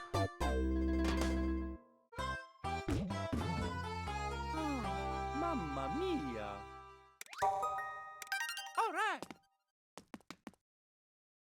But you could definitely see there being a certain design impact on the Prime series where, you know, Prime 2 would have the multiplayer mode that most people don't remember, and Prime 3 would have a much more cutscene and set-piece oriented, not cutscene oriented, but it's like much more set-piece oriented design in some segments. Where they really thought that would be the proof in a pudding for a Wii motion control shooter, and I thought it controlled fantastically. I really appreciated having Prime 3 and later Prime Trilogy give me pointer aiming. Pointer aiming plus the existing lock-on, which is fantastic. I mean, I guess Prime 3 had the weird sort of semi-lock-on thing where you would target within the lock-on circle, but you know what I mean. It's been a long time since I played it.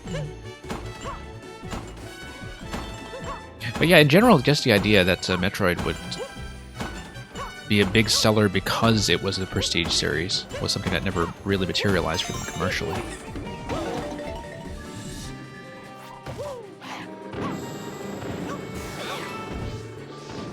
And you can see why they really wanted to make a serious stab at it with Prime 4, and it's just too bad that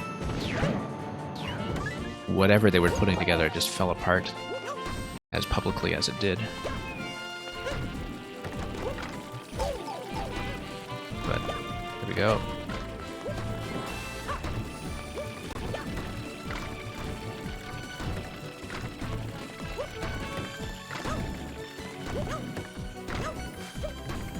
Yeah, I always felt this sort of, like...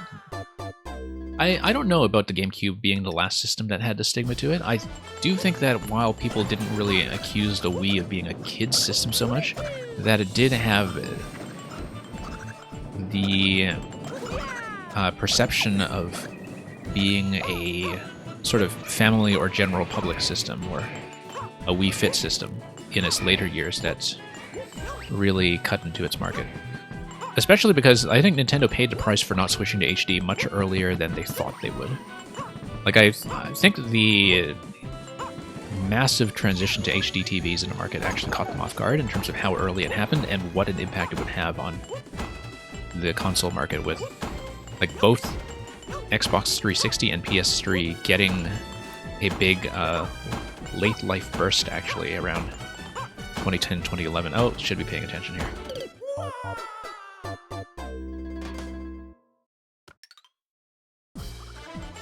And I think it had a huge impact on things like Skyward Sword, where,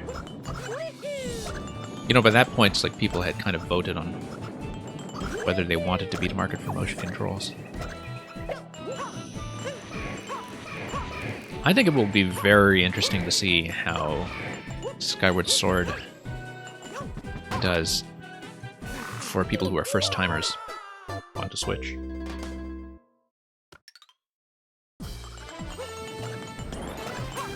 It's going to be very interesting to observe that.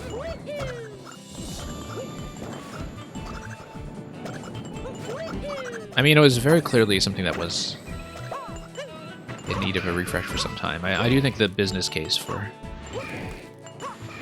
doing a fresh port of Skyward Sword was definitely there.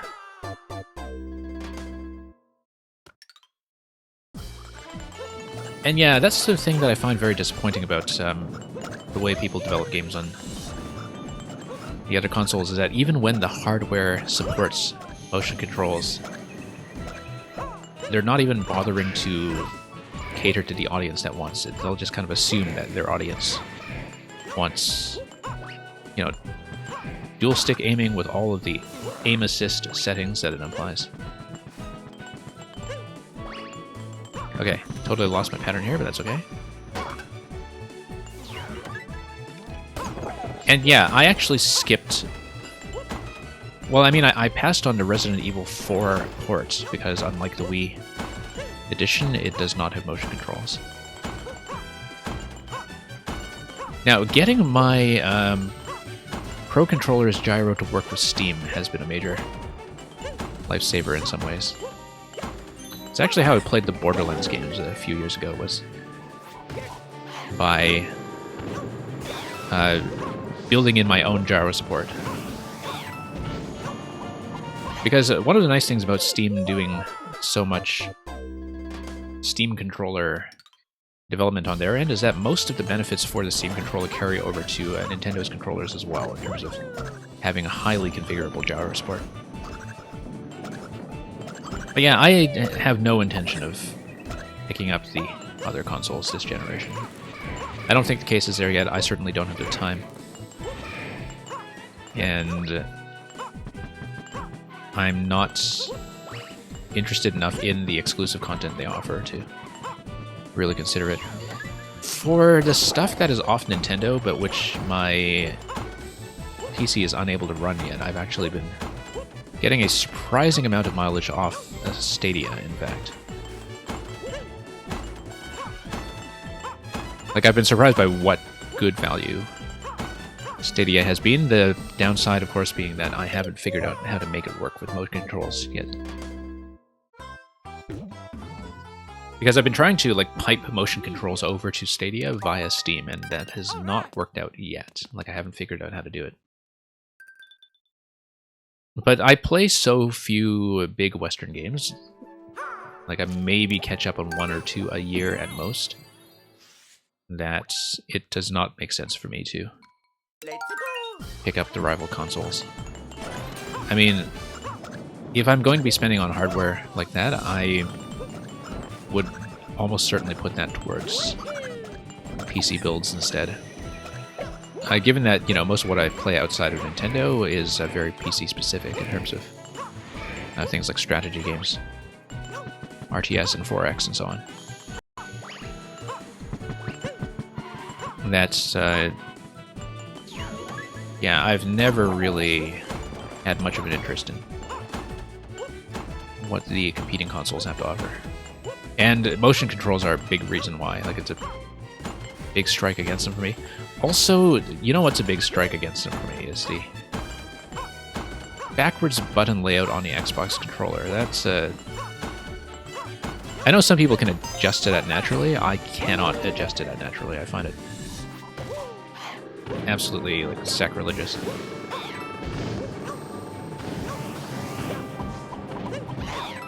I seriously can't do it, so... Especially with, you know, cancel and confirm on both of those consoles being in the opposite configuration.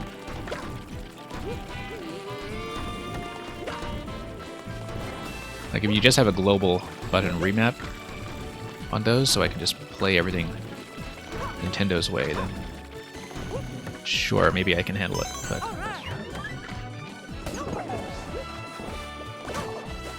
We'll sometimes play like 15 different consoles in 1 week, yeah. I don't know how you manage it. I know that people can, but I'm much too stubborn about these things to bother. Same with things like gyro controls. Like, just from a control perspective, I'm very locked into Nintendo's ecosystem. Even when they do something crazy with their controller layouts like they did with the GameCube.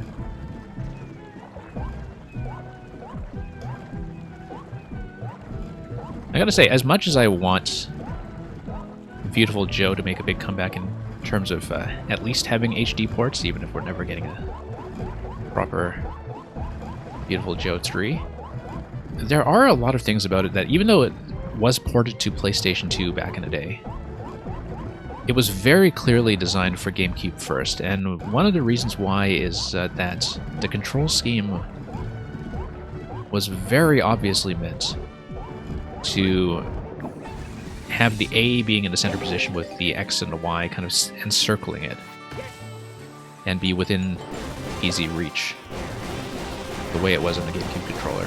Like, I've rarely played a game that felt as designed for the GameCube controller as that,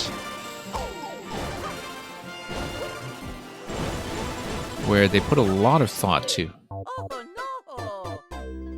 make the systems of the game click well with what the button layout was going to be.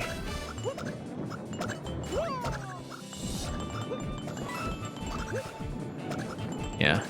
I don't think there is a sequel in video games that I would be happier to see than Beautiful Joe 3. Like, it's very much the pipe dream announcement that I don't actually expect will exist, and even if the game does exist, I don't necessarily expect that it would be what we want out of it, but still, you know, just with everybody having gone over to Platinum from the former Clover Studio. But if we kind of had like this Bayonetta 2 kind of situation where you would have the IP just kind of given by Capcom over to people who know what to do with it.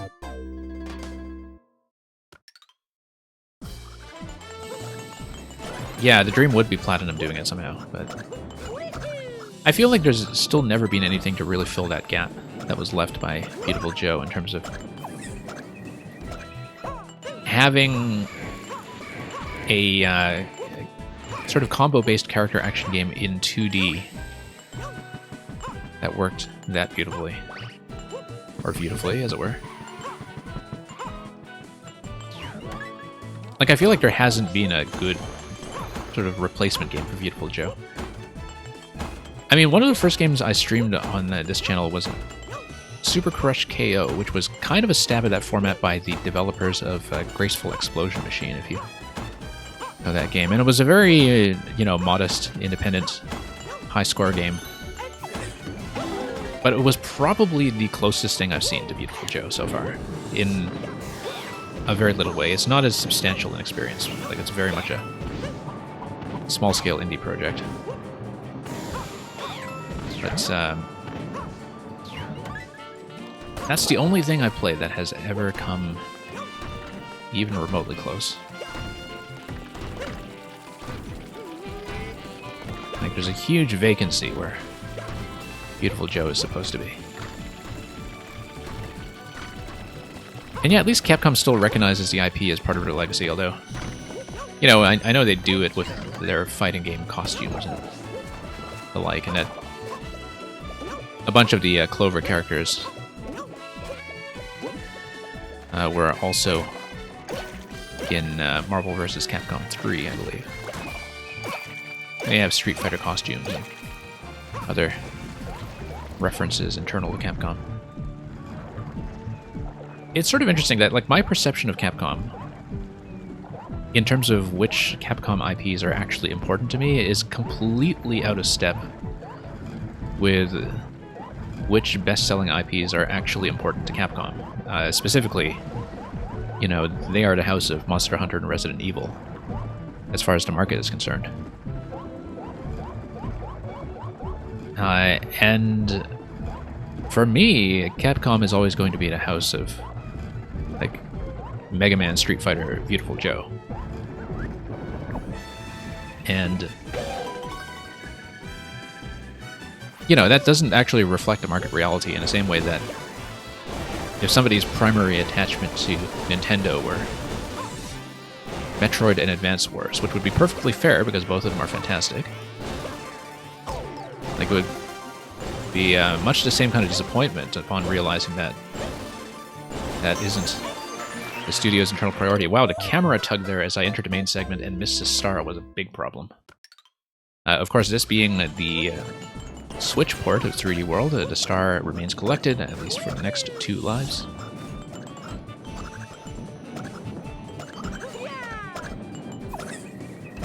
Yeah, I should actually catch up on Ace Attorney at some point.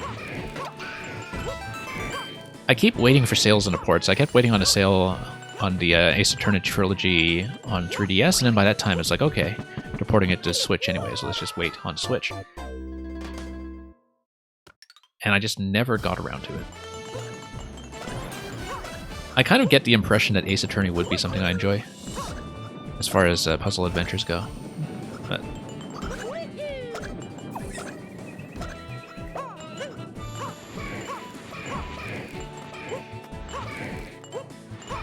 Okay, here we go.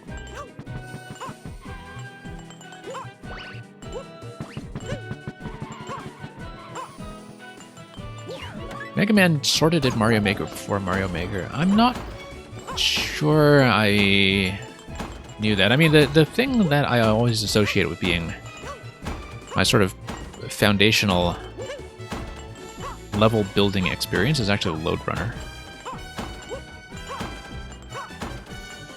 Like, I feel like Lode Runner really got level building right before everybody else back in the 1980s. I have a concept for a Lode Runner level in Mario Maker that I want to do sometime. I think it would be difficult to make it work, but at some point I hope I can actually get it together, because I've sort of had that idea at the back of my mind for a long time now. Okay. There we go. That was kind of dangerous looking, but I made it.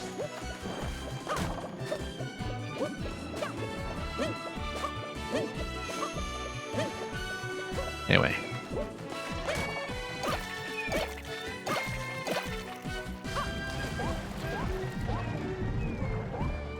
But yeah.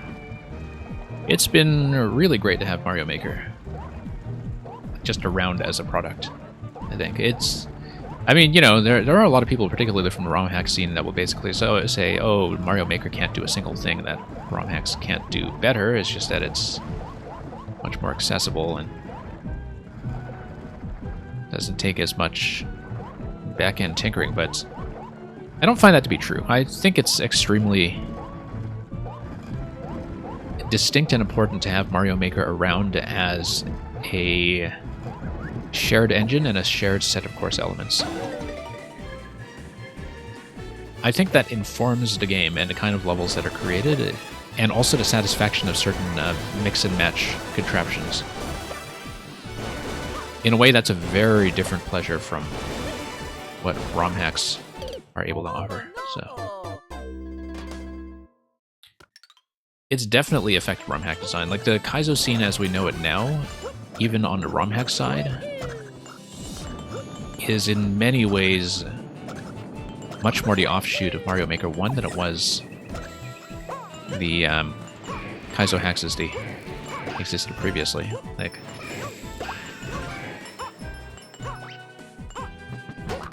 but yeah, definitely many signs of that feedback loop you're talking about. Whoops. Did not expect to pop that guy. And yeah, Safety of Man, as I've often said before, it's very interesting to see how second nature some of those music tracks have become.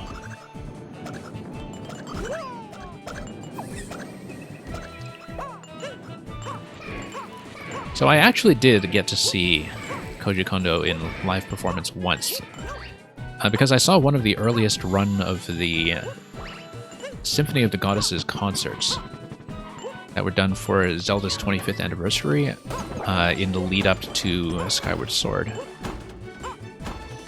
And for some of the bigger cities, not all of them, they actually did have both Aonuma and Koji Kondo show up as special guests.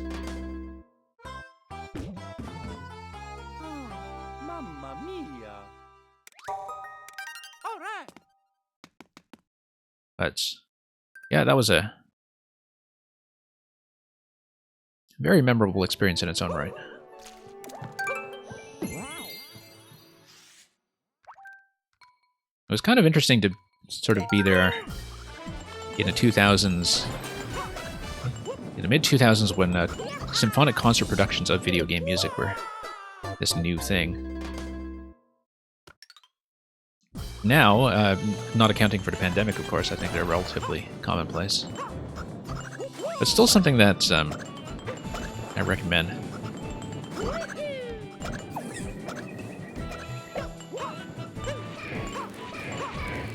I mean, they're sort of the equivalent. Like, they're really no different from a lot of Pops concerts, symphonic Pops concerts with film scores these days. But very important gateway for people into actually attending orchestral performances. So it draws a very different audience, as you might imagine, from what you would normally get in the symphony hall.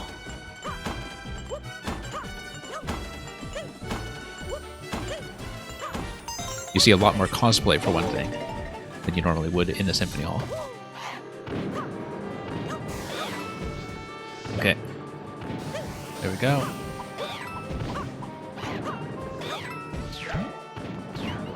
Yeah, having taken the one hit already doesn't make this attempt look very auspicious, but we'll try to make it work. Wow, I've been on this for a while. It's okay, though. We had a series of pretty junky attempts in there, and so just need to get this back in order. I really do feel like I can get Mario's clear today, even if I can't get anybody else. Once we get Mario's clear, the other ones should not take too long, comparatively. Just a lot of relearning attempts that needed to get out of the way. Still don't really have a reliable pattern for the last segment. I mean, I clearly need to be using ground pounds as a stalling maneuver much more often than I've been doing, but I think making the decision to do that on very short notice is still something that I sometimes have difficulty judging. Hey, back here we go. Not long now. Yeah, just going to try to stall this pattern as much as I can. Yeah. That jump sometimes worries me, because I get clipped on that last beam quite often, and I feel like I do need to wait it out somehow, but I don't have a good estimate yet of when I'm going to run into trouble with it and when I don't. So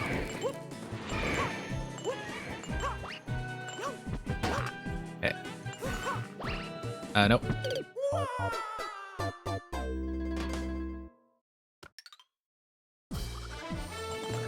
You'd argue that Lode Runner and Nuts and Milk might actually be among the most important third-party NES games.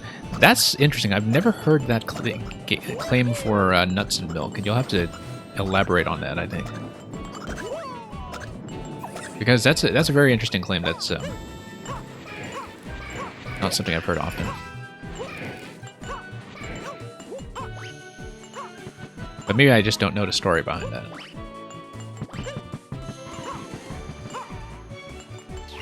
Anyway, here we go.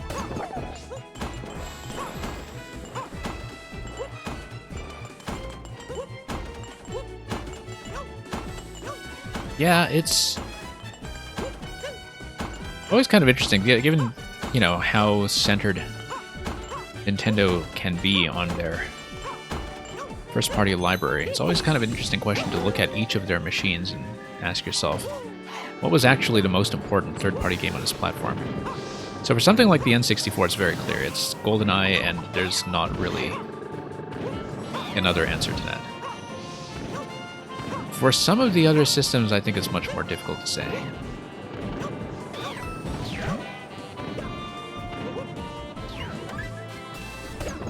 And there we go.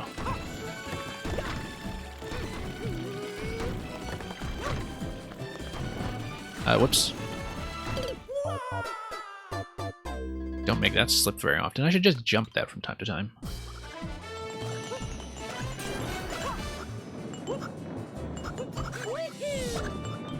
And, yeah, Theoremon, I'll read your answer to that in just a moment. Jeremy Parish recently did a video about it. Okay, I see. I should look into that.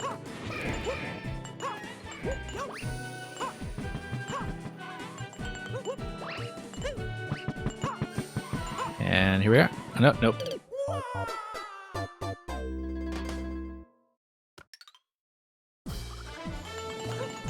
Well, the thing about Lode Runner was that, like, it was a pretty big hit outside of Nintendo as well, that it had a lot of cross-platform appeal.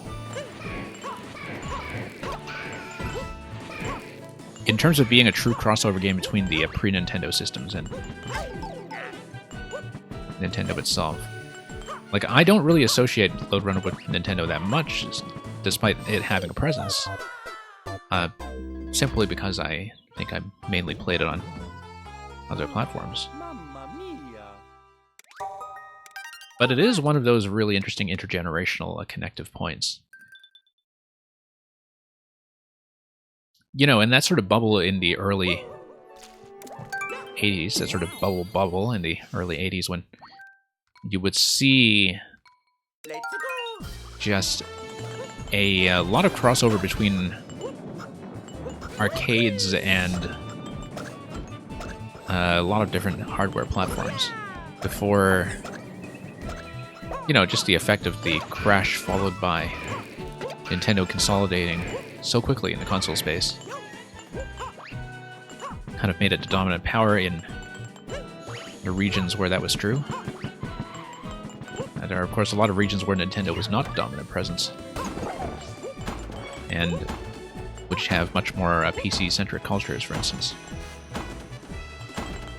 Like in many parts of Europe.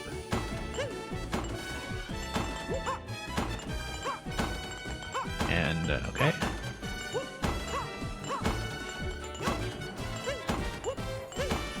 Up we go.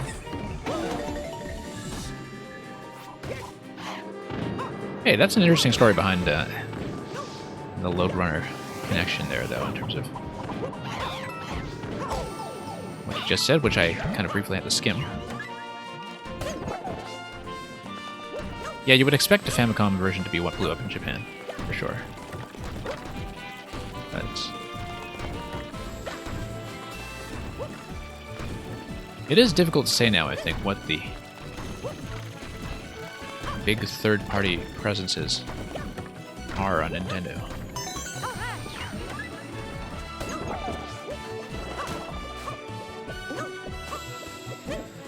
Because I don't think there has been a truly dominant, you know, third-party system seller since GoldenEye, probably, in terms of something that, you know, is the thing that's moving systems beyond Nintendo's own output. You could make a case for stuff like Monster Hunter, I think, and for a while in Japan, I know that was the case with the Yokai Watch.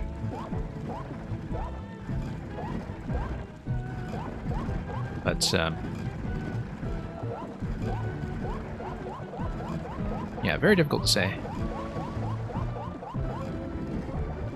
I am totally out of touch with Monster Hunter, though. I know that they just recently had Monster Hunter Rise come out on the Switch as the big Switch exclusive, at least for now.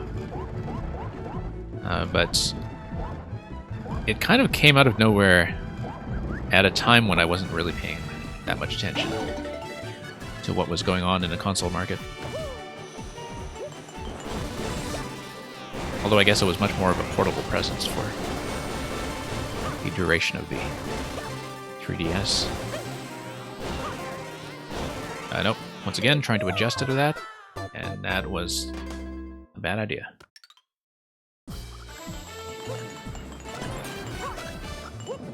Okay, surely I will get the clear today. This has been a lengthy sitting, and I feel like I was already getting close hours ago. That, you know, we had seen the dash panel segment fairly early in this stream, and I've just been flubbing it every time since. Whoops.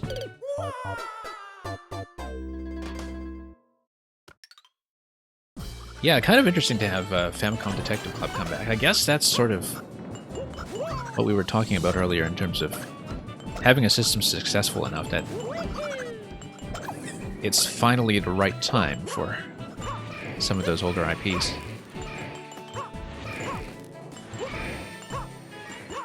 And Kind of interesting, by the way, that in spite of, I think, finally having been localized for one of the Virtual Console regions, I don't believe Mysterious Murasame Castle is on the NES Online service yet. Because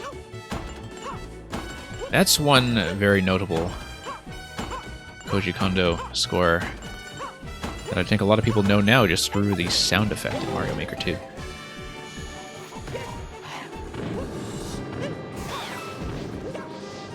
But yeah, I remember that it had actually a localized release in some region on Virtual Console, and I think it's another case of something that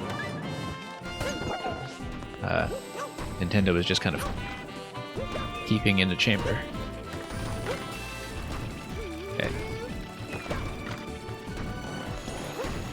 Okay, let's not slip up on some of the easy stuff here. Let's wait for the next cycle.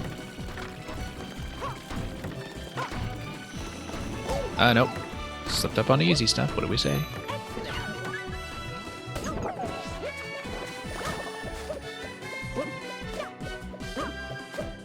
After a little while, some of this level becomes almost too automatic. But we'll just keep pushing. And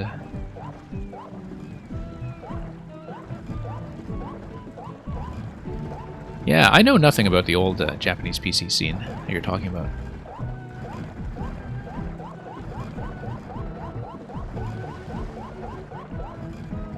It's sort of interesting to see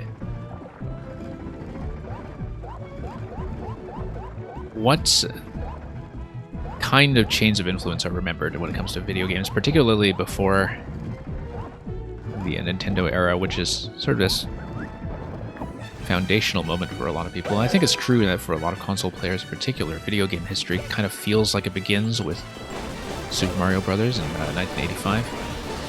When, of course, there was quite a lot leading up to that, quite a lot of overlap going into the early NES or Famicom library. Oh no!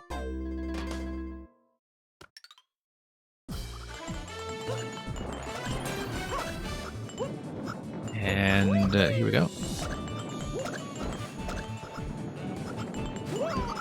Yeah, I think I know the Jeremy Parish piece on Zelda that you're talking about. I think I'm aware of it. I haven't really kept up with his content lately. On Retronauts or wherever. I used to keep up with it somewhat, but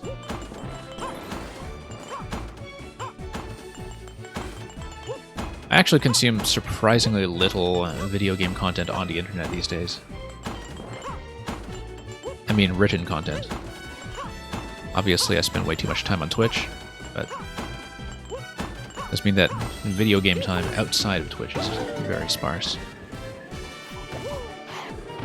I find in general, the more I am actively playing games, the less time I spend thinking of them outside of actually playing them. I mean, I guess that sort of intuitively makes sense, but you know, I find that, you know, people probably spend the most time taking in video game content on the internet when they're themselves busy at work or something and feel like they would rather be playing games in that moment, so they just kind of vicariously live through the content, be it on Twitch channels including my own or through reading pieces, listening to podcasts, etc. That video game content is specifically built for people who are not busy playing, and lately I've been very busy playing. I have actually been reading Sid Meier's memoir, in fact. It's just called Sid Meier's Memoir, because that's just the most appropriate title for that, but it's a very comprehensive look at his own game development history. And it goes into a lot of the early Microprose stuff that was for Atari 800, in fact. Some of which you can still find preserved in YouTube videos.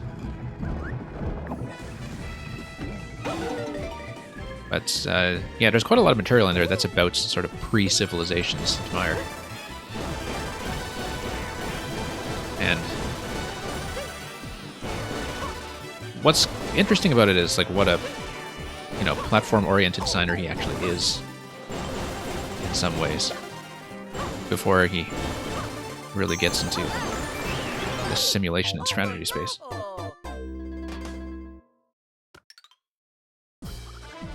You have insane playtimes in Mario Maker 2 and Pokemon Sword because, yeah, you can multitask. I don't really find that to be the case with Mario Maker. I find that I'm a very active player. I can totally see that being the case with Pokemon. But that's, yeah, I find that with Mario Maker, be it in the Maker mode or as a player, I do need to be fairly focused. It's not something I can just do on autopilot. Or while, reading material or anything like that.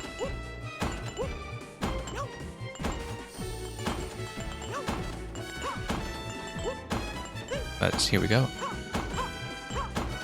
Yeah, there definitely used to be a lot of games I would play that would mostly just kind of keep me occupied if I was going through tons of music.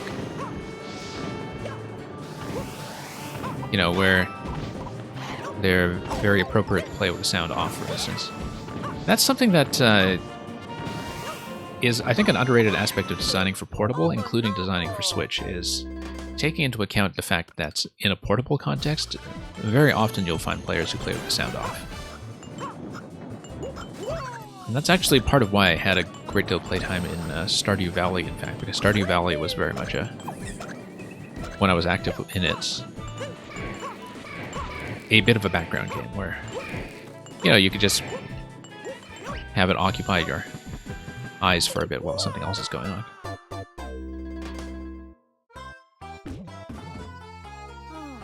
Mamma mia!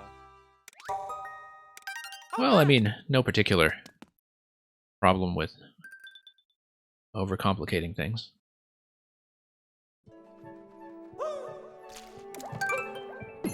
But yeah, I don't really tend to follow much video game content these days outside of other Twitch channels that are within the immediate network of mostly Mario Maker streamers. Like, I don't really have much going on with video game YouTube, for instance. But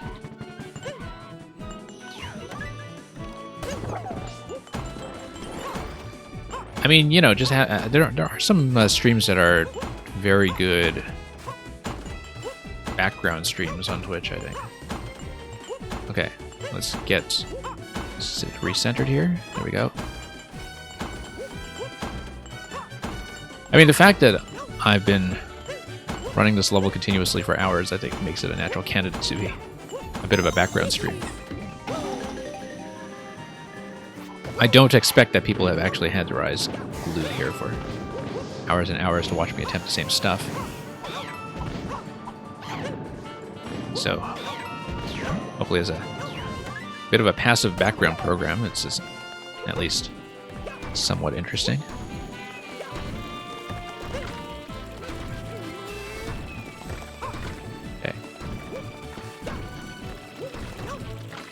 We'll wait for the next cycle on this one, and this time let's try not to get hit. There we go.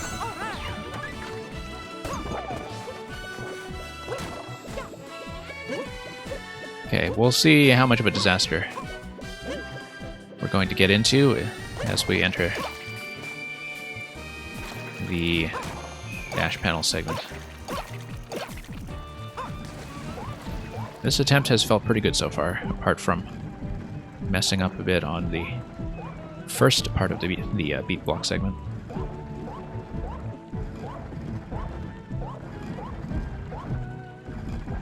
But up we go.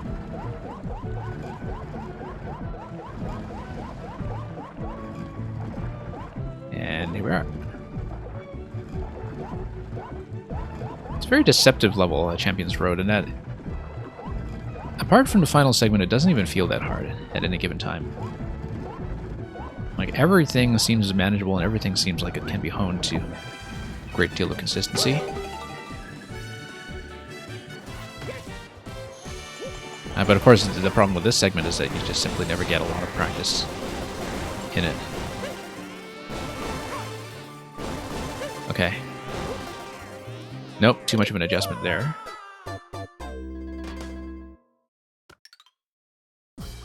I didn't know that they had reversed course on the PS3 digital shutdown, but I wasn't paying attention to that. I mostly heard about that with it was, I think, the PS3 and PS Vita shop, I want to say, that were slated to get nuked.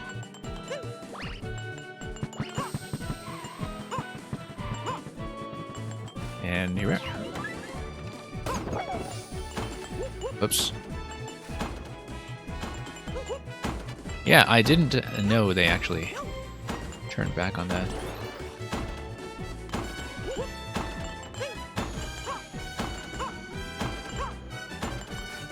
And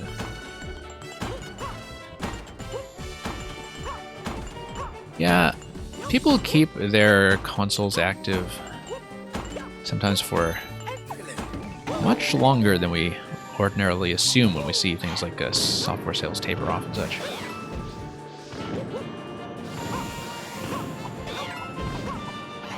You know, the way that Just Dance is still something viable on the Wii, for instance. For a particular Just Dance market that never had any reason to migrate from the Wii.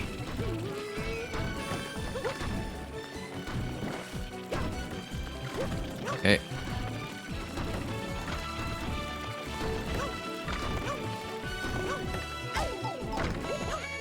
Yeah, I find that a big problem with the Wii U, in fact, that... I mean, eventually there will be a shop shutdown, of course, but... my Wii U digital software does not fit on the Wii U's drive. I have more digital software than will actually fit into the built-in hard drive, and at this point, it doesn't seem particularly sensible to be getting an additional external drive purely for the sake of containing my Wii U download overflow.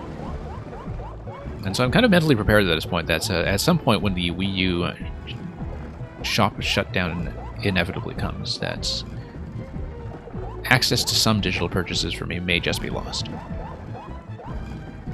Because I just don't have the drive space for all of them to be active at once, partly because a lot of them were just Club Nintendo rewards to begin with. That I had a lot of downloads that were just entirely from Club Nintendo redemptions. Nope, I knew that was not going to go. You didn't realize how unique the PS3's digital library was until recently. Yeah, the interesting thing about the PlayStation consoles is that they do retain their price very well all the way into the launch of the next machine. Like, I always told myself, oh, at some point if I want to give some of the PlayStation library a spin, I'll just wait for prices to come down on the Slim system or whatever, and they never get down to anything reasonable by the time the next console is already out, even after long generations, like what we saw with both the PS3 and PS4.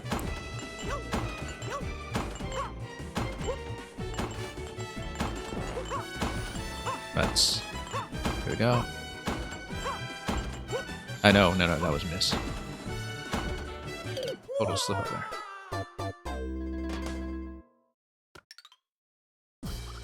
Yeah, I would have expected that the shutdown would have affected PS3 and Vita prices quite a bit.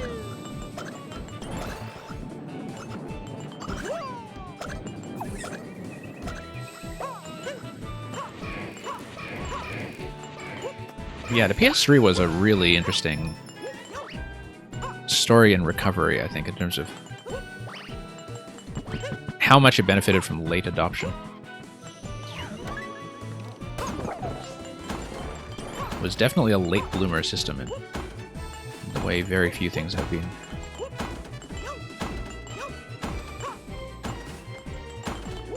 I mean, partly benefiting from the HD TV migration, as well as the Blu-ray drive, I'm sure.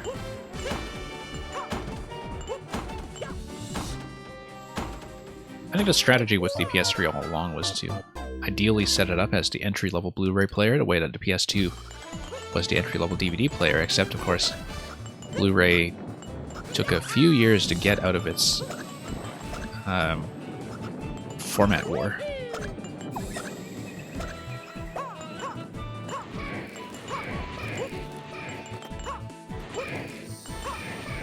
Yeah, I don't think I know anything about Tokyo Jungle. There's a lot of stuff on the PS side that I just know nothing about.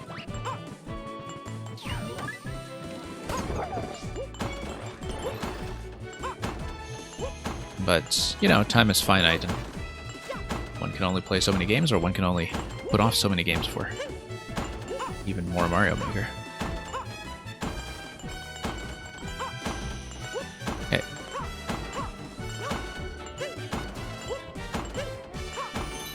Off we go.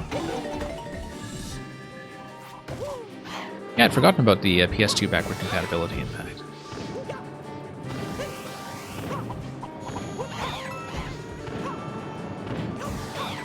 And okay, here we are.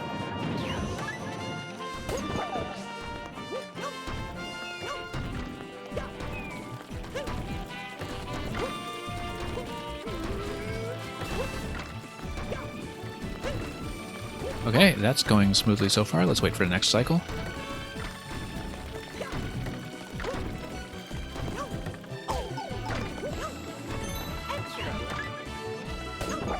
Yeah, I was never really on, as you call it, the AAA bandwagon. Sometimes it takes me a few years to get caught up on some of those releases. Like I said, that's actually what I've been using Stadia for. Because they get just enough, the big games, that I can try them out at zero cost of entry beyond what I'm paying for internet. I've actually been playing a lot of the 2016 Hitman reboot lately. Because it's a series I basically never paid any attention to, and then that's partly because nobody ever told me that they were basically point-and-click adventure games that basically had guns and assassinations, but that they were actually puzzle adventures that, you know,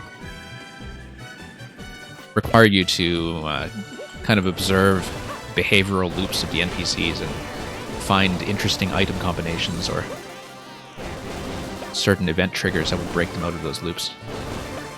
And if people had just told me that in the first place, I would have gotten into Hitman much earlier, but Oh no!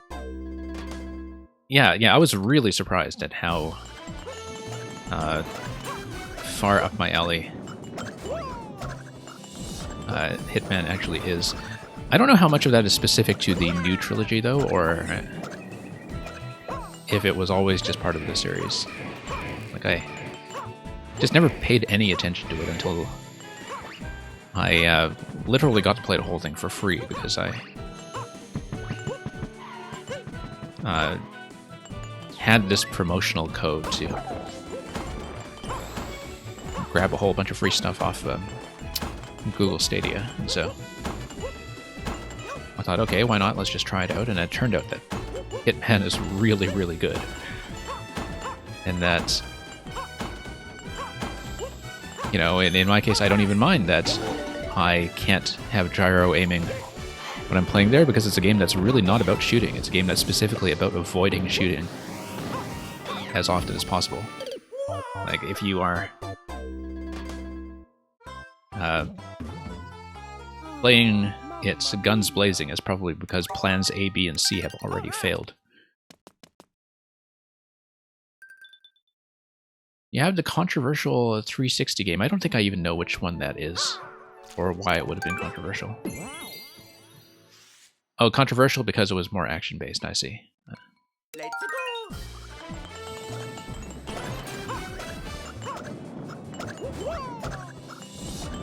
But yeah.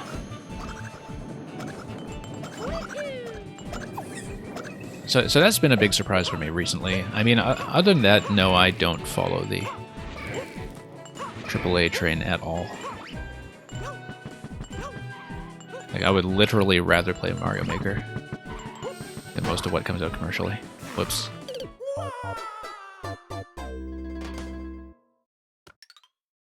Basically heavily influenced by Gears of War, I see. Oh, so third-person cover shooting and all that.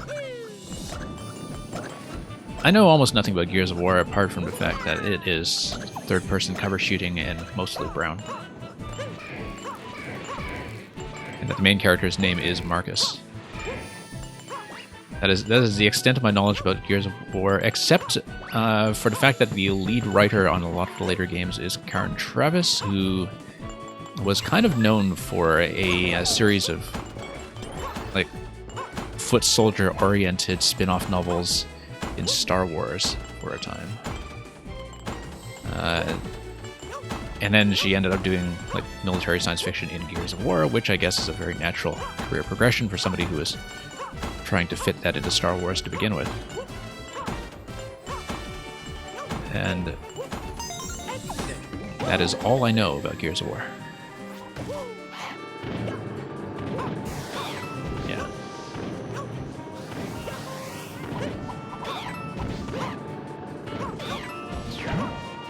Okay, here we go. Like, there's a lot of things that people talk about as being design trends in the console space that I just don't see. You know, how apparently everything was cover shooters for a while. Well, I didn't see that because I wasn't playing cover shooters.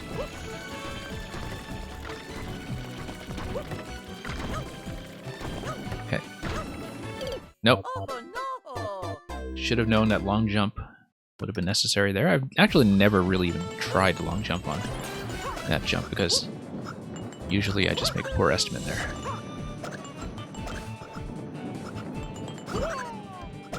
Seems like I am in the habit of doing long jumps early on, at least.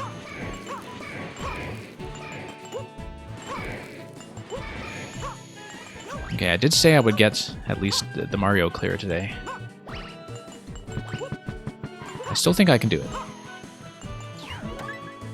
I mean, best I've done with the coin collection is maybe 2 or 3 out of the 5 coins, but if I'm able to get there as Super Mario, I have a decent chance. I just need to play very improvisationally instead of relying on any kind of learned pattern. Of course, having a specific pattern that I'm going for makes everything much easier, like it does in this segment. Feels like, thinking back to the dash panel segment, that I'm actually getting onto the dash panel pattern slightly too slow. Which is why I get clipped by the same beam every time on the second last platform.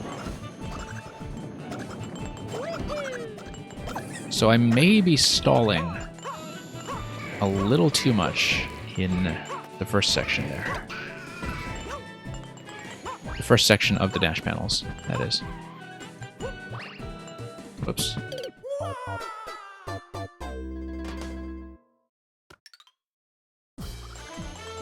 Okay, here we are. Nope.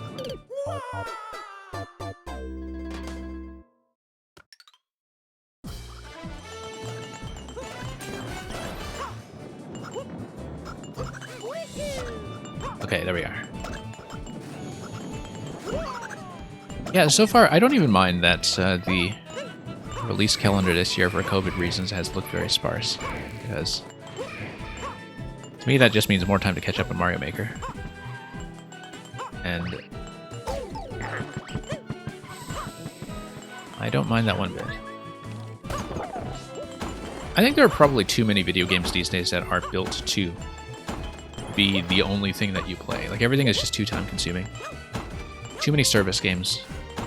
Too many things that are, for example, multiplayer games that require a huge investment of time just to be decently competent. Why did I go backwards there? I was making it. Huh.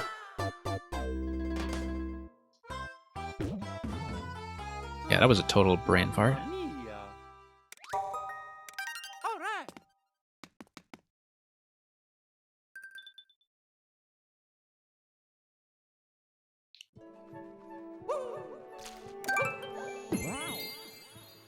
Okay, definitely a lesson in persistence here. Let's go. I'm doing worse with Champions Road than I expected to, in terms of the amount of time and the number of attempts it would take.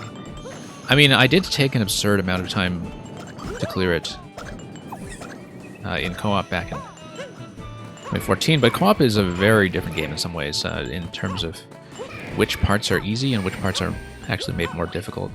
Like, the priorities and the things that you're kind of worried about are quite different. I mean, the beat block staircases is hard either way, particularly when you have to deal with two different characters' movesets.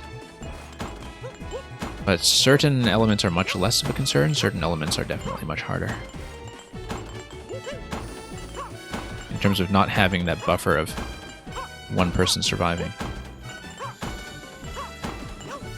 Nope. Recently catching up on Atari Jaguar, Sega Saturn, and 3DO. Interesting. Yeah, I know nothing about the Atari Jaguar. Sega Saturn, I kind of remembered the hype leading up to the Sega Saturn. And, of course, that just wound up being the PS1's big opportunity instead. Enter the market. It's been curious that the console space, in terms of the big three players, has been so stable for so long. That's very unusual. I think in general, people who have only grown up in that environment have lost perspective on how unusual that is.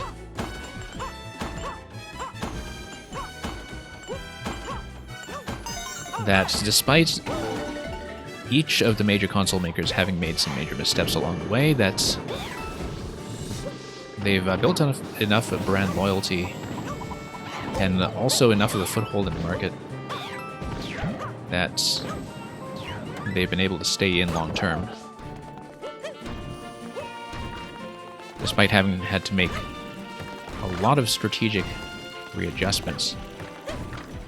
The way that Microsoft seems like they're in the middle of a big strategic readjustment now with moving towards cloud services and all that.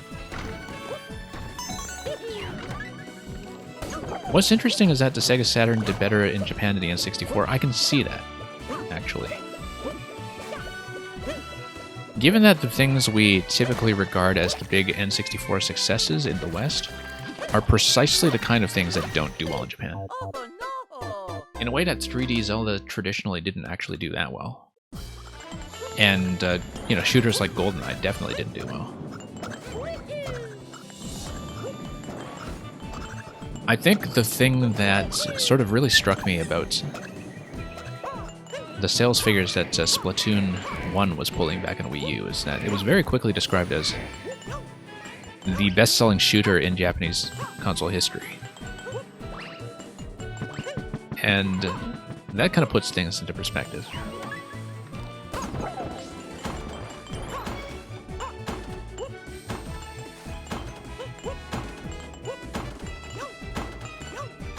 And here we are.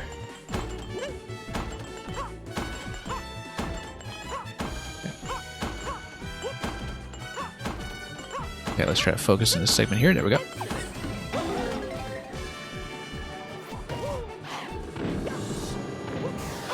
Yeah, it'll be really interesting to see how the dynamic of Japan shifts now, because it seems like with Switch's dominance there and with a lot of other things that have been going on strategically, that Sony is starting to abandon its Japanese foothold somewhat.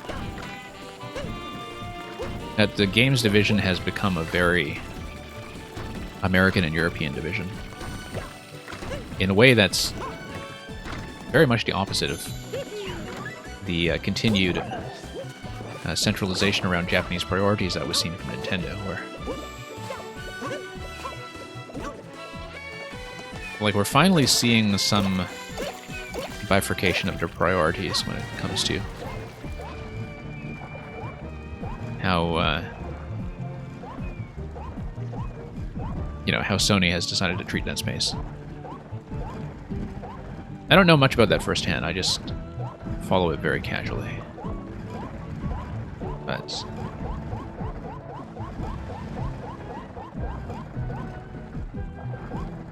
that seems to be the dynamic. I was, of course, very annoyed that, even as somebody who does not play on PlayStation, I was very annoyed that they decided to kill the Nintendo-style cancel and confirm layout on the buttons. Given that I am used to doing things Nintendo's way, and that if I were to pick up a PlayStation, I probably would have insisted on the same, so... Okay, let's see if I can beat the timing here. Nope. Still don't have that down. Oh no! Still don't have it. I mean, I just flatly don't have the right method to avoid damage there. I probably should do a ground pound stall, but it seems unusual. I feel like there probably is a good, smooth way to do it that I just haven't found yet. Or rather, haven't found consistently. Whoops. That was a disaster. Wow.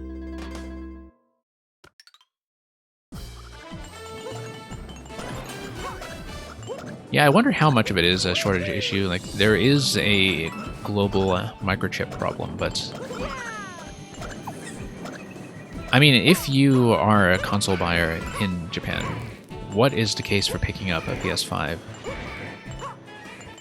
instead of picking up a Switch or even a second Switch? Oh, it has the lowest attach rate of any Japanese console in history. Interesting. I mean, I know very little about what the software library on PS5 even is at this point. I know there's the Demon's Souls remake, but... at this point, like, I've been paying so little attention to the PS5 that I don't really even know what's there.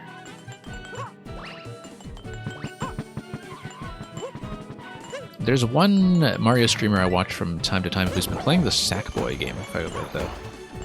The Sackboy game that kind of looked vaguely like was reminiscent of 3D World. So I've been watching that in pieces lately. I don't know if that was a cross-generation thing either, though.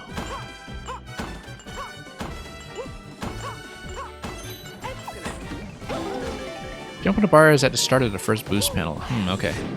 I'll try to keep that in mind. Thank you for that tip, Defu. I will probably forget it by the time I'm there, but...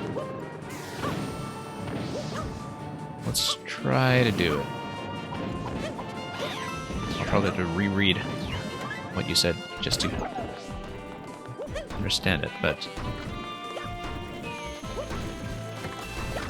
whoops, no, bad idea. Oh no! Jump on the bar is at the start of the first boost panel. Mamma mia. All right. Oh, okay, you mean... yeah, I'm thinking about that relative to the initial timing from the clear pipe, and... there we go. Let's go.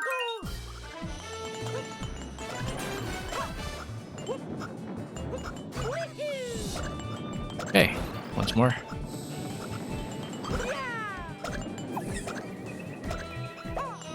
Yeah, hopefully we can get this straightened out soon. It is... I think something that should go more smoothly with some of the other characters. Although with the fire segments, rather with the beam segments on the dash panels, I can see Peach and Rosalina making that more manageable. I don't know if the other characters are going to help that much. Luigi would give you a little more wiggle room with the early series of jumps at least.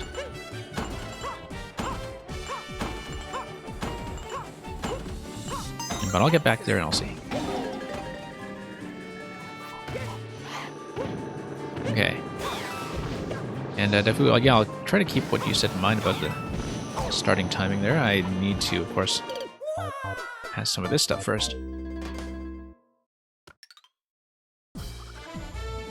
You start when a laser passes the first boost panel. Okay.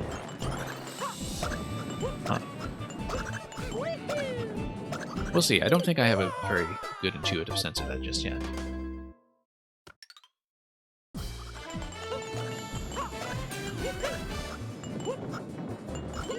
But yeah, we'll try to nail that timing and see how it goes from there.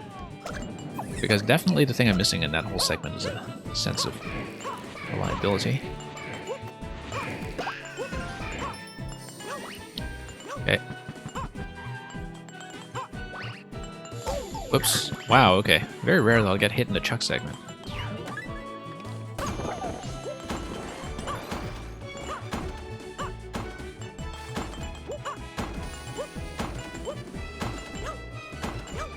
And then we'll just have to get it back.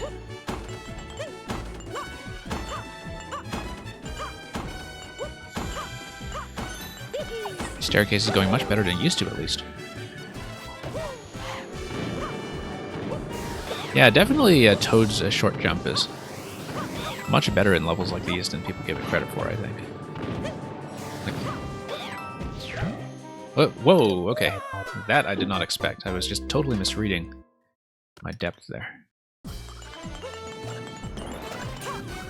But yeah, I definitely think that having Rosalina come last is going to make this feel positively relaxed after getting all the other clears in place.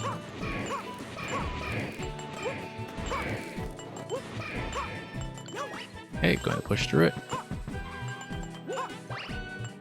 Now, I don't know how much longer I can stay on stream today. I was really quite confident I would get that one clear, but you know, the better I do, the longer I spend per attempt, and that's just one little adjustment to our expectations that we'll have to make. You've been treating each character as your own playthrough. Yeah, interesting. I mean, I've usually just been doing random selection during the initial cleanup of all the stars and stamps. But World Crown I decided to just do straight up in order. Because I found it very satisfying to do the character mop-up one level at a time, because that way you can kind of work on speeding through the level while it's still fresh. And you know, Theoremon, one thing about 3D World that I had totally missed in the in the Wii U version that I noticed for the first time here was the secret Goomba hat in Searchlight Sneak. Like, I'm sure that's the kind of thing you know about because you know this game intimately, but like, it was the kind of secret that I just never even thought about finding in this game. You know, I was actually just saying the last time I streamed this, when I was doing Mystery House levels, that I wondered, since there was the death counter, if anybody was crazy enough to actually do the zero death run. I mean, obviously, if it's available, somebody is crazy enough to do it. I didn't know that you were doing a zero death run, though. So that's news to me. But yeah, we had just been talking about it on the previous stream.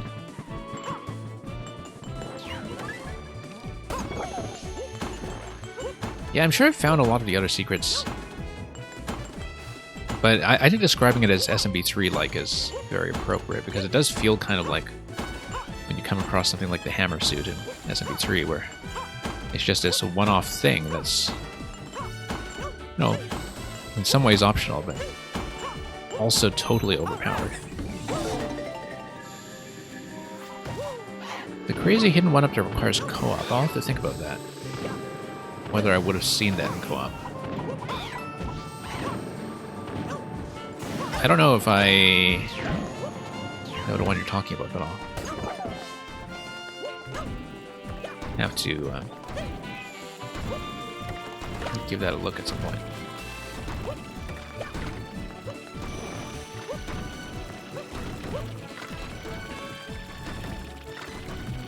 Okay. Here we go. Wow, I'm at 0 lives, and this was my first time this run that I've actually grabbed a star 2, which tells you how the last 5 attempts have been going.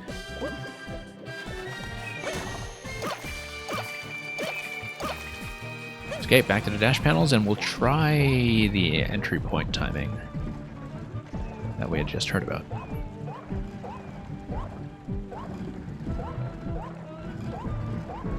Assuming that I'm going to understand it correctly. But yeah, it could be that waiting for a good entry timing instead of going right away is going to be the key to finding something consistent here. Of course, that's not necessarily going to save me once I get out of the first part of the dash panel segment.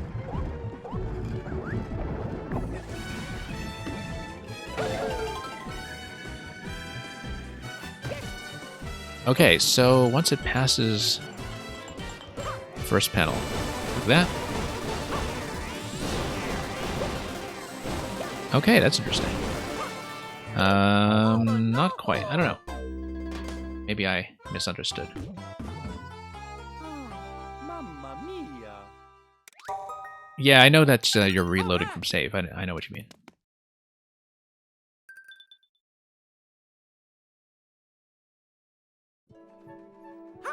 Because a true single segment 0 death run, I think would take some patience to put together. Let's go.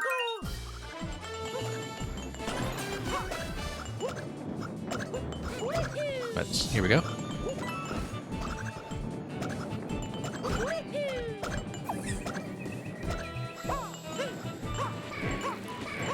And here we are. I don't know that it would change anything with Champions Road, though, apparent from having a little bit more enforced, self-imposed downtime between attempts.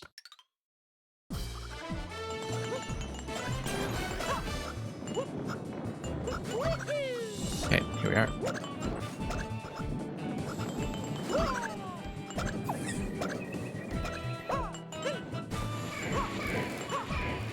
Yeah, I guess it would make the deaths more noticeable, is what you're saying. Whoops.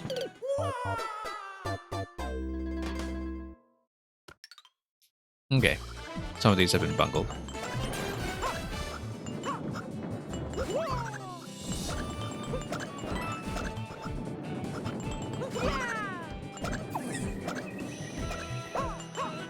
Okay.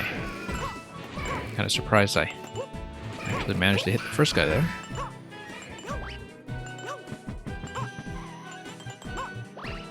Now let's not lose as many attempts to the silly stuff. And yeah, I agree with the refusing to use the power-ups here. I did the same thing. I did have access to a cat bell in reserve for my first set of lives going into this, but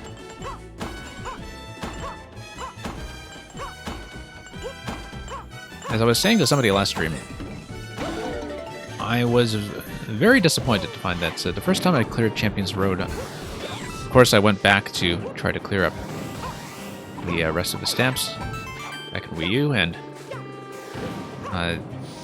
back then, of course, you had access to everybody else's ghost data. Oh, look at that, it just killed itself. Whoop. And okay, this was a little disaster, but I think it's somewhat recovered. And when I looked at everybody else's ghost data on my second attempt, absolutely everybody was just kind of floating around in the first segment with the Tanuki suit on. It felt very impure. I mean, you know, people can beat the level however they wish, but Champions Road, I think, was very much tuned for only being able to take one hit.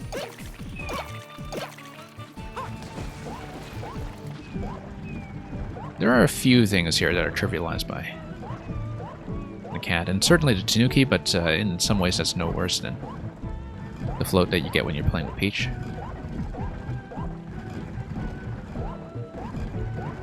Yeah, definitely the cat build does get you out of trouble in certain circumstances when you miss the jumps. Bringing a boomerang in here might be interesting. Actually, no, that wouldn't really do much for you.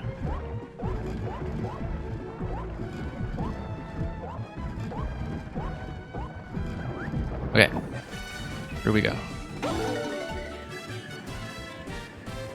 Yeah, I know I received some timing advice earlier, but it's too unfamiliar to me. I just want to clean up this pattern, I think.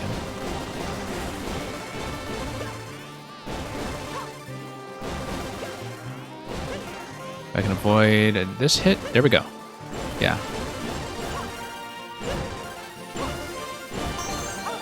Avoid the camera tug. No. I had a wall slide there briefly. I could have wall jumped off of that. But the wall jump, given the angle there, would not actually have saved me. That was one of my better attempts so far, though.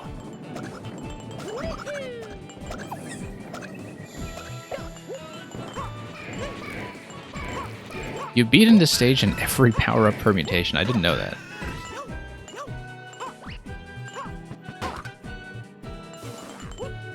I don't imagine that a lot of people would have tried to take Boomerang in here or Fire Flower. Because if you're going to farm for some kind of outside power-up anyway, why wouldn't you just use Tanuki or perhaps Cat?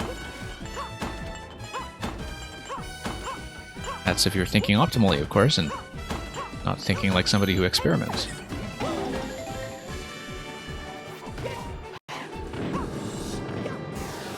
Nope.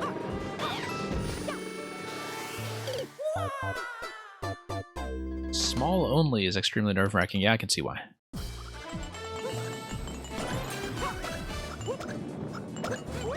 Okay.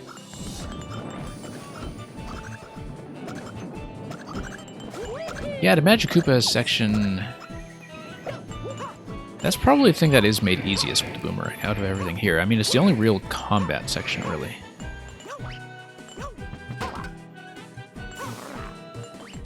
But then it's also something that is simplified with Rosalina for much the same reason. Okay. Surely we can get one clear. Surely we can get one clear.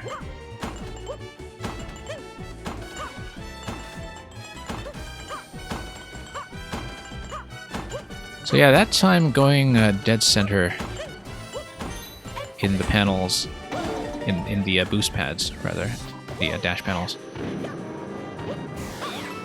gave me the appropriate timing. Oh, no. Missing the green star was kind of terrible though that time because if you overshoot the green star, you do have to deal with the camera tugging forward before you're actually prepared. So obviously, if I get the green star nice and early on one of the first attempts on a given life, I don't need to worry about it a second time. Yeah, the Golden Cat statue is really kind of an interesting throwback to the Tanuki statue in SMB3. And one that I wasn't expecting, given that we haven't really seen the original Tanuki statue power since. But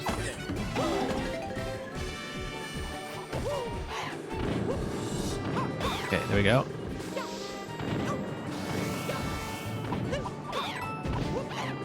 Nope. Once again, just missing. Oh, once again, just missing.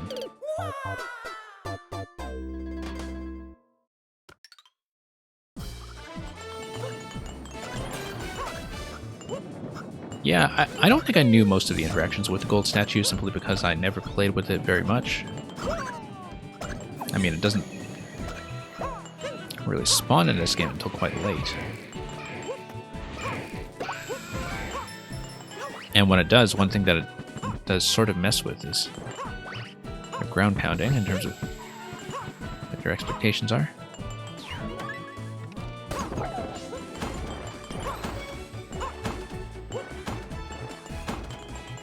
Okay, here we are.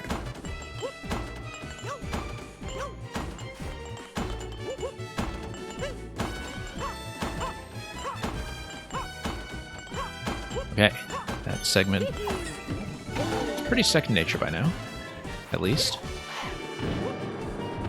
Magic Koopa segment still has some occasional problems with accuracy, particularly with that last guy there.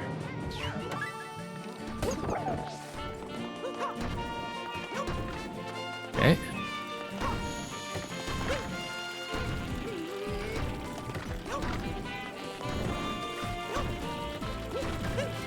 Let's wait for the next cycle.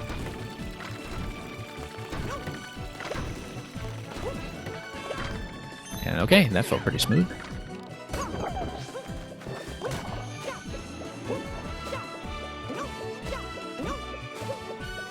That was also pretty smooth.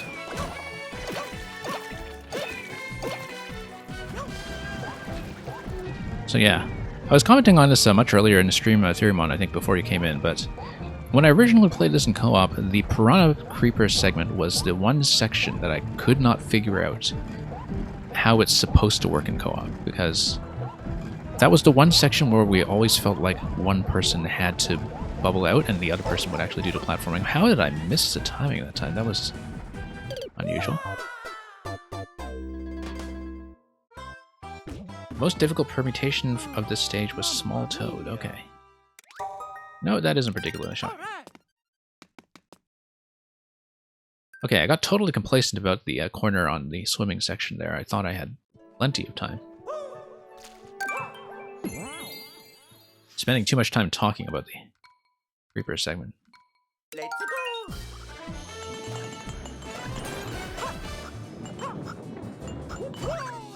But yeah, it was one thing that I could never figure out in terms of how to actually do it in co-op except with total synchronization. It never seemed doable, basically. Simply because it's the one section where one player's actions would actually destroy the path for whoever's coming afterwards.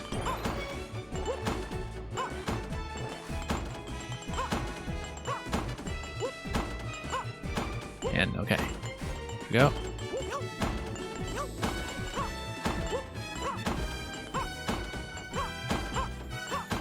Okay, fairly nimble over there.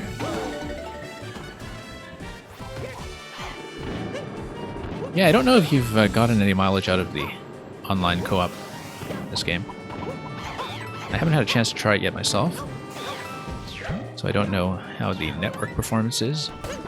I mean, I was very insistent on doing this as a solo clear because I had originally cleared in a co-op anyway, so I did want this to be my solo file. And I did want to clear everything fair and square with 5 clears on this instead of just attaching additional controllers at the end for the stamps. Okay.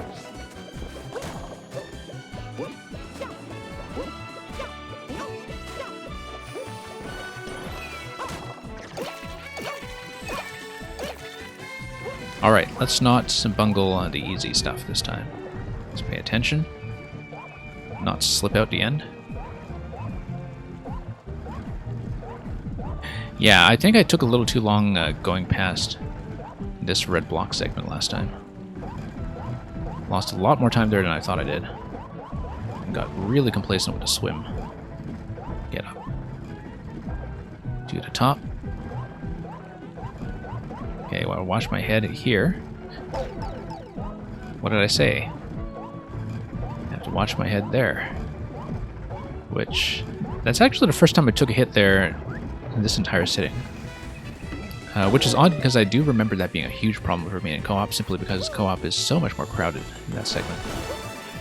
I would hit that corner pretty often.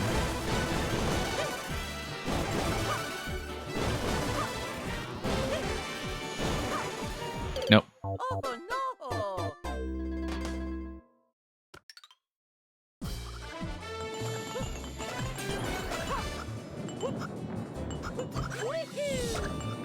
And yeah, a lot of this does become muscle memory. I think it's very much the point of a long, no checkpoint level like this, is that you do train yourself very well to have particular favorite timings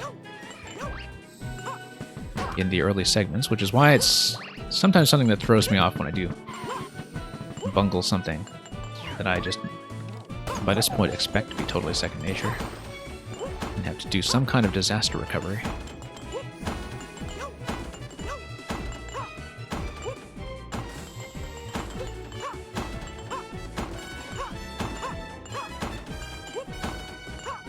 Okay, here we go.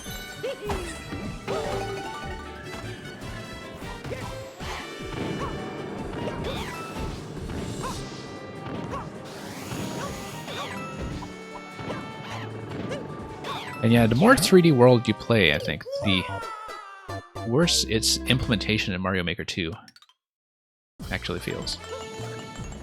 Like you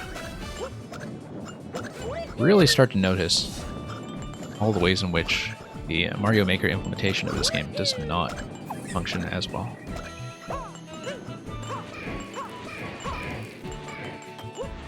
Yeah, I remember you saying that you play most of the whole series through on an annual basis.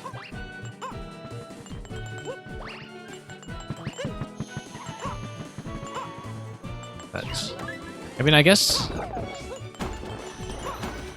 one of the benefits of really familiarizing yourself with the game, especially if you speedrun, for instance, the way that some people do, is that replaying a game isn't really that much of a burden.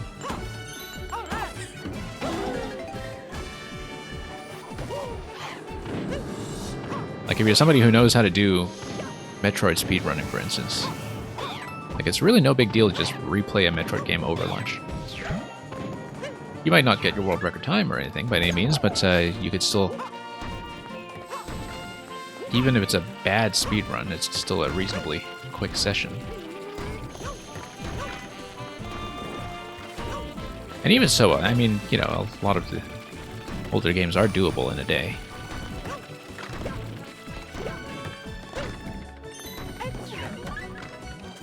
And yeah, I remember you saying that about your accomplishment with beating that content under sedation. That was maybe a little bit crazy, but also still impressive.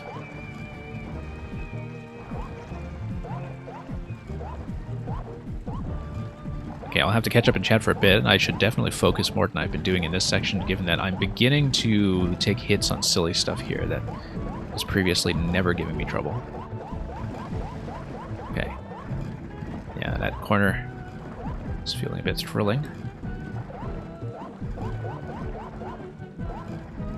Okay, let's stay low. There we go.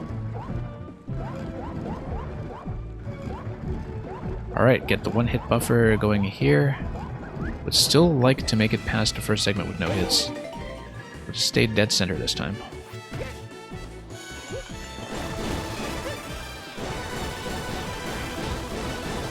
And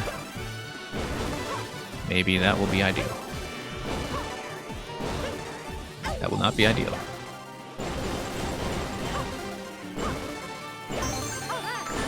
Okay, let's do the circuit and miss. Nope. Oh no! If I was actually jumping straight, that would have been fine. The fact that it was on a diagonal made it much less fine. I wonder if I should go for a camera rotation in that segment, in fact. I feel like I shouldn't, because even though it would allow me to straighten up my direction of travel a bit, it would occlude my visibility. Speaking of visibility, though, maybe that's a case to make the bottom corner first before I do the top corners, like I've been doing.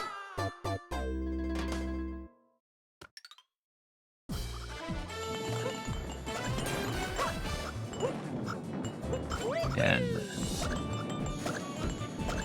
yeah, it seemed like it was definitely a very good day for you in terms of closure on both the Mario and the medical front at once.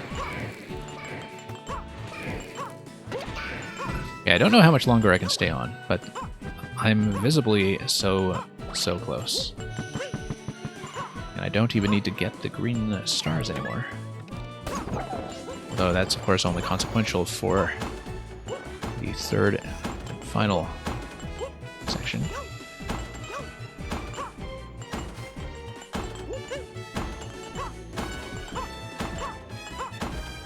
Down we go. Yeah, much crisper timing than I was doing there previously.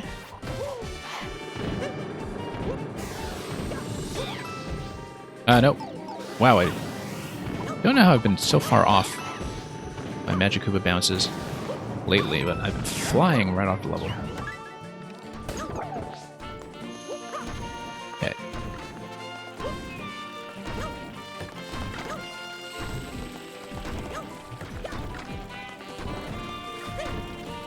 Yeah, the reason I'm still kind of going on the first possible cycle for the dash panel segment is that at least I can make my entry timing consistent.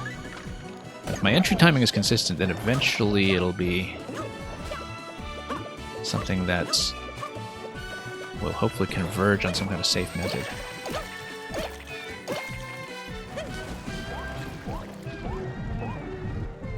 But we'll see. We'll see. Should probably be doing some kind of ground stomp stall. I know that I'm likely to get hit. But the sort of ground stomp dash panel logic is something that I still have trouble intuitively grasping. It is something that throws me off when I try it, so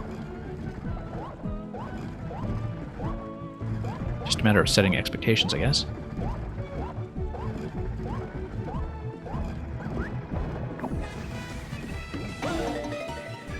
Okay, straight in. And a long jump into that. That's going to be the little adjustment I make this time. Just to try to get a slightly faster timing. Oh no! Okay, doing that diagonal was not quite going. I feel like I do need to figure out some kind of diagonal on that jump, but it won't be that.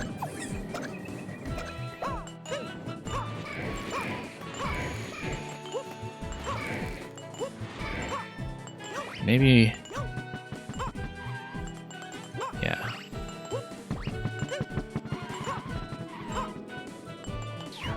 I just need to think about that. Let's see if we can clean this up any further.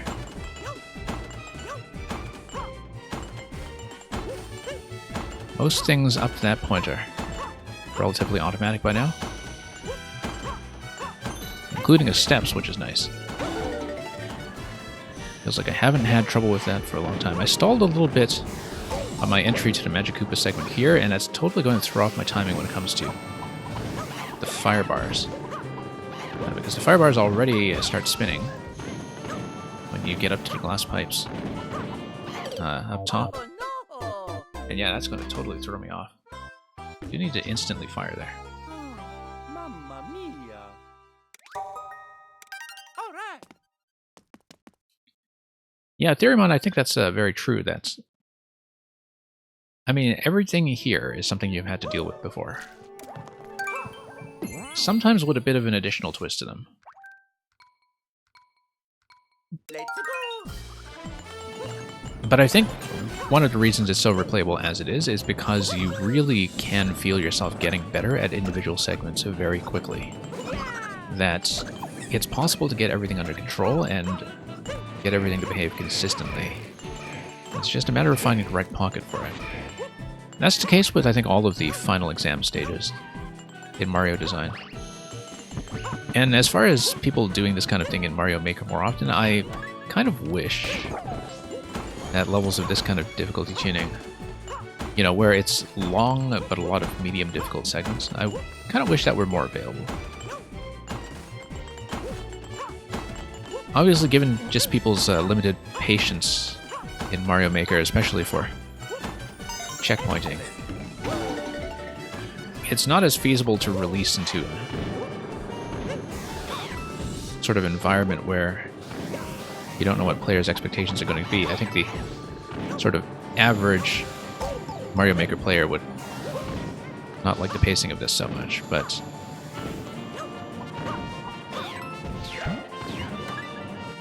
if it actually manages to hit its target audience, like players who are into this kind of level, sometimes wonderful things can happen.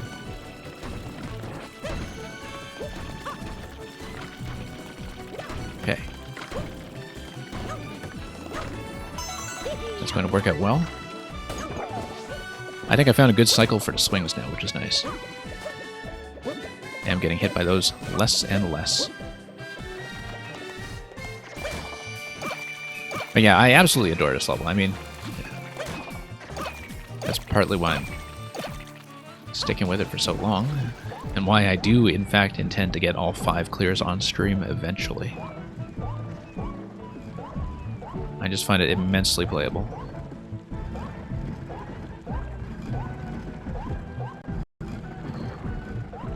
And that one-hit buffer from starting with the Super Mushroom really does make all the difference here in terms of always giving you something to work on in terms of taking that one hit later and later.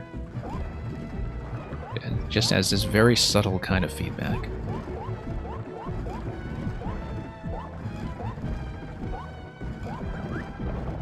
And Ethereumon, I don't know if you have played Yooka-Laylee and the Impossible Lair, which I believe is on a record sale price right now on the eShop.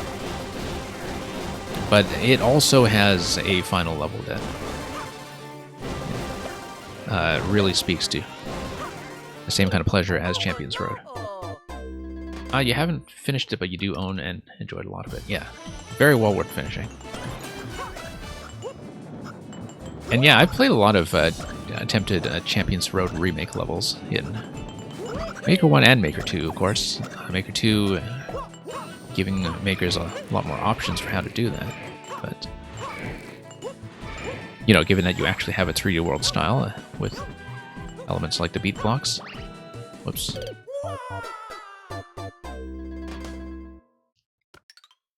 And yeah, you would see in some of the Champions Road remake levels that people who clearly didn't know the original would always post comments about how, wow, why aren't there any checkpoints?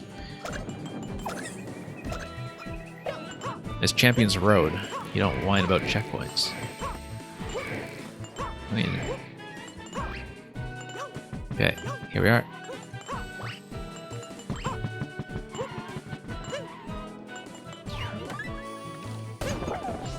Okay, here we are.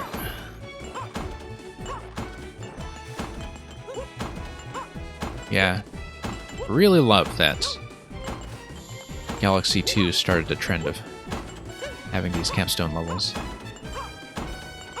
They are the thing I look forward to with every 3D Mario now. I'm only catching up now to what you were saying with, you know, the kind of twist element to Mario level design. And okay, that Magic Koopa is going to nuke itself again. Great. Wonderful. So kind of you.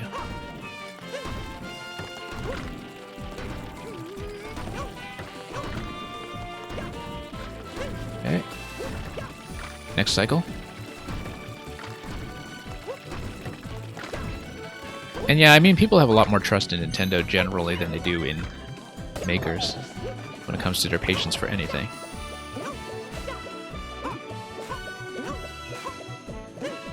I mean, very often in Mario Maker, you'll find yourself asking, okay, is this the way it is because it's bad or it's broken, or am I just missing something myself? And with Nintendo's official products, you do not need to ask yourself that question. It's much safer to presume that the problem is just the player. And that the fairness here has been very, very well thought out. Okay.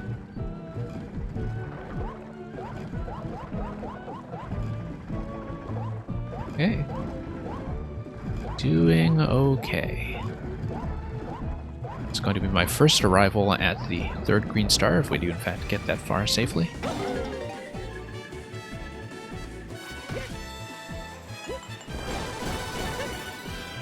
Try to cut this corner. Try to cut both corners.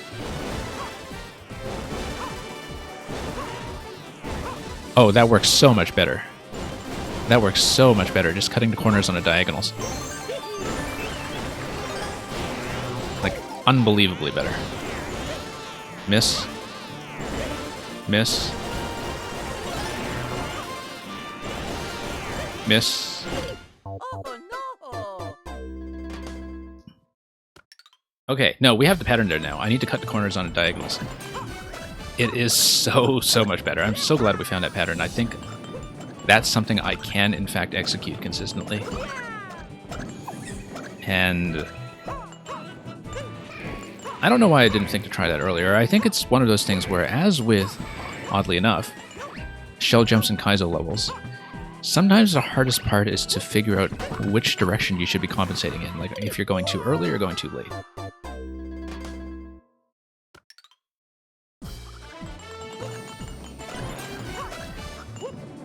Yeah, Theoremon, I replayed all of Super Mario World 2 96 Exits almost exactly a year ago.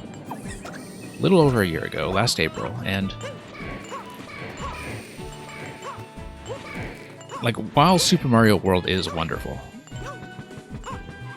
I actually could not believe how bad Way Cool was as the first level that ever really introduced the concept of on-off track switching. It's actually, by modern standards of on-off track switching,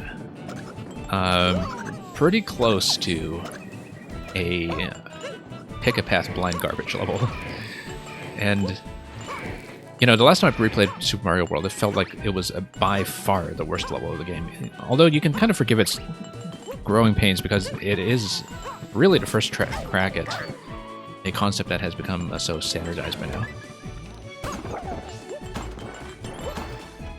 And of course, quite a lot changes in Super Mario World from, you know, being able to carry power-ups with you as well, that you just have a lot of levels that are completely skippable with Cape.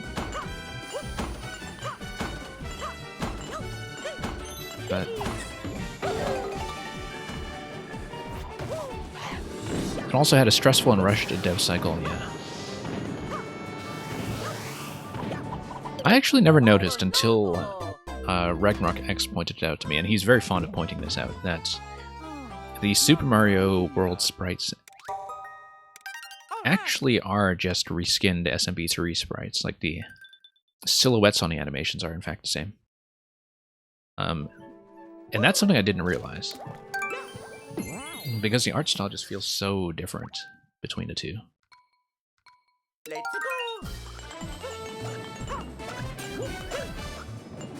But that's the first thing that came to mind when you said that. It also had a rushed development cycle.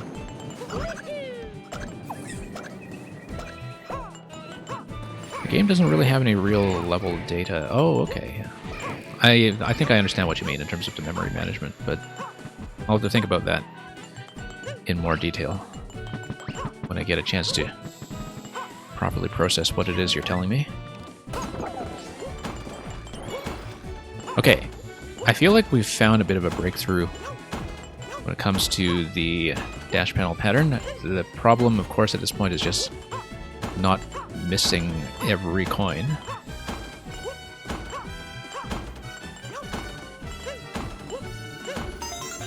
And so we'll go back there and I'll see if I can do a better job of hitting my targets there. Okay. Doing a lot better here. A lot better.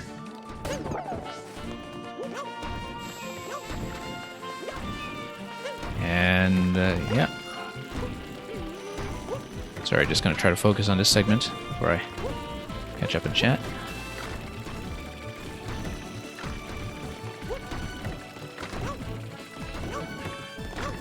Yeah, I was thinking that about Yoshi's Island too, in fact, and I said something to that effect very early on in this stream, I think, that Like, Yoshi's Island really has a bit of a variety level structure to it.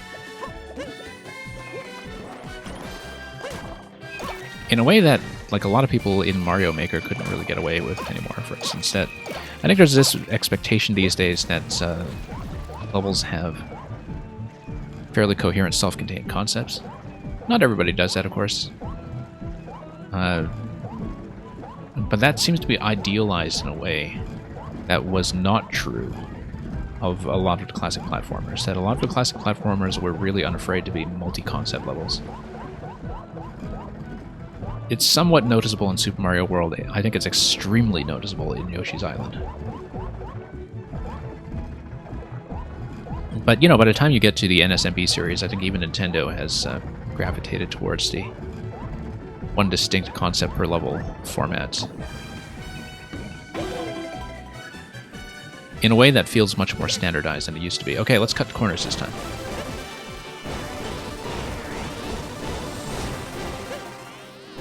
Let's see if this pattern works consistently. It works wonderfully. Look at this. Totally, totally safe. Totally safe. 2 coins. Okay, 3 coins.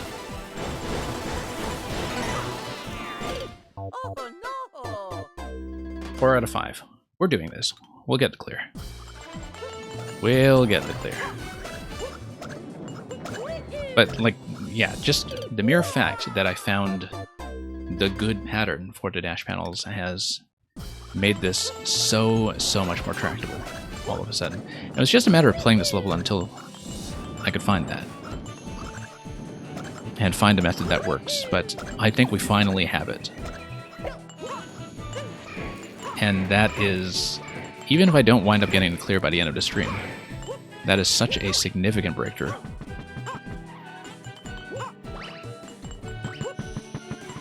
And then from there, it was all accuracy. And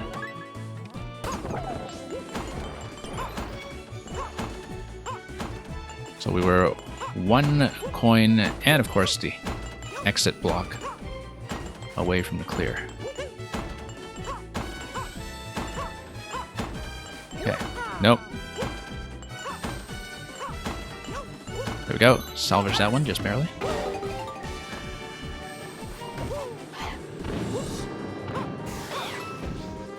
No.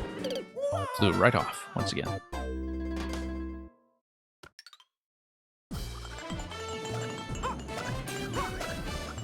And yeah, I see what you mean about sort of being unfaithful to the... or being faithful, rather, to the very unfocused nature of some of the original levels. And they felt much more like grand adventures in that respect. Like, maybe the levels had much less of a single coherent identity.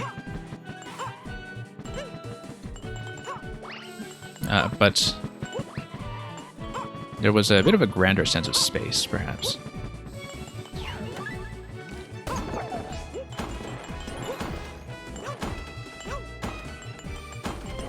Okay, here we go.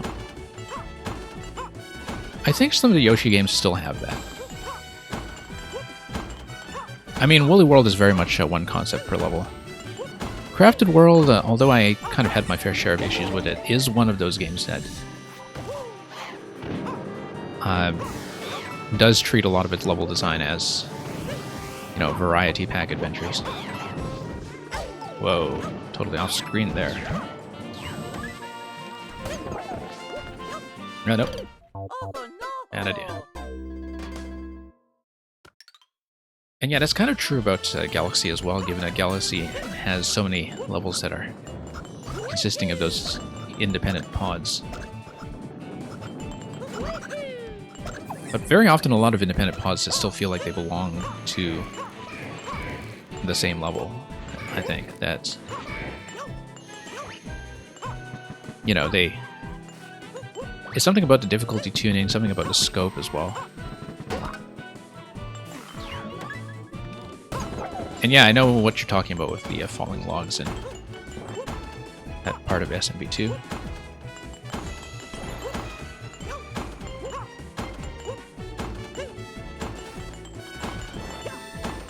But yeah, that's a problem that I have with Mario Maker 2 from the community side. I think things got streamlined too early.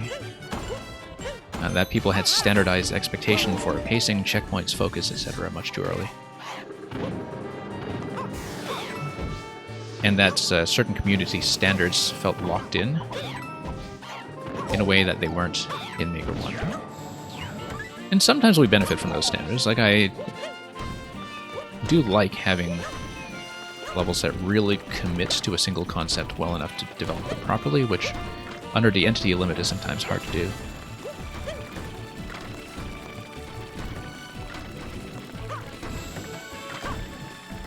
But there's definitely a risk of homogenizing the game, I think.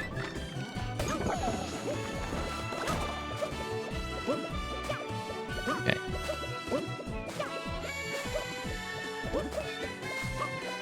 Okay, there we go. Salvage that. This has been a very partially salvaged attempt in general. Okay, survive the water segment, and we'll see if we can get a third successful attempt on the corner cutting technique for the dash panel segment. I honestly can't believe how much safer it feels. Like, it's actually so much better than what I was doing previously. The difference is just night and day. And here we go. And moreover, I think I can do it reliably, which is the most important thing here. I just need to remember it, which, after so much space from the previous attempt, forgetting it is something that can happen. Cut the corner. Cut the corner. Look at that. Absolutely beautiful. You just outrun that one completely. No need to worry about the star. Let's just do the circuit. Nope. Oh no! You can't help but feel like people approach Mario games on a superficial level. Yeah. I think there's definitely a bit of a perceptual gap sometimes. I mean, the thing is, like, I absolutely love, for instance, Donkey Kong Tropical Freeze for a whole host of reasons. I think it's just a fantastically designed platformer. But you definitely see some people who think that Tropical Freeze is just leagues and leagues and leagues better than NSMBU, for instance, and then you kind of prod them on why they think that is, and it's totally on aesthetic grounds in terms of, like, how much DKC leans into doing spectacle platforming with its background art and so on. And, like, the justification they have for massively preferring Tropical Freeze to something like NSMBU isn't actually on the grounds of level design. Like, in spite of the fact that Tropical Freeze legitimately is a masterpiece of level design. Like, that's not actually what they're talking about. And so I definitely get what you're saying here in terms of, you know, some of the initial backlash to the 3D Land and 3D World style as well, I think, was from people who were really much more into the thematic elements that would have made Odyssey's crazier ideas much more satisfying to them. Where, you know, they would think the very concept of returning to the aesthetics of the Mushroom Kingdom to be much too safe. Even with, of course, some of the new material like the circus world that we see in this game.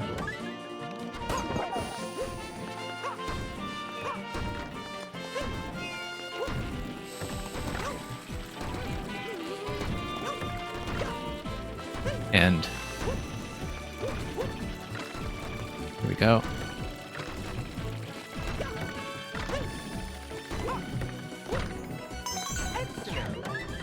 You get the same thing sometimes with some of the super fans of Celeste as well, where, I mean, I enjoyed Celeste a lot, but, and I think it's well designed, and a lot of ways for what it is. But sometimes there's a bit of a difference between, you know, people who really adore Celeste for level design and people who kind of give it a little too much credit as a depression game for thematic reasons. But, you know, as if that's just the most groundbreaking thing they've ever seen. Although I really do like it as a structuring concept in that game, in terms of how all of the early chapters tie into the final chapter. There's a very poetic structure to it. But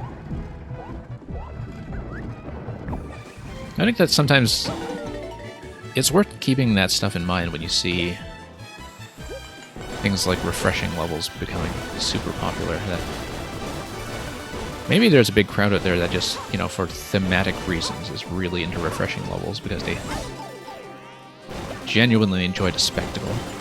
Okay, that was almost safe. I was a little off that time. Totally forgot that I was resetting the green stars already on this attempt. Whoa, okay. Overshooting a bit. Now, I do think this is the correct pattern. Just to go clockwise and then straight through the center, I think is probably going to be best. I can go anti-clockwise as well if I want to take care of the bottom one first, but I feel like at this point, for visibility reasons, that I should go with what is familiar to me. This really feels like it's within reach, though. Now that I've found a slightly safer approach, even if I did get hit on that last attempt, that was very much my fault. Yeah, I've seen a couple of different attempts at Celeste levels that really make use of things like wall slides to kind of emulate the wall cling.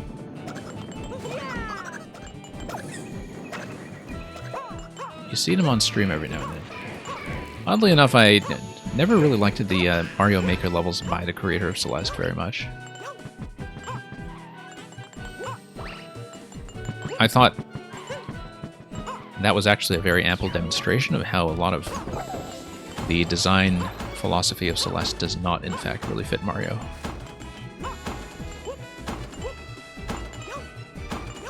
But here we go.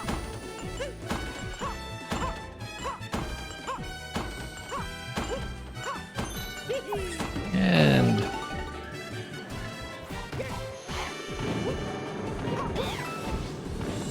yeah, the design philosophy of Celeste is like pretty much the exact opposite of something like Champions Road in terms of difficulty tuning. Like wanting to do something that's very retry based, but room by room.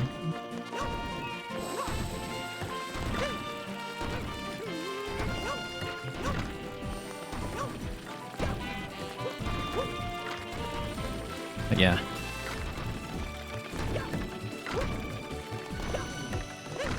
I mean, I think the sort of really interesting thing about Super Mario Brothers, going back to the first game, is that it's one of those cases where the series that is super, super popular and is a commercial landmark also happens to be the one that's taken a lot of the leadership in terms of design. That's, you know, even if SMB1 didn't have the benefit of being a massive first-party Nintendo cultural landmark that has fed 35 years of nostalgia since, it would still intrinsically hold up well as a masterpiece of level design, I think. Like, the quality of its design is sort of something that stands totally apart from its cultural significance and its incredible popularity.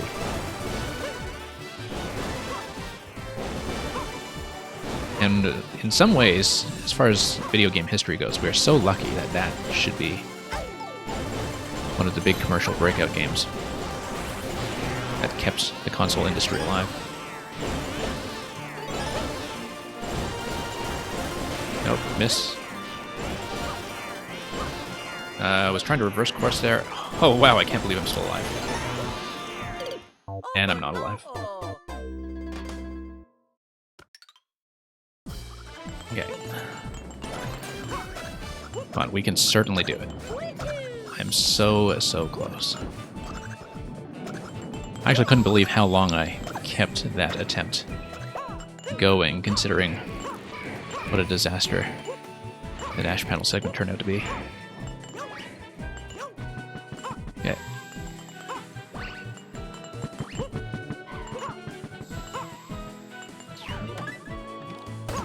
Alright, we can do this.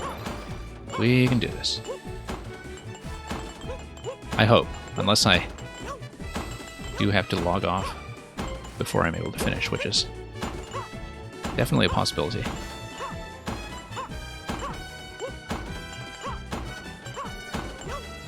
Okay. But I'm so close at this point, I feel like we really do need to get there.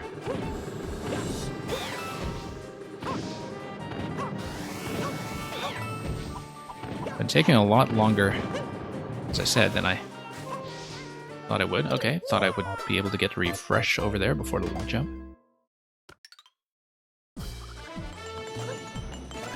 Yeah, Theoremon, I'll catch up on your messages in just a moment.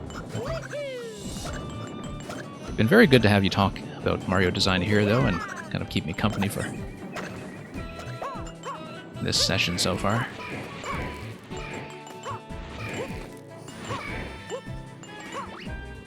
Because...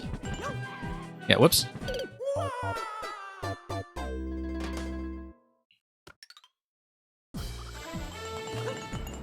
But yeah, I think that, particularly when you look at Mario Maker in comparison, in terms of a lot of the stuff that people build, they really underestimate the amount of player agency you actually have and the amount of decision-making that happens in the course of playing a Mario game. And that you actually have a tremendous amount of freedom, even in the harder levels, when it comes to finding tactics that work for you. Like I'm demonstrating right here in the Beat Block Staircase, that there are so many different approaches and so many different things that can happen.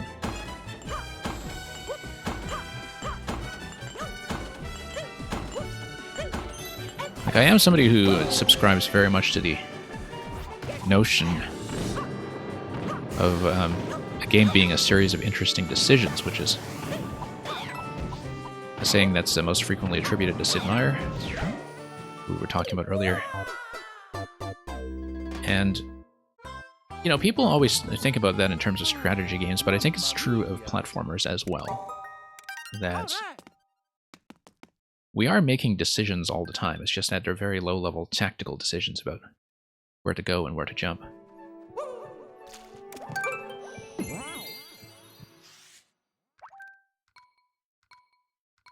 Let's go.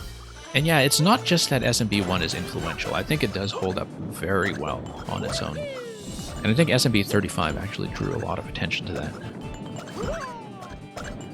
Partly because SMB 35 sort of incentivized a totally different approach to playing through those levels than people who would just go for speedrunning. Like, it really kind of asked you to think about things like the coin and power-up placements. Okay, I really would not like to bail before I clear. I may have to, but I really hope I don't. But I expected to get this much sooner, to be frank.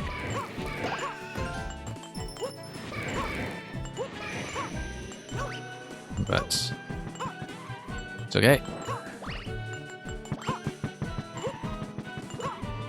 We'll gradually converge on victory. I've been fairly close. I've been one coin away. I do tend to miss the coins on the dash panel circuit quite a bit, and that's an issue I know I will have to fix. Okay, here we are.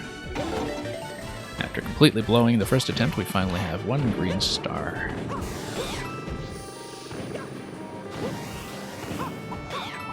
Yeah, I need to not fly off the level. Couldn't believe how often I was doing that. It's not something I ever expected to be an issue. The Magic Koopa fight. But you know, a lot of playing a level like this is about just taking care of all the edge cases that you wouldn't ordinarily think about. Okay. There we go. Pretty smooth so far. We'll see if that remains the case as we get into the water segment. And once again, this attempt I will have grabbed a green star, which may throw me off slightly and incur some damage in the early segment, but we'll take care of that when we get there.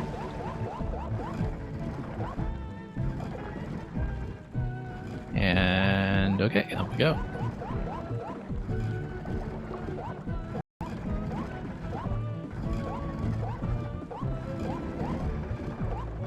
But yeah, time just disappears with a level like this. Like, I don't feel like I've been spending as long with it as I actually have.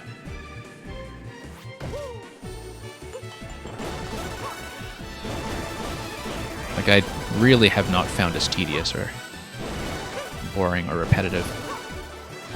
There's always something to improve. Always a little something to look forward to and work on.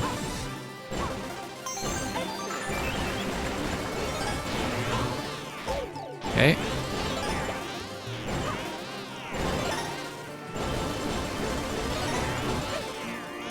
Oh no!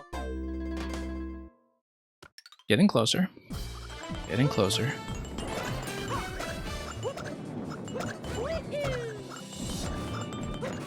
But yeah, as far as what you're saying about stuff like Sunshine and NSMB DS, I mean, you know, that's, first of all, by the standards of the series. The standards are extremely high. And secondly, there's still landmark design influences in their own way, and I think in some ways they've been sort of rehabilitated with age, the way that SMB2 has been.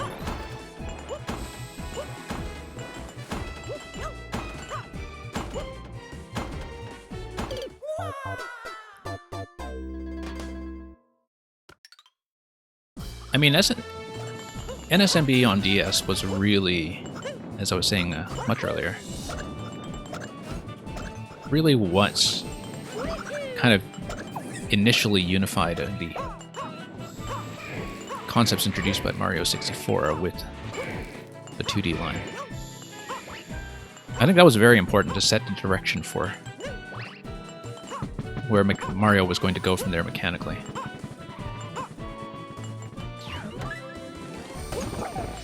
And yeah, I mean, there's a lot of stuff in Bowser's Fury, and not just the fact that the cat shines are shines, but there's a lot of stuff in Bowser's Fury that struck me immediately as Sunshine-like. Even more so than the main game here of Mario 3D World. You know, especially a lot of the open segments with the rotating blocks and such.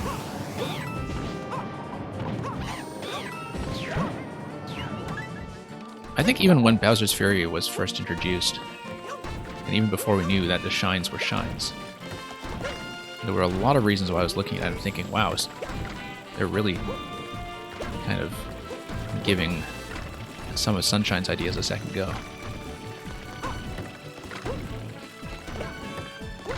Okay.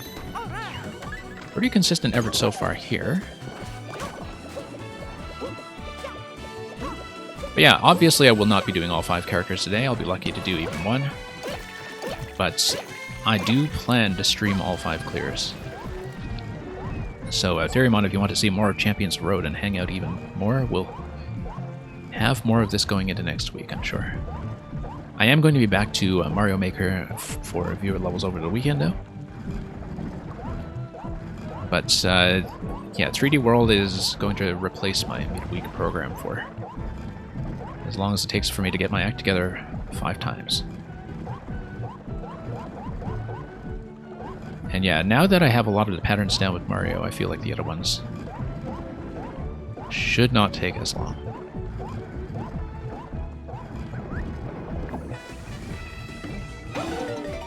Might have a new build of the water car level ready. Yeah, currently. Yeah, certainly willing to beta test anything you need looked at. And hopefully I'll be back for that tomorrow. I did have to cancel last week on very short notice, which was unfortunate. But yeah, I feel like I can actually initially start with the bottom tile if I want to make the jump. If I already have the star, in fact, it might be safer to go for the bottom corner first. It's just that it's a pretty significant alteration to my existing pattern, and I'm not used to it. And also, of course, the first time I go for the green star, that will not be what I want. But it will maybe save me one rotation. I don't know about that, though, because going towards the bottom corner along a diagonal, whoops, may lead to some issues as I try to adjust to the actual pattern of the dash panel track.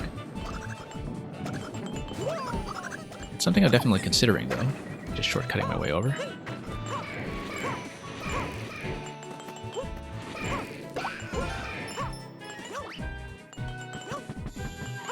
Okay.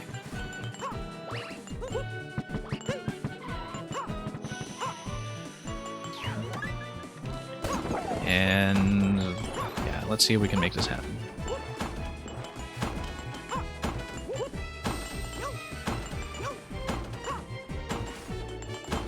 Really feel like it can be done.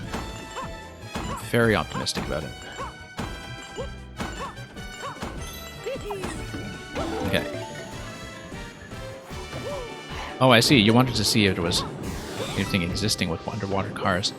I've seen one underwater car level in viewer levels recently. It was not an example to follow. It was kind of total garbage, to be honest. Okay, no friendly fire on the Magic Koopa this time. That's unfortunate. Okay, pull back. Okay.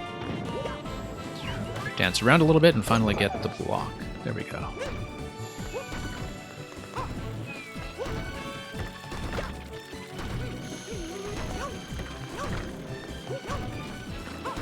Okay. Next cycle.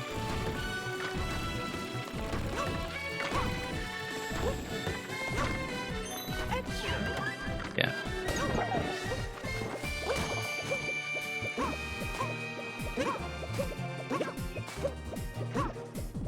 Okay. I think the thing about the car in Mario Maker is that, in general, things that make the player lose control are not that fun. And that's definitely the case with things like the car collision. That's, you know, as with things like stun locks and such, that's,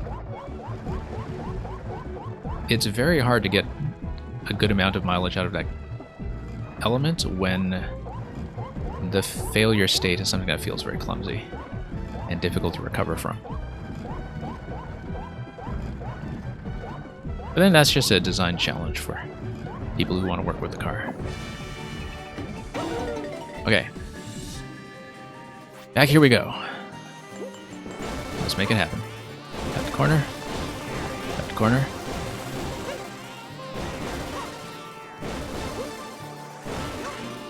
Outrun this guy.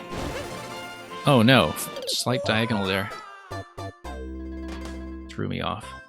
Really should have gone straight. I adjusted too quickly before actually sticking the landing. All right. Let's do it again.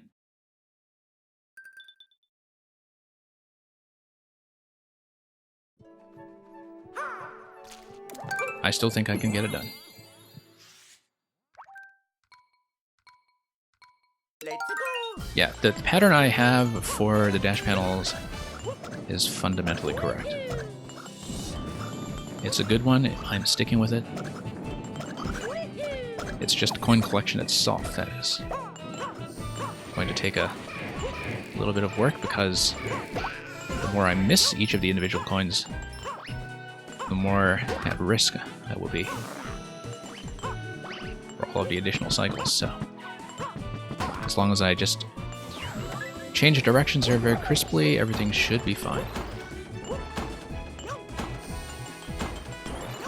Really do feel as though the clear is in sight. We've gotten up to 4 out of 5 coins on 2 different occasions by now. And here we go. Yeah, I guess the car being subject to the drag from water does at least make it seem more controllable in theory. It's really interesting to see the fluid drag effect in Mario Maker with water, lava, and poison, and how many things are made possible by it. In some ways, it might not be explored enough.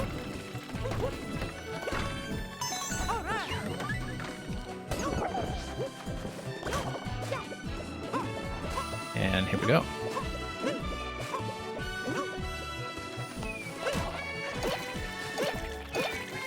Okay. Pretty smooth first cycle on both of those elements.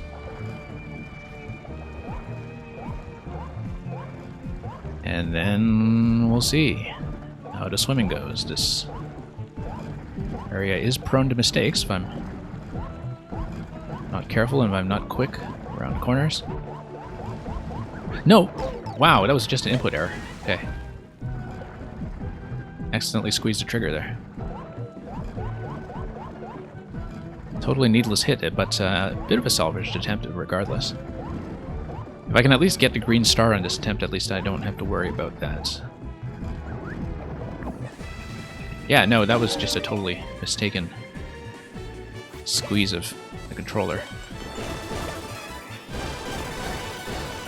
Absolutely awful thing to die to.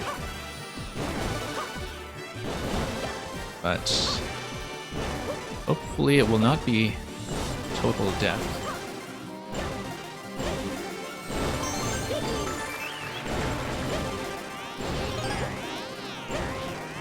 Nope. Oh no! Pulled back a little bit too much on that one. Natcat still up at this hour? Well, I mean, I've been very close to the clear. So I've been very stubborn about going for it because I've been so close for quite a long time now. And of course, because I'm close, the attempts have been getting longer and longer, so Natcat, hope you've been doing well. I don't know if you eventually managed to get the logic gate level down, but hope you managed to make some progress with that.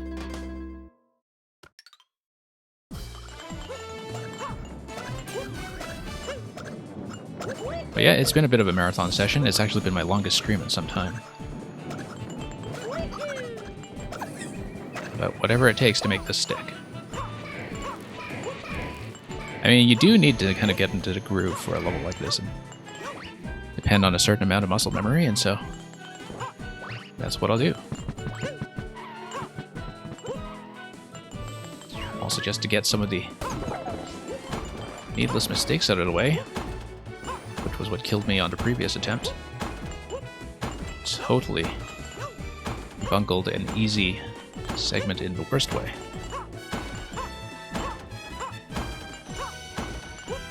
Really could have used that one-hit buffer last time that I mistakenly squandered. Okay.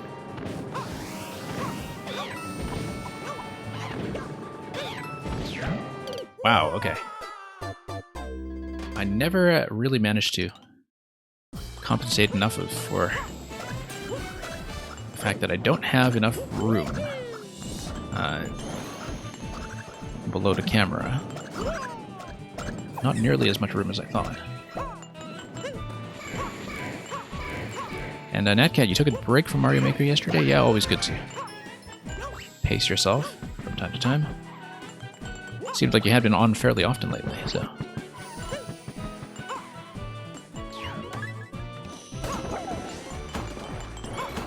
Okay.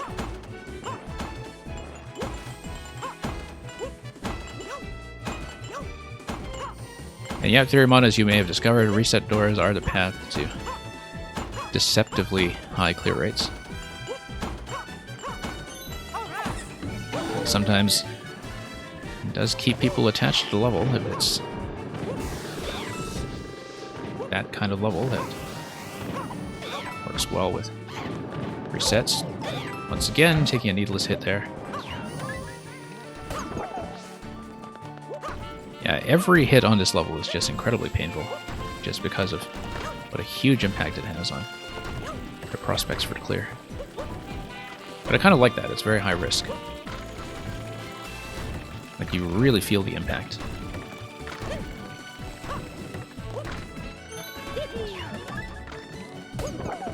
And up we go.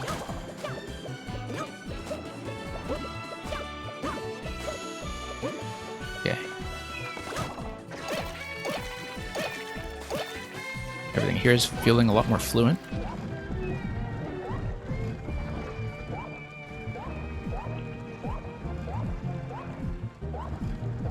And let's move on up.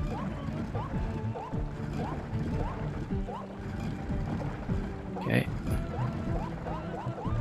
Yeah, obviously, being small going into the final segment, is it something that looks very good for my chances? I feel like I really do need to be able to absorb a hit, just so I can prioritize staying on the platforms instead of falling off completely. Oh wow, nearly missed a ground pound there. That would have been absolutely dreadful. Okay, corner to corner, corner to corner.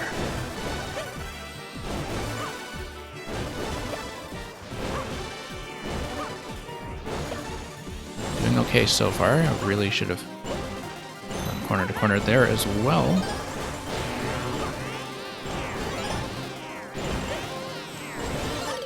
No. Oh, Bit late on that jump. And that's why we need to hit buffer.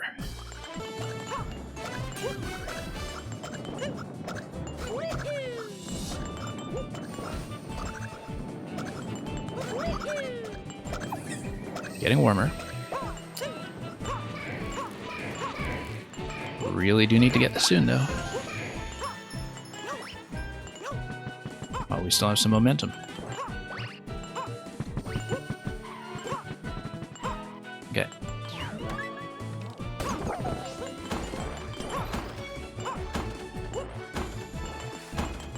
But yeah. So satisfying to master this piece by piece again, though, even if the last segment still needs work. The last segment now, though, is all about execution. I feel like the planning phase has finally come together after many hours of attempts.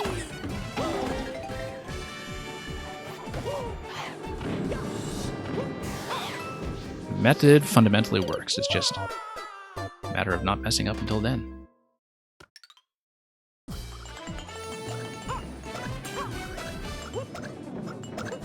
And yeah, Theoremon, not only do the new 3D world masks respawn, but they also have totally unique collision rules. In that they don't act like other power-ups in that they're just permanently floating. So there are a couple of things you can do with that when it comes to overlaps as well as reset points.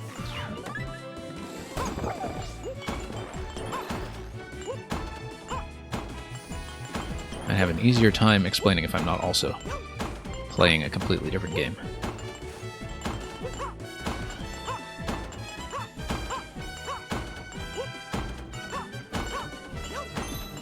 Okay, staircase at least has not been a problem in a while. Flying off of the Magikoopa fight has been a problem lately. I don't see why it has suddenly gotten so much worse in recent attempts. I think I just often don't compensate for that possibility enough. Okay. Next cycle.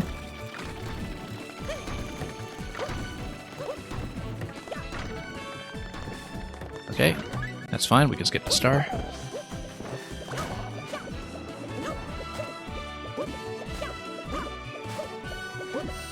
we go. Nope. Oh no! Kind of felt like that was a little bit off. Mamma mia! All right. Something, Theoremon, that's dawned upon you for more complex levels is that more than 2 checkpoints does a lot. Yep. I mean, assuming that Let's go. whatever concept you have is compatible with your chosen checkpoint style.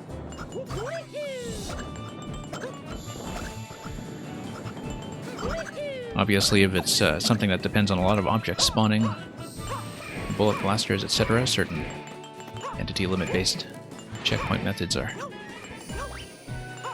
going to be a little bit harder to work with.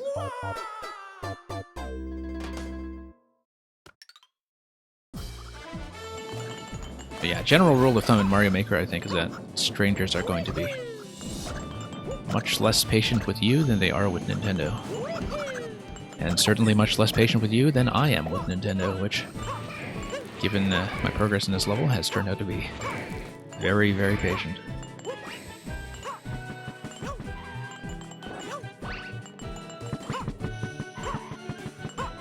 But yeah, I mean, the fact that I, survived quite a few hours of this in co-op 7 years ago and thought to myself, yeah, I'd like to do that again 5 times, should probably be a sign of how much I am in fact enjoying this.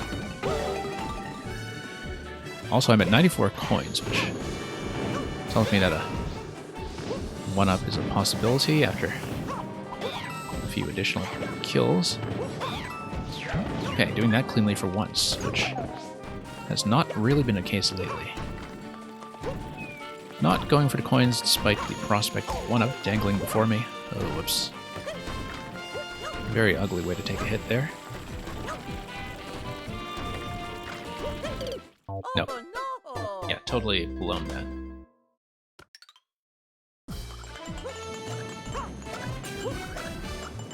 It's okay, getting closer.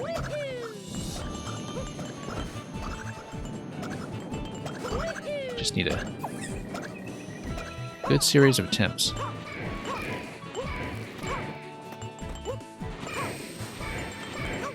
Okay. Nope. Oh wow, I can't believe I missed a jump there. Okay.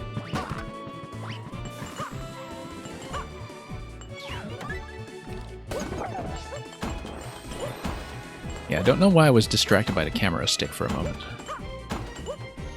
I think it's because the camera icon in the top right was blinking at me.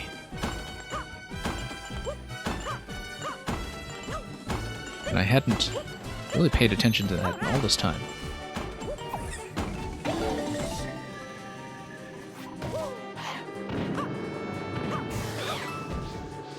Okay.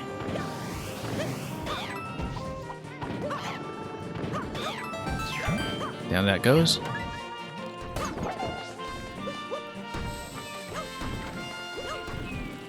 Yeah, I've never really seen the point of trying to get rid of the fuzzies with that piranha. I don't think I've ever really found it to be worthwhile. Of course, I say that after having hit the fuzzies on my previous attempt.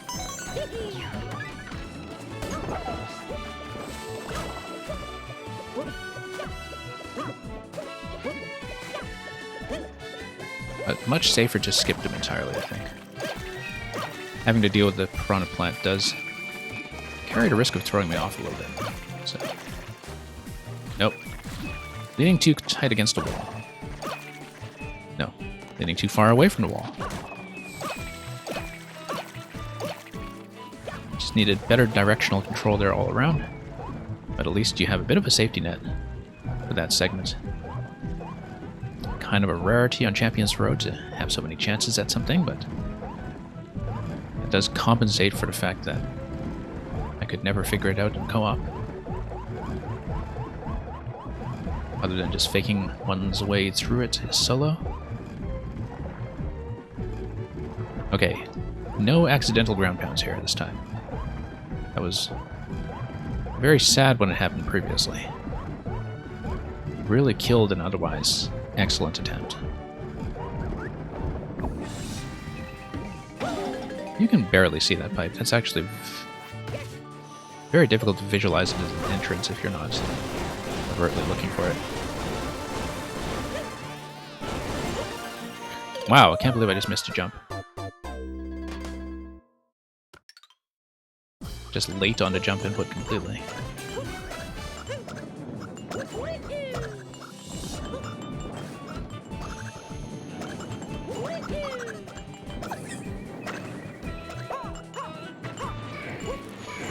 Okay. I really do have to get this soon, though.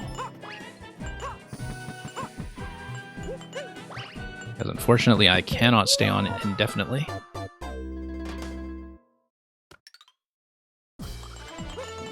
And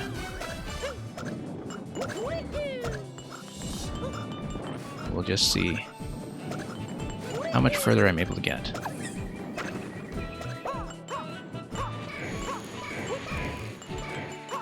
We've come so close on multiple occasions. Just getting back to the good attempts is what this is all about.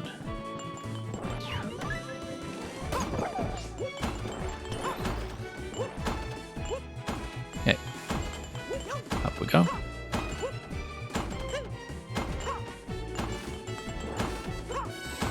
Very important to not lose focus at this point.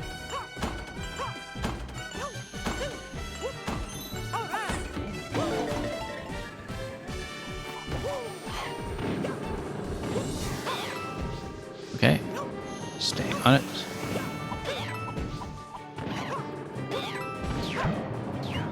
So far, so good. Let's not get clipped here.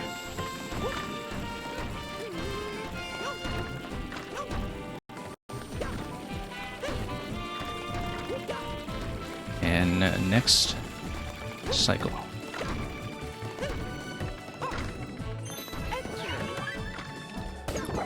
Getting closer.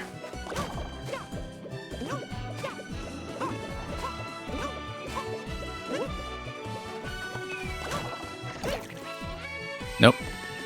Let's wait it out. Yeah, let's just get this together. Nope.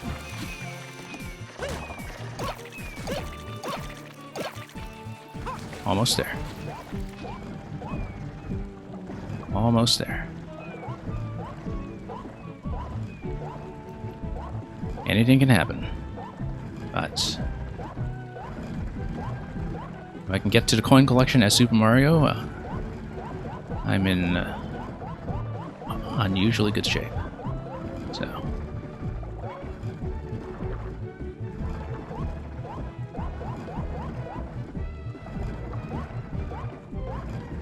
Okay. Looking alright so far. But here is the moment of truth.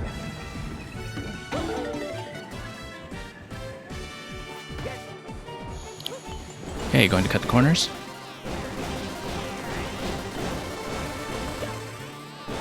Going to dodge that guy. Very important. And stay on the outside a little bit so I can outrun. Grab the green star. Have to compensate for the camera tug and oh my goodness.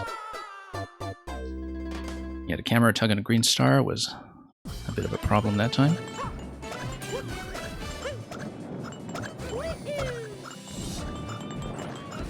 Okay, this will have to be my last series of attempts, I think. After game over, I may have to bail for the day. But I'll see. I would very much like to clear this and soon.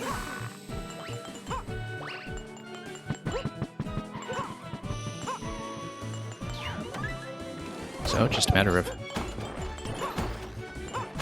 retaining one's focus here. And hoping that this will come together.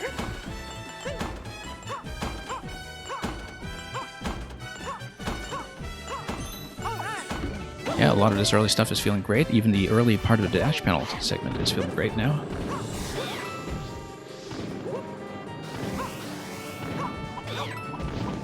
Nope. Oh boy.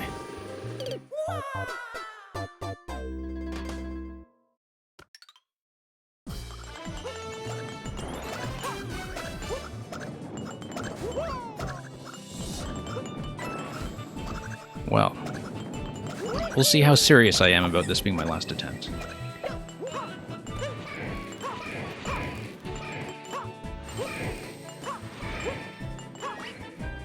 Because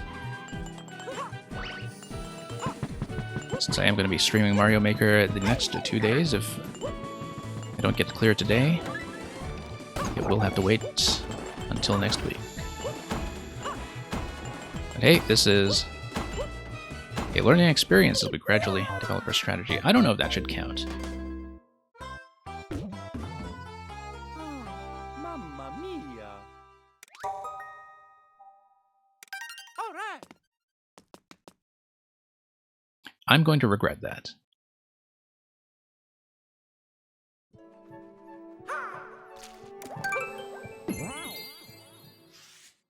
Alright, let's push my luck. Let's go. It does mean the green star will be a consideration once again.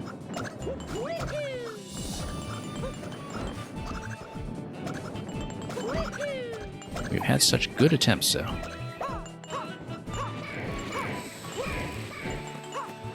That last one that got up to the dash panels was looking so clean. But alas, it was not to be. And this is not looking great either.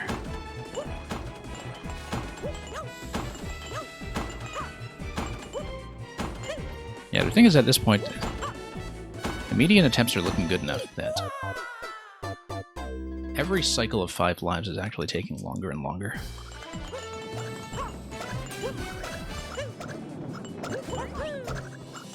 And so sometimes I have to budget for that one. Deciding to commit to another continue.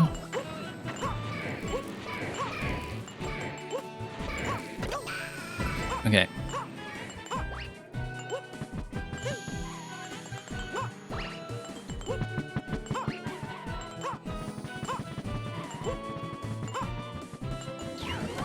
Not the smoothest pattern over there, but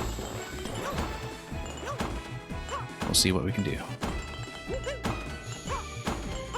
I am surviving. That really is the priority here.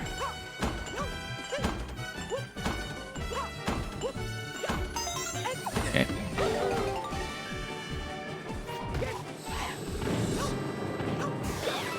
Let's not fly off the stage. It's a risk factor that I had not really accounted for. Salvage that with a wall jump.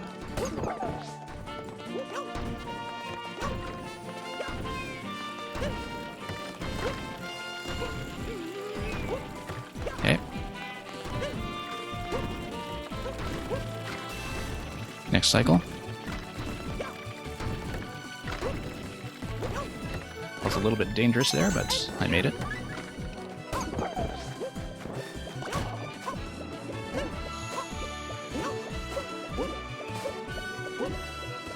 Okay, looking good.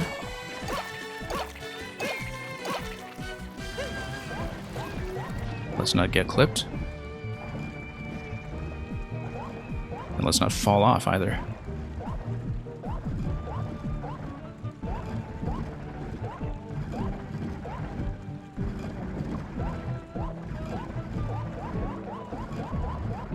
Okay, almost there.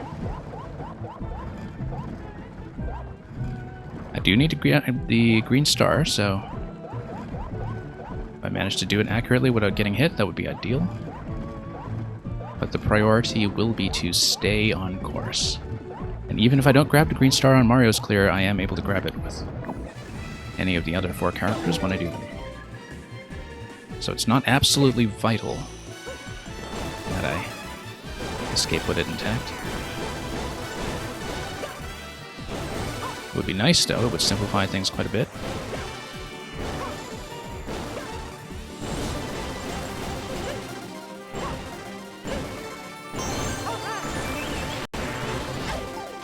Okay, taking the hit there. Oh no!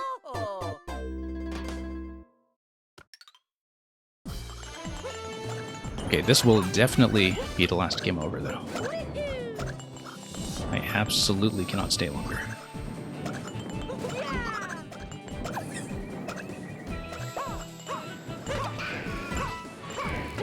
So let's make this count as much as I can.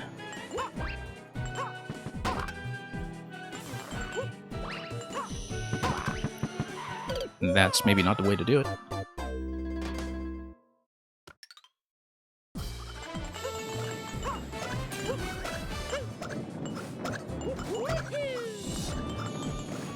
Okay, possibly it's not happening after all. But after so many tantalizing close calls on the final dash panel segment, it does behoove me to try. Wow, okay. That's a sign that I'm slipping. In the most literal sense.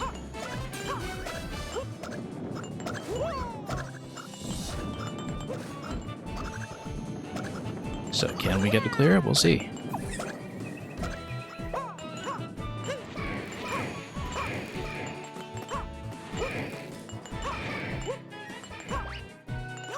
Okay.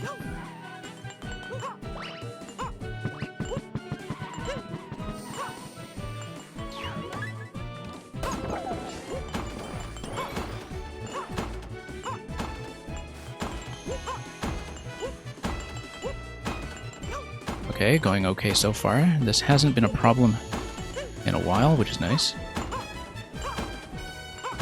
That was nearly a problem. That is a problem. Okay. This hasn't been a problem in a while, he says.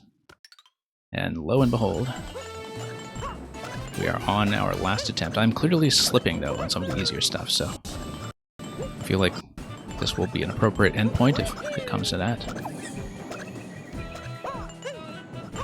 At this point, we're so close, but at the same time, I don't know if it'll get any better in a reasonable amount of time. Okay.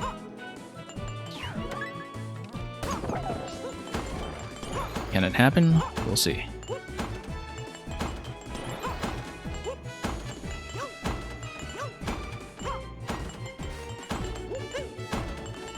Here we go.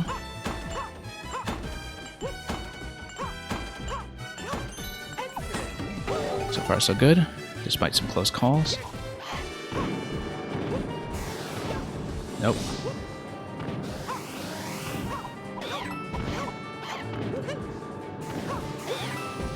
Okay. No. Complete miss. Okay, unfortunately, that is it for today. Mamma mia! We got so close. That's not quite good enough, so...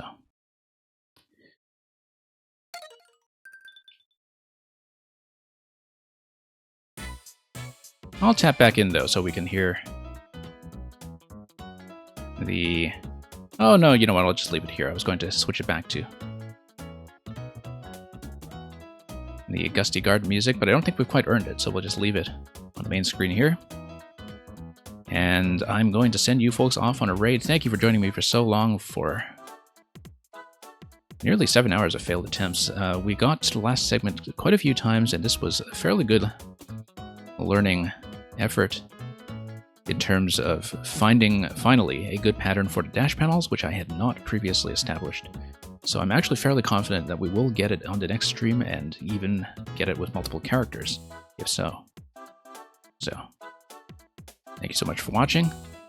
I will be passing you on to somebody interesting very shortly, and we'll find out who, so give me just one moment, and I'll pass you on. I actually know who I will send you to, in fact.